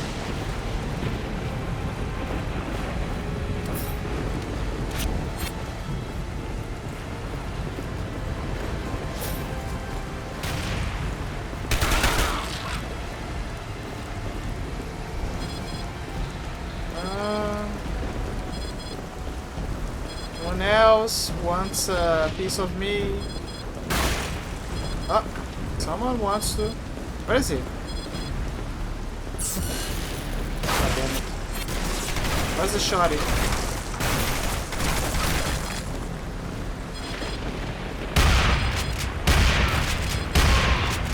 You have a locked sharpshooter, 30 headshots. Like I said, it's weird that the game... So the game has achievements. But they miss... Like, they're all invisible or something.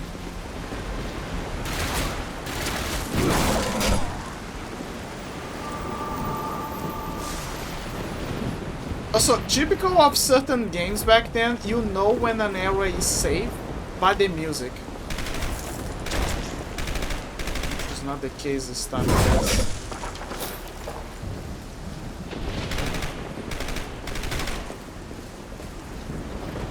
Wait a bit, my lads, I'm checking if there is anything to grab here.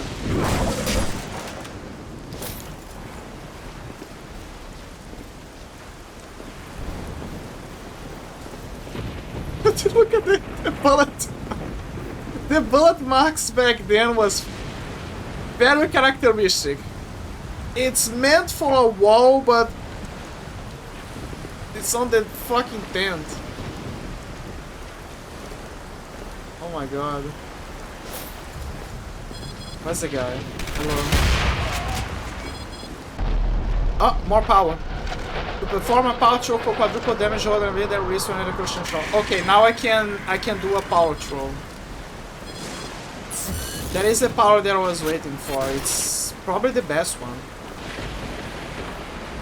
The best one.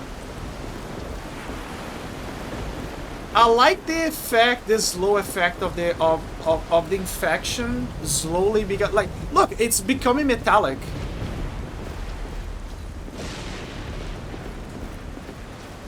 And again, if you played Warframe, you know that this kind of like serves as a prototype for what becomes the lore of Warframe.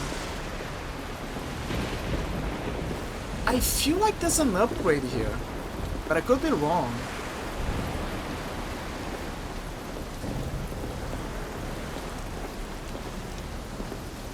I think I'm just gaslighting myself into finding an upgrade here.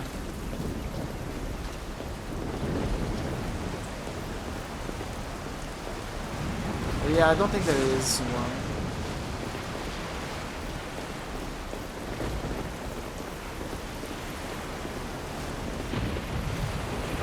So this is the power throw, by the way. So when the aim lines up at this specific point, it basically does a very strong throw that deals a lot of damage.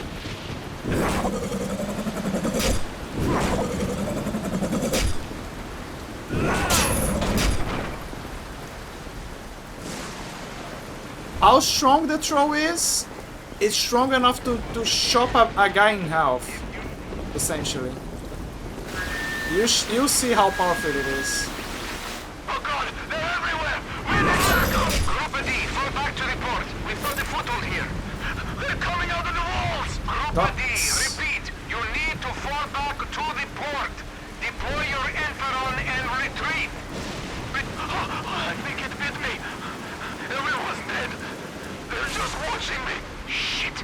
Oh, my head is pounding. Why aren't they attacking me?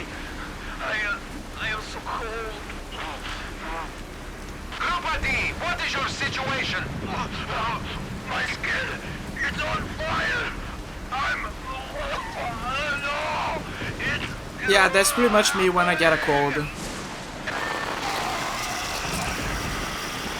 Literally me.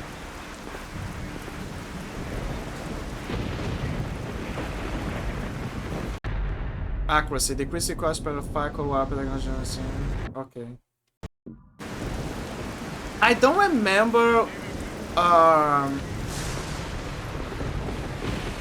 think you can store the weapons with the weapons dealer later. It's kind of like Resident Evil 4. The ads are gonna play soon, so people don't miss anything, I'm gonna take a small break again.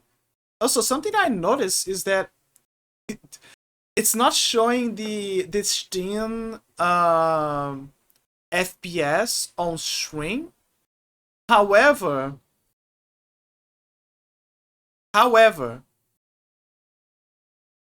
it is showing for me. Another mystery that we're gonna carry to the grave, I guess.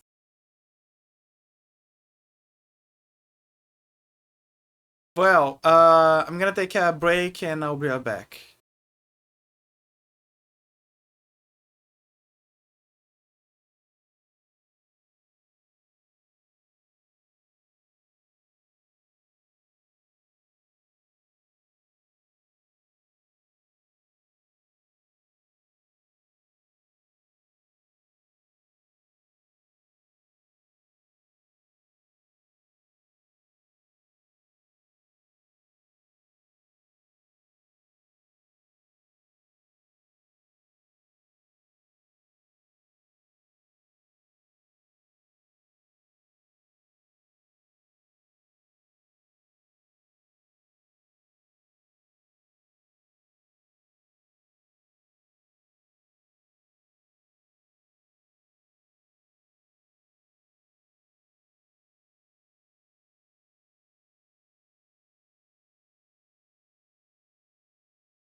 What the hell? Why did it is not playing anything? What the hell happened? Okay, let me guess. It made one of those commercial things. Probably. It has to be. I don't know. One thing's for sure. That is the reason why you don't put that in VODs. What a mess. I hope it didn't, because I hate when that happens, but yeah. I would bet that he did it. Based on evidence.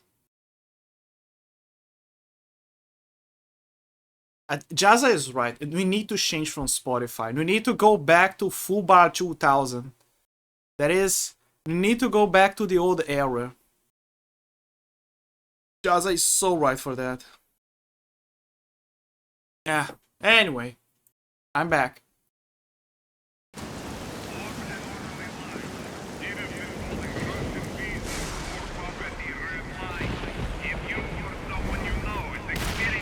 What? Wait. See, that is why the power throw is better. See what I mean? Also, I love this effect in video games, by the way. The water running on things. Even if it's old, it's still a good effect to have in your game, in my opinion. Oh, look, the thing! You see the thing? The spin! Oh my god, I remember that at this exact same spot. I experienced that glitch as well. Every time. It also usually comes with a sound. Like, I remember that back then, but I think it was an issue with the recording, where it would come with a weird sound. Like a wah, wah, wah, wah. I hope it's not the case for you guys watching this stream, but I don't think it is. I think it was just a problem with the codecs at the time.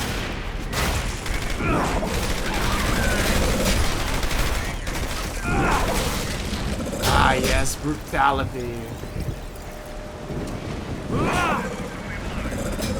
Wait. I got it. Trying to escape your destiny, huh?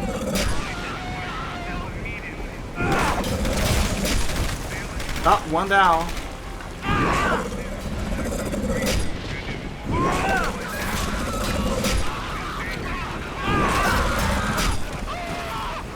Two guys need a hand. Three guys need a hand. Where's the other one? Oh, it doesn't go through.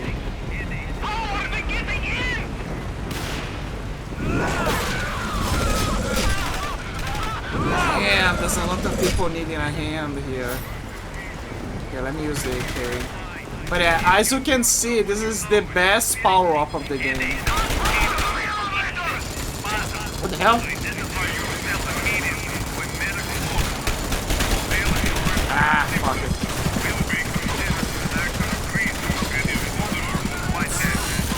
Damn it! Ah.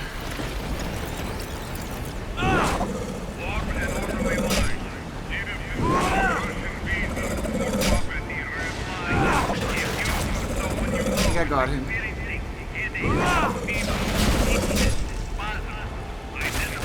What?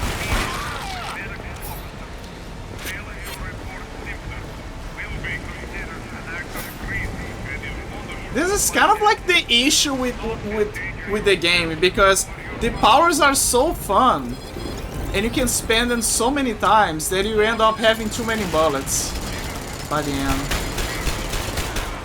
I got it. I got him.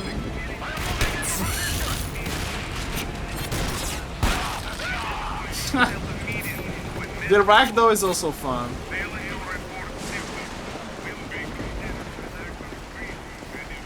It's a cheap ragdoll, but because of the cheapness, is what it sells better. Oh, can I cut his leg? Let me try. I can't.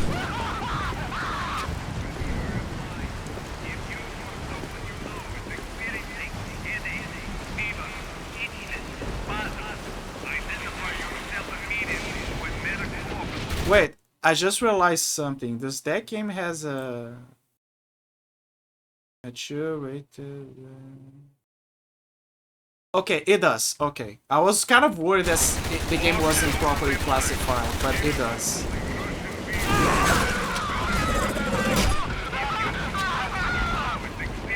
You'll be fine.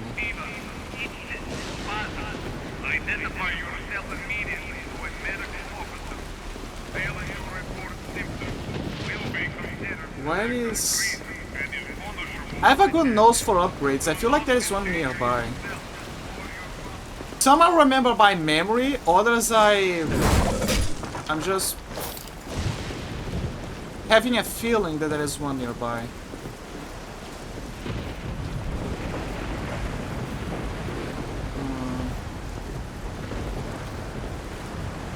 I could be wrong, but you know.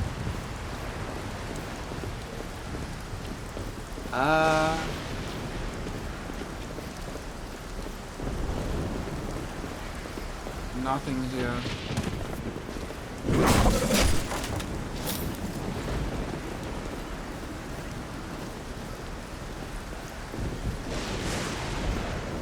I think I gotta go down here, obviously. I wish I could check out the machine gun. Well, it's not here.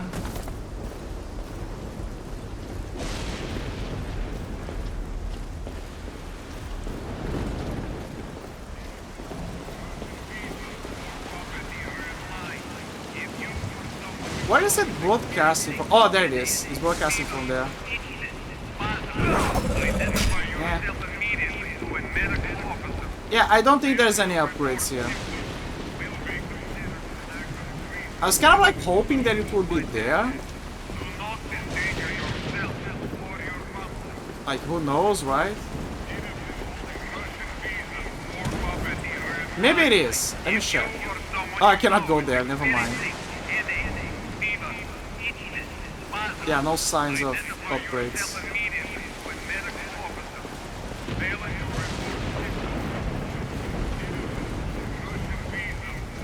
In theory, the metallic structure is gonna go consume his whole body.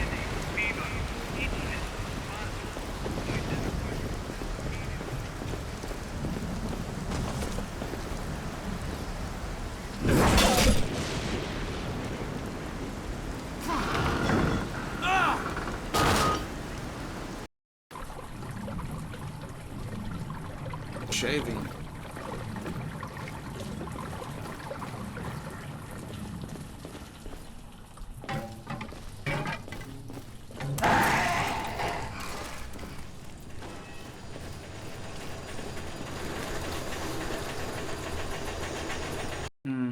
Let me check something.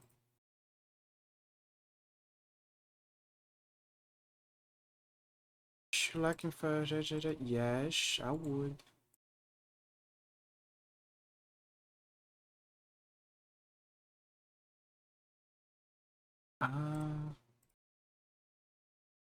Get the button. Well, I obviously not gonna go full house.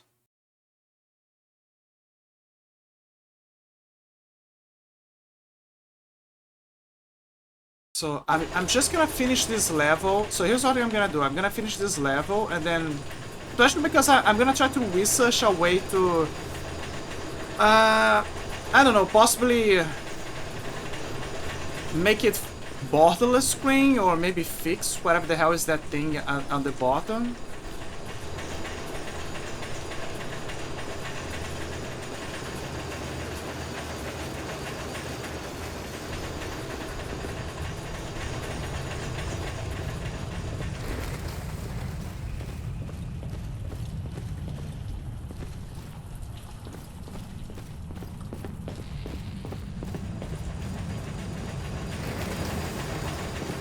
And then yeah. Alpha D, what is your situation? The situation is fucked. That's why.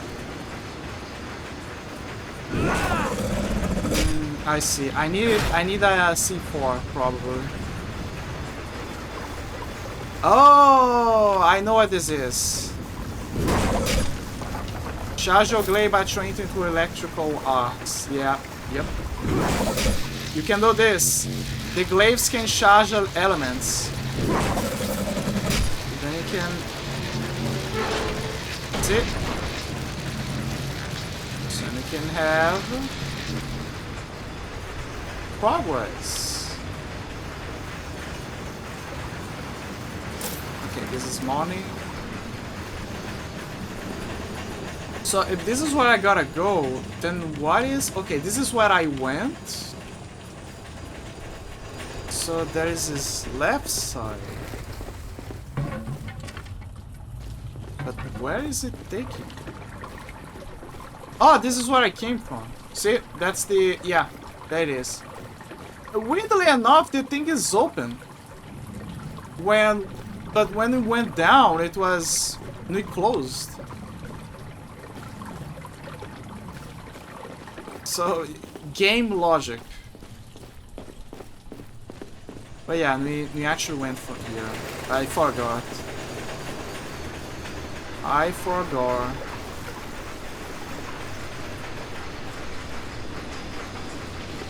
Saving.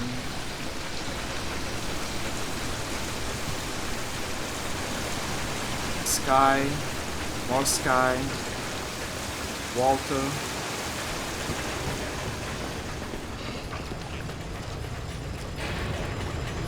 I heard something. Charge your glaive by trying... Yeah, but I'm not seeing anything.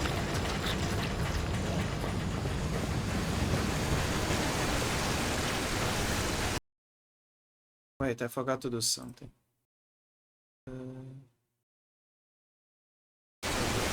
No, wait. No. There you go. I'm gonna try to get the electricity. Can I rebounce it so I can get the electricity? No.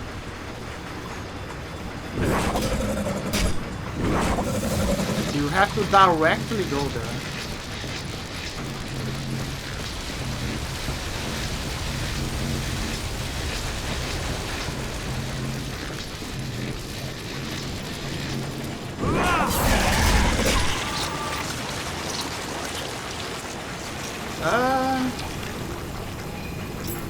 Worth a try. I'm pretty sure that I'm gonna eventually get it.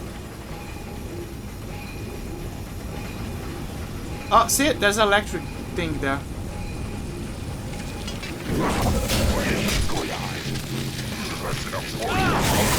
You're infected, guys. What the hell?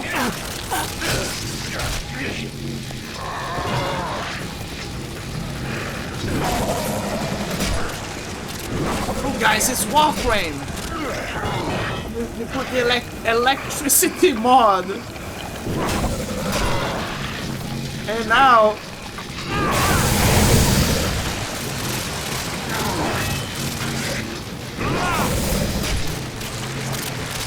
You put the electricity mod against the faction of the muties. So you can have a better effect.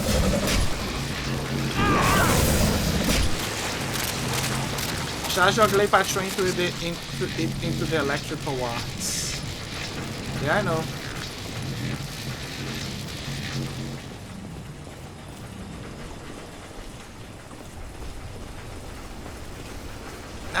Now we just need fire so they can make radiation. So they can break through the defenses of the fossilized, the defenses of the fossilized infected. And the what is the other defense that the Warframe had? It was for a minute I thought there was something there. It was fossilized, and there was another one. Titanium?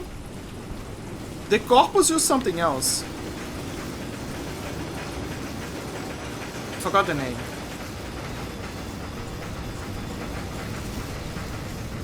But it's another one that can only be bypassed by using radiation.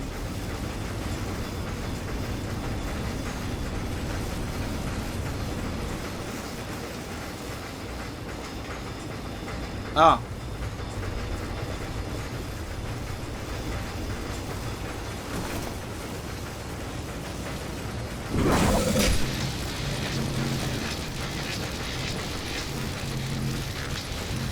Wait, where is... There you go.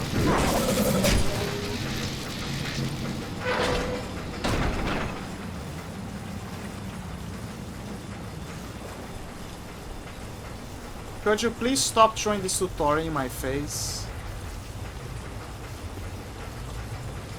I'm looking if there's any upgrades to get.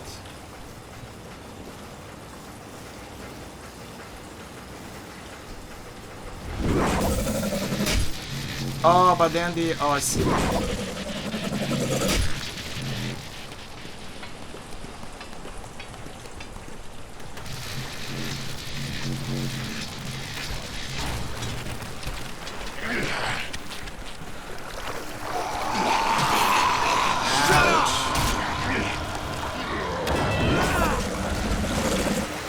mean, there's shocking abilities here.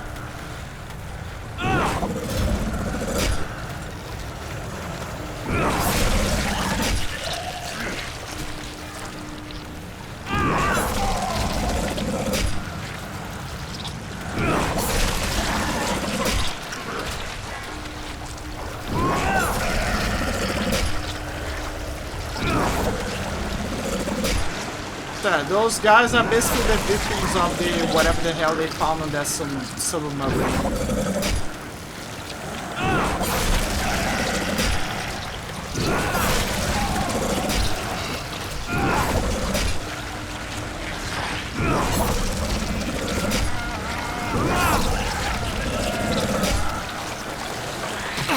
Ouch.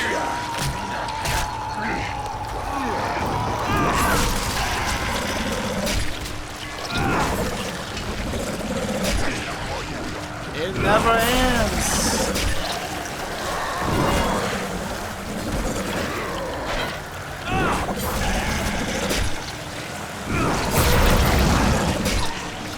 Oh.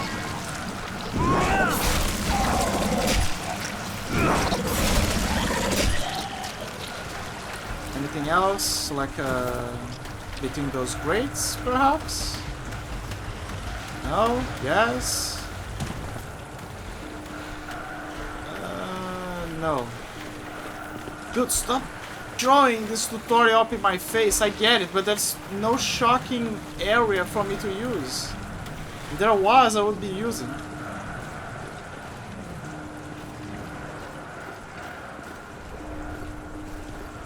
I think it's glitched.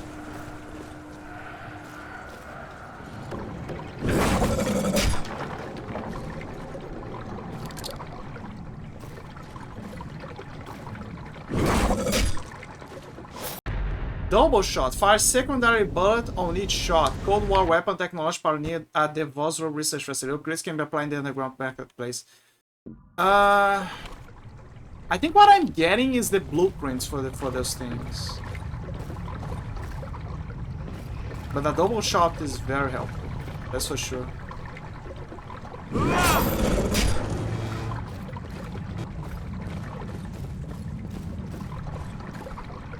I kind of like places like that, by the way, with those under the sewers, but feel like an office space. I don't know, something calls me to those places. It's like my own little corner, you know? Like, oh, this is the place where I'm gonna be working. Devil Unlock, Grave Master.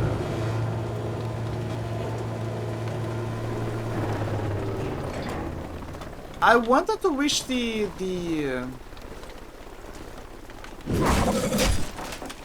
weapons guy.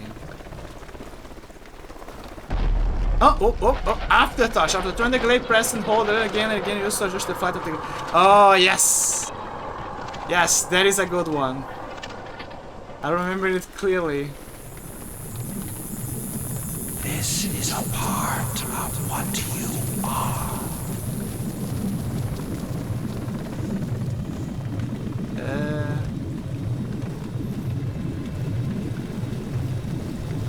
Oh look, it's John Shopper. Oh, this is a place where... Yeah, I think I remember. This is a place where they're gonna keep dropping from the shopper. I believe. I could be wrong.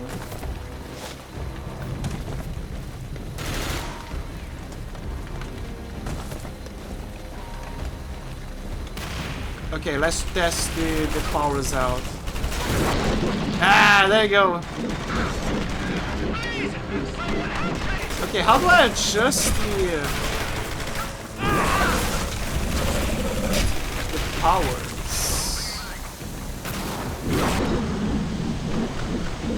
Do I have to? Oh, I see, I see. You gotta use the mouse.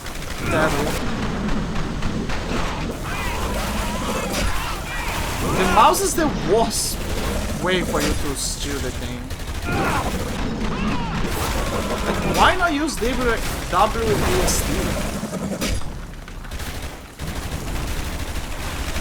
I know that I'm making this... I get it, this is a 2009 game, but still. Also, steering used to be fun when I was a kid.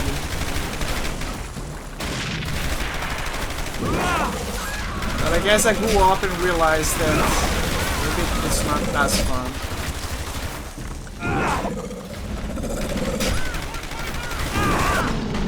Okay, let me try. Yeah, I'm shearing, I guess.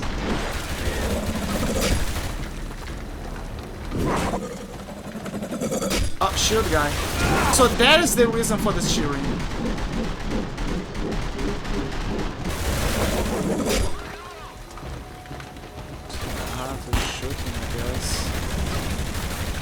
So this is the actual reason for this shearing.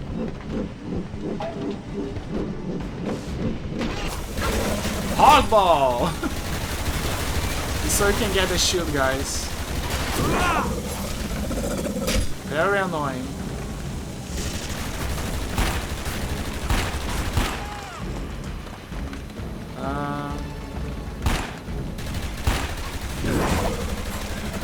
Shock trooper.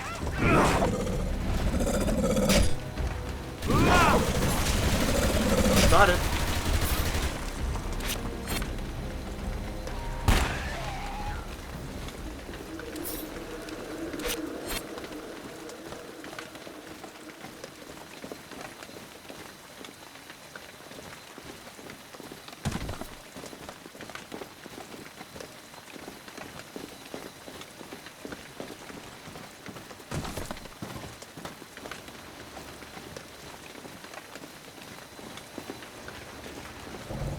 Kind of funny how they call shock troopers shock troopers, but the only shock they have is in, I guess, the act of collision. But in most designs, you see them using like shields, or I mean, not just mostly shields, but more like shotguns, heavy armor. But you don't see them using, for example, at least from what I saw, you don't see them using shock batons. Or, I don't know, tasers. Like, wouldn't that fit them better? Since they're called shock troopers? I'm not saying they can use a shotgun, but it should match the thematics.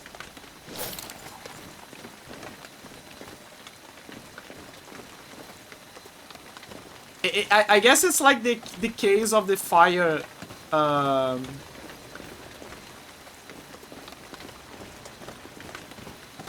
firefighters.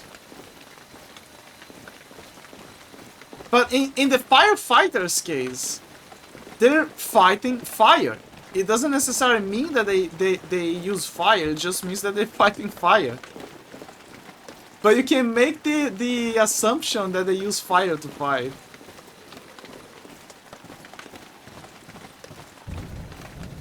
Ah, there's stuff here.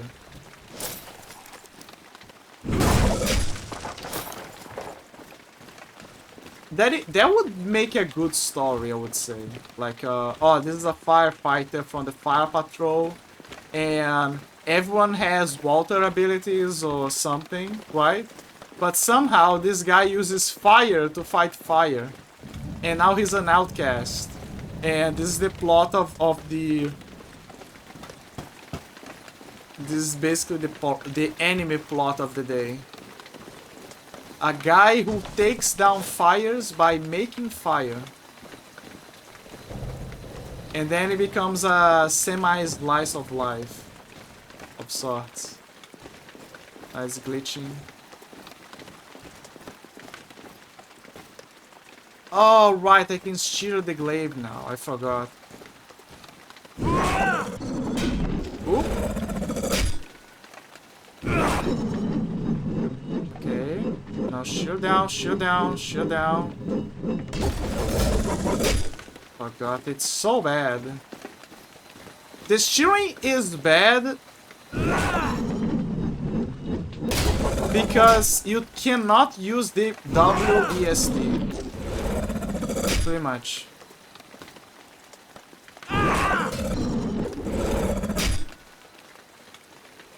Like, right now, look.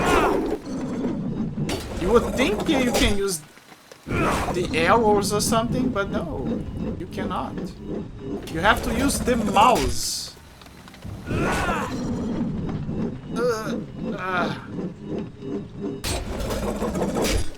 It's good. Like, if you use it with a controller, it's a very good. It's a very good ability. Very good. But if you use it with a mouse, it's terrible.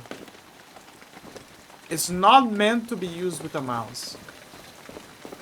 I would say this whole game was not meant to be used with a mouse, in a way. I mean, the aim is good. Like, the aiming is very good with a mouse.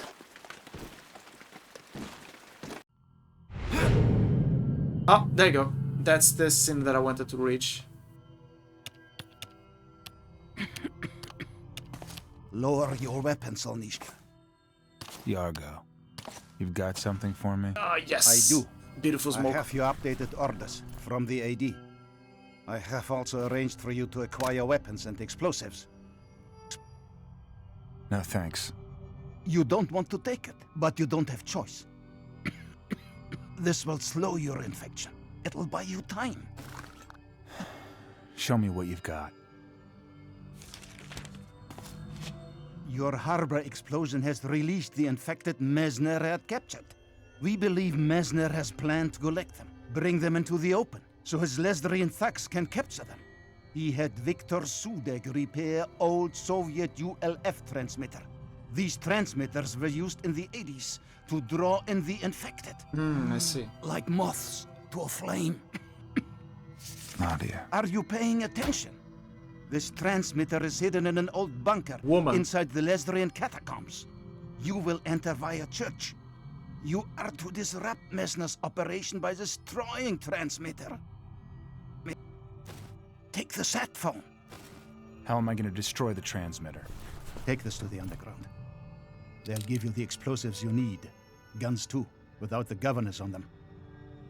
If price is right. Even as world drowns, rats will swim. I hope you won't find the sewers unpleasant. I like how sometimes the dialogue cuts, not to the point where you can like cut some words from him or you don't understand him, but it cuts in a way that it feels like he's just coughing. So it's like, oh, take this with you. You know? Like a hiccup. Unintended, but I just find it funny. I just find it funny. I wanna reach the black market guy. That's the last thing I wanna do. That's my last wish before departing. Let me check. That is not the black market guy. That was the basically his contact in the story. Is this shoot here? He is right there. The classic. Oh, I see the. Oh, look! Another reference. Lotus. That is why Messner. This is the reason why Messner was referencing the Lotus. Because it's the sign of their organization. The Lotus. So, do you guys see the familiarity?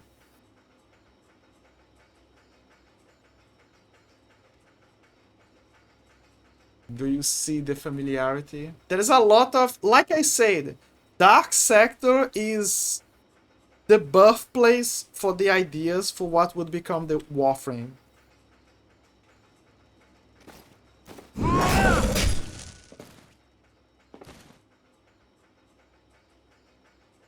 I like that you can see him somehow.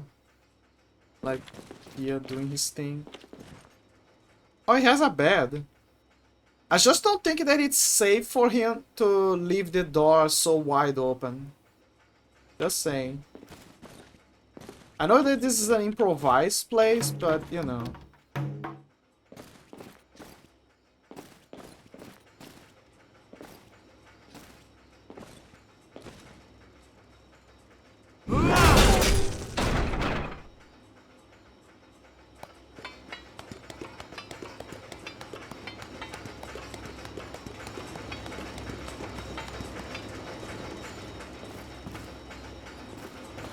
He's not feeling the he stopped complaining about the headaches when you think about it.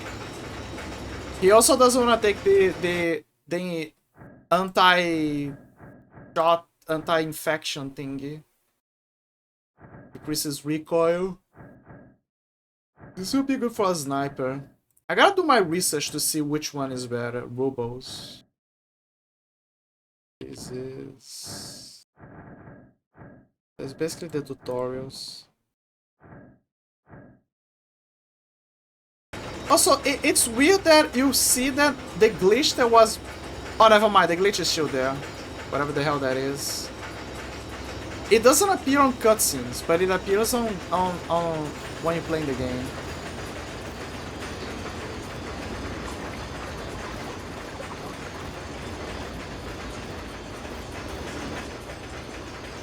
Yeah, no sign. You have a lock, baggage claim. I think he is here. Moths to the flame. I don't remember, it's been a while. Whoa!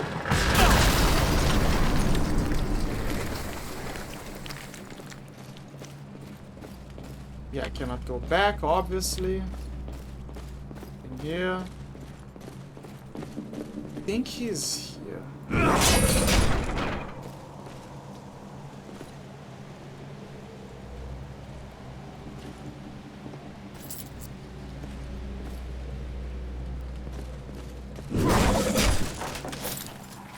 The hell is the guy? We've got the transmitter gear set up. Let's hope this works. Shit. Let's hope it doesn't. Cut the chatter. Group C. Any contact with our friend? No, sir. No contacts. Messner wants him dead. Gas him. Smoke him out. Do not let him interfere with the collection.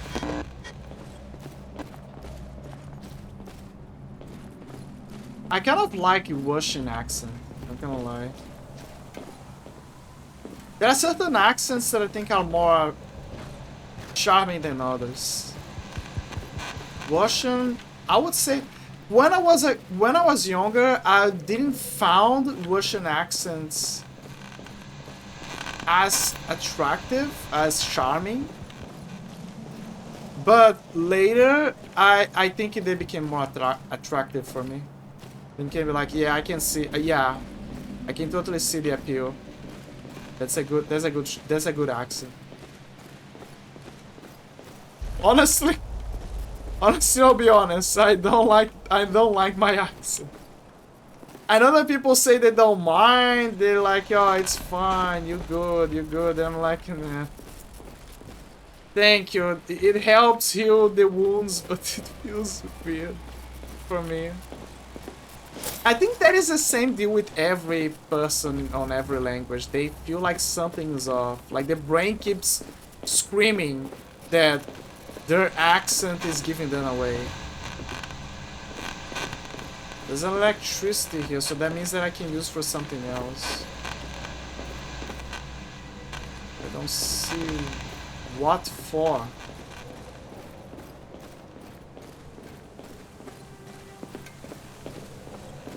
Usually it's a door, a lock. Like I said, I'm not seeing anything.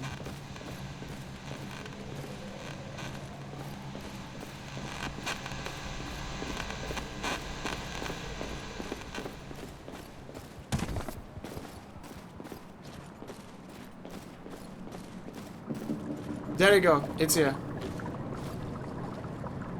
Right here, the lotus symbol. Let's get this straight, Yankee Doodle. You stay on good side of bars like Monkey, and maybe I toss you some peanuts. There it is. Okay. Let's start with some C4. Yeah. For Yargo, I'll give this Semtex, but welding off governors, oh, it is tricky business. Cash up front for that. But yeah, basically, this is the guy who we can store our weapons if we have to. And we can sell our weapons as well for cash. And we can buy them. I don't remember if he updates later on or if you can wait. I don't remember. I really don't remember. But yeah, that's how you get the stuff. So there's the rifles, the shotguns. I remember that he's gonna have a rifle as well later. So yeah, now that I think about it, he will have something. Like a sniper rifle, whatever, something. Techna Burst. It's basically the Techna, but with more firepower. There's also the Vekask Micro. So yeah, handguns. So here's the guns that he's selling right now are basically the guns that we have found from the soldiers, but he removed the C4 charges that they have. You know, the ones for in case of infection. So it's basically the guns, essentially. It's basically the guns that we saw.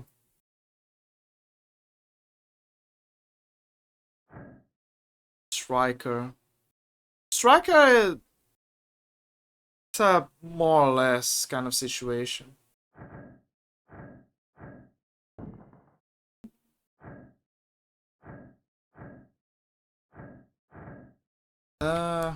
Sell.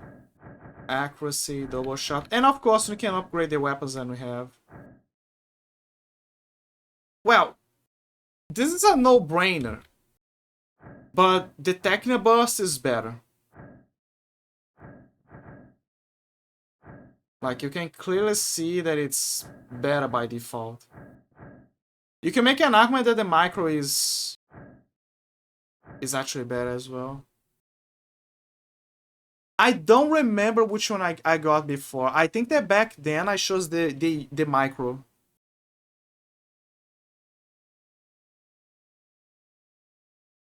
Let me do a bit of research.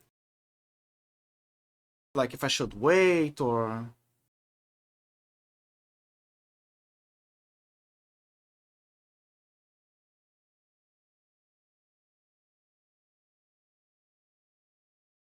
But also the equipment tech with a free triple shot upgrade.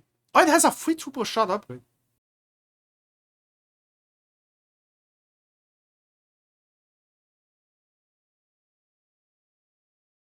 Oh, this is something that I gotta pay attention to.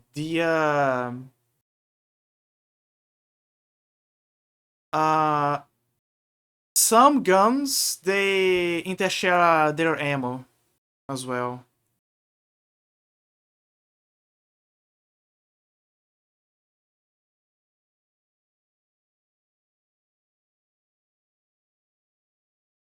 So from what I'm looking up here,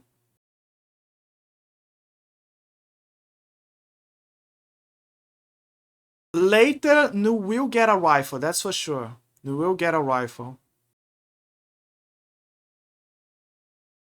Protector, where's the protector again? Oh, it's the shotgun. You're also gonna get a shotgun, a new one. I'm gonna be honest, everyone loves a shotty, but you guys saw that the shotty is good for bosses, but not as effective for mobs.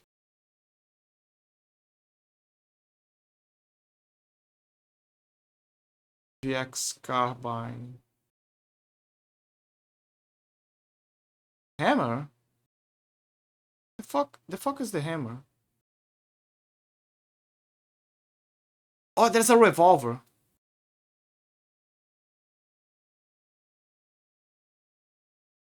Ah.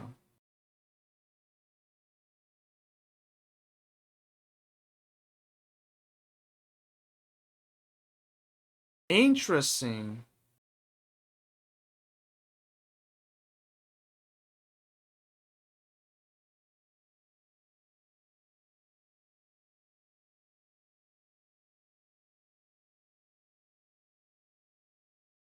Okay, so here's what I'm gonna do. Okay, I already decided.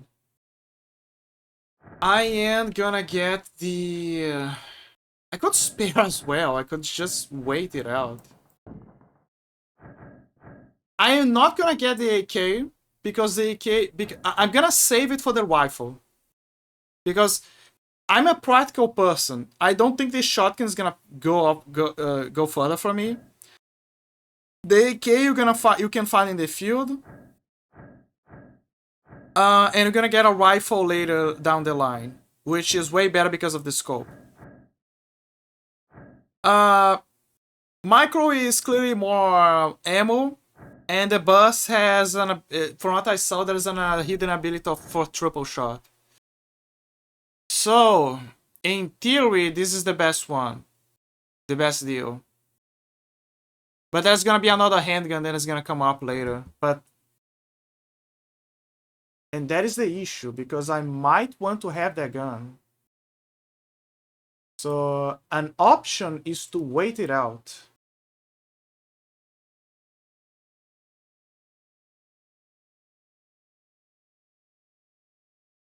Give me a second, let me check the hammer.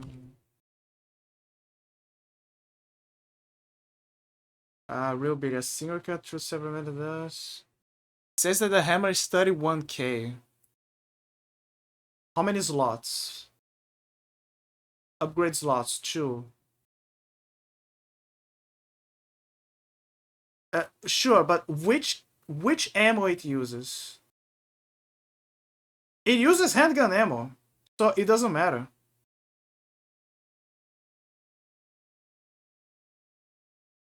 But you're only gonna get it on chapter 6. Which chapter we are at right now? Chapter 3 or something?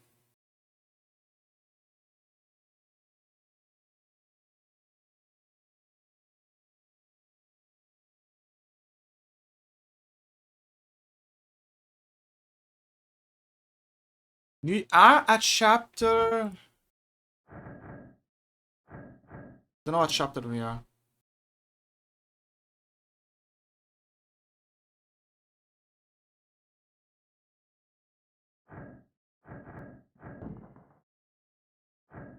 As tempting as it is to get that, I think I'm gonna wait.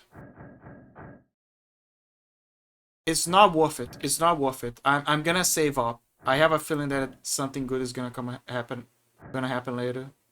Second 9mm. Yeah, I'm not gonna do anything. Did it give me the C4? So, you've come to know how capitalism really works.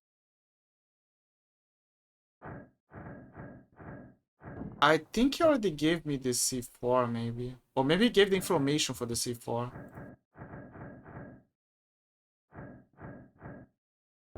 Oh, it's definitely not here.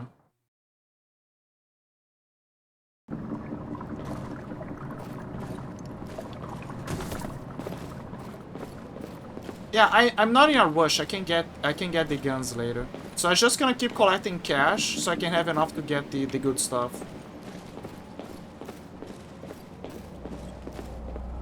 Saving. So yeah, I think I'm gonna stop here for now.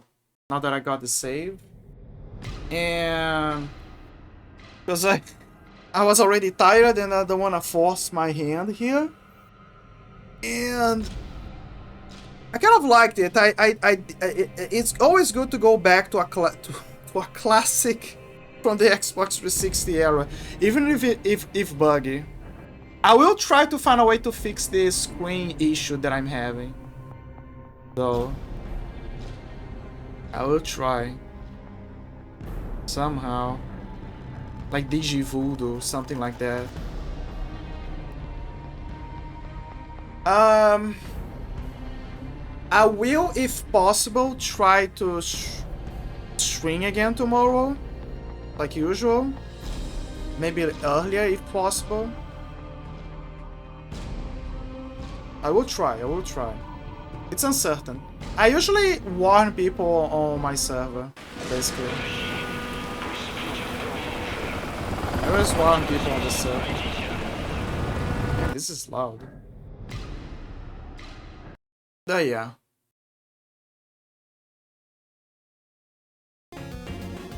Yay! Mario song!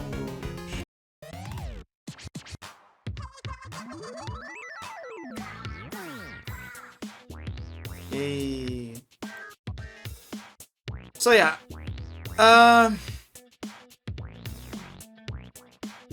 I think I'm okay. So tomorrow, if I stream tomorrow, or the next day, whatever. But I do want to stream more, and I think I'm gonna go continue with Dark Sector.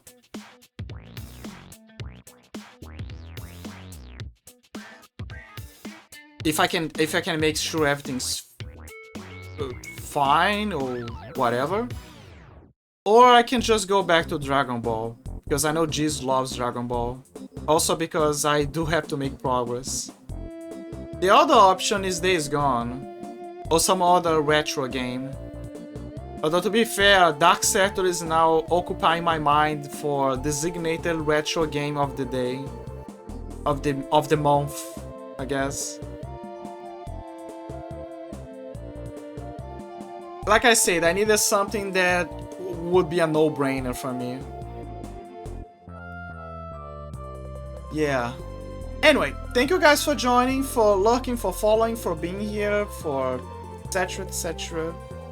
And always good to share tastes and have a good talk and chat. I should do more streams or I just chat. I miss those streams. I like the cool streams where I just chat and talk about stuff, especially videos. From back in the day or reviews. I love game review videos from classics. Those are my favorites. For example, Siege Classic Runes game. This is one of my favorites. The intro, the vibes, everything. Goodness knows this. Buy me more time. Well, I already have a raid target. I kind of wanted to buy more time to raid Hina, but now that I think about it, I never raided Sleepsy. Now Sleepsy is gonna be my target of the day because he's gonna go to Offkai, I think, as well. Yeah, he's gonna be off on Offkai. So, what a perfect day to pick Sleepsy and raid him. What is a raid message? What is a raid message?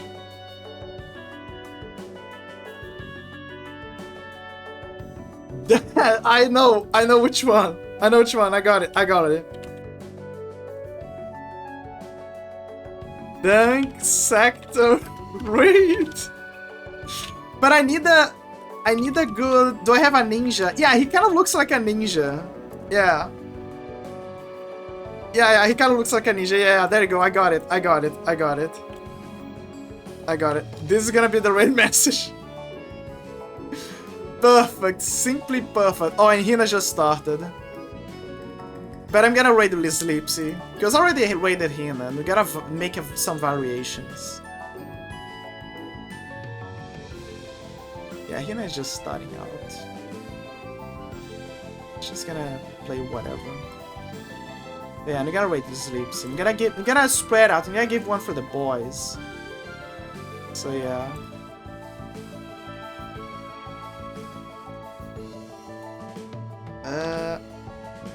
Let me just prepare here just in case. It's kind of funny how certain emotes, they don't show properly sometimes. They register when you input them, but they don't exactly show. Like, it didn't show on the send a message, but it showed when it got sent, and then it's on. It's weird. Wait, why is the red button? I think it's because it's not properly. Where are thou? Yeah, there you go. Yeah. Start raid. Yeah, thank you guys so much. Thank you guys so god dang much. Let's have great adventures together.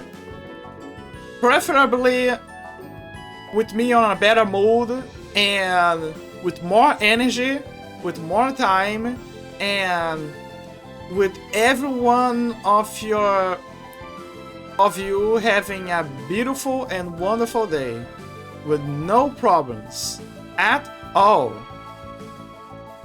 Because that's what we gotta wish for that for everyone, and especially for our buddies and etc. etc.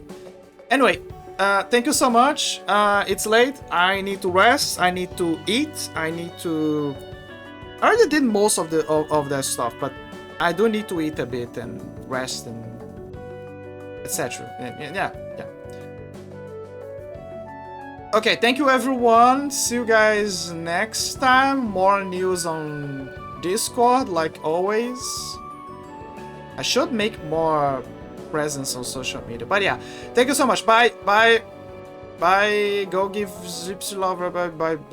Bye.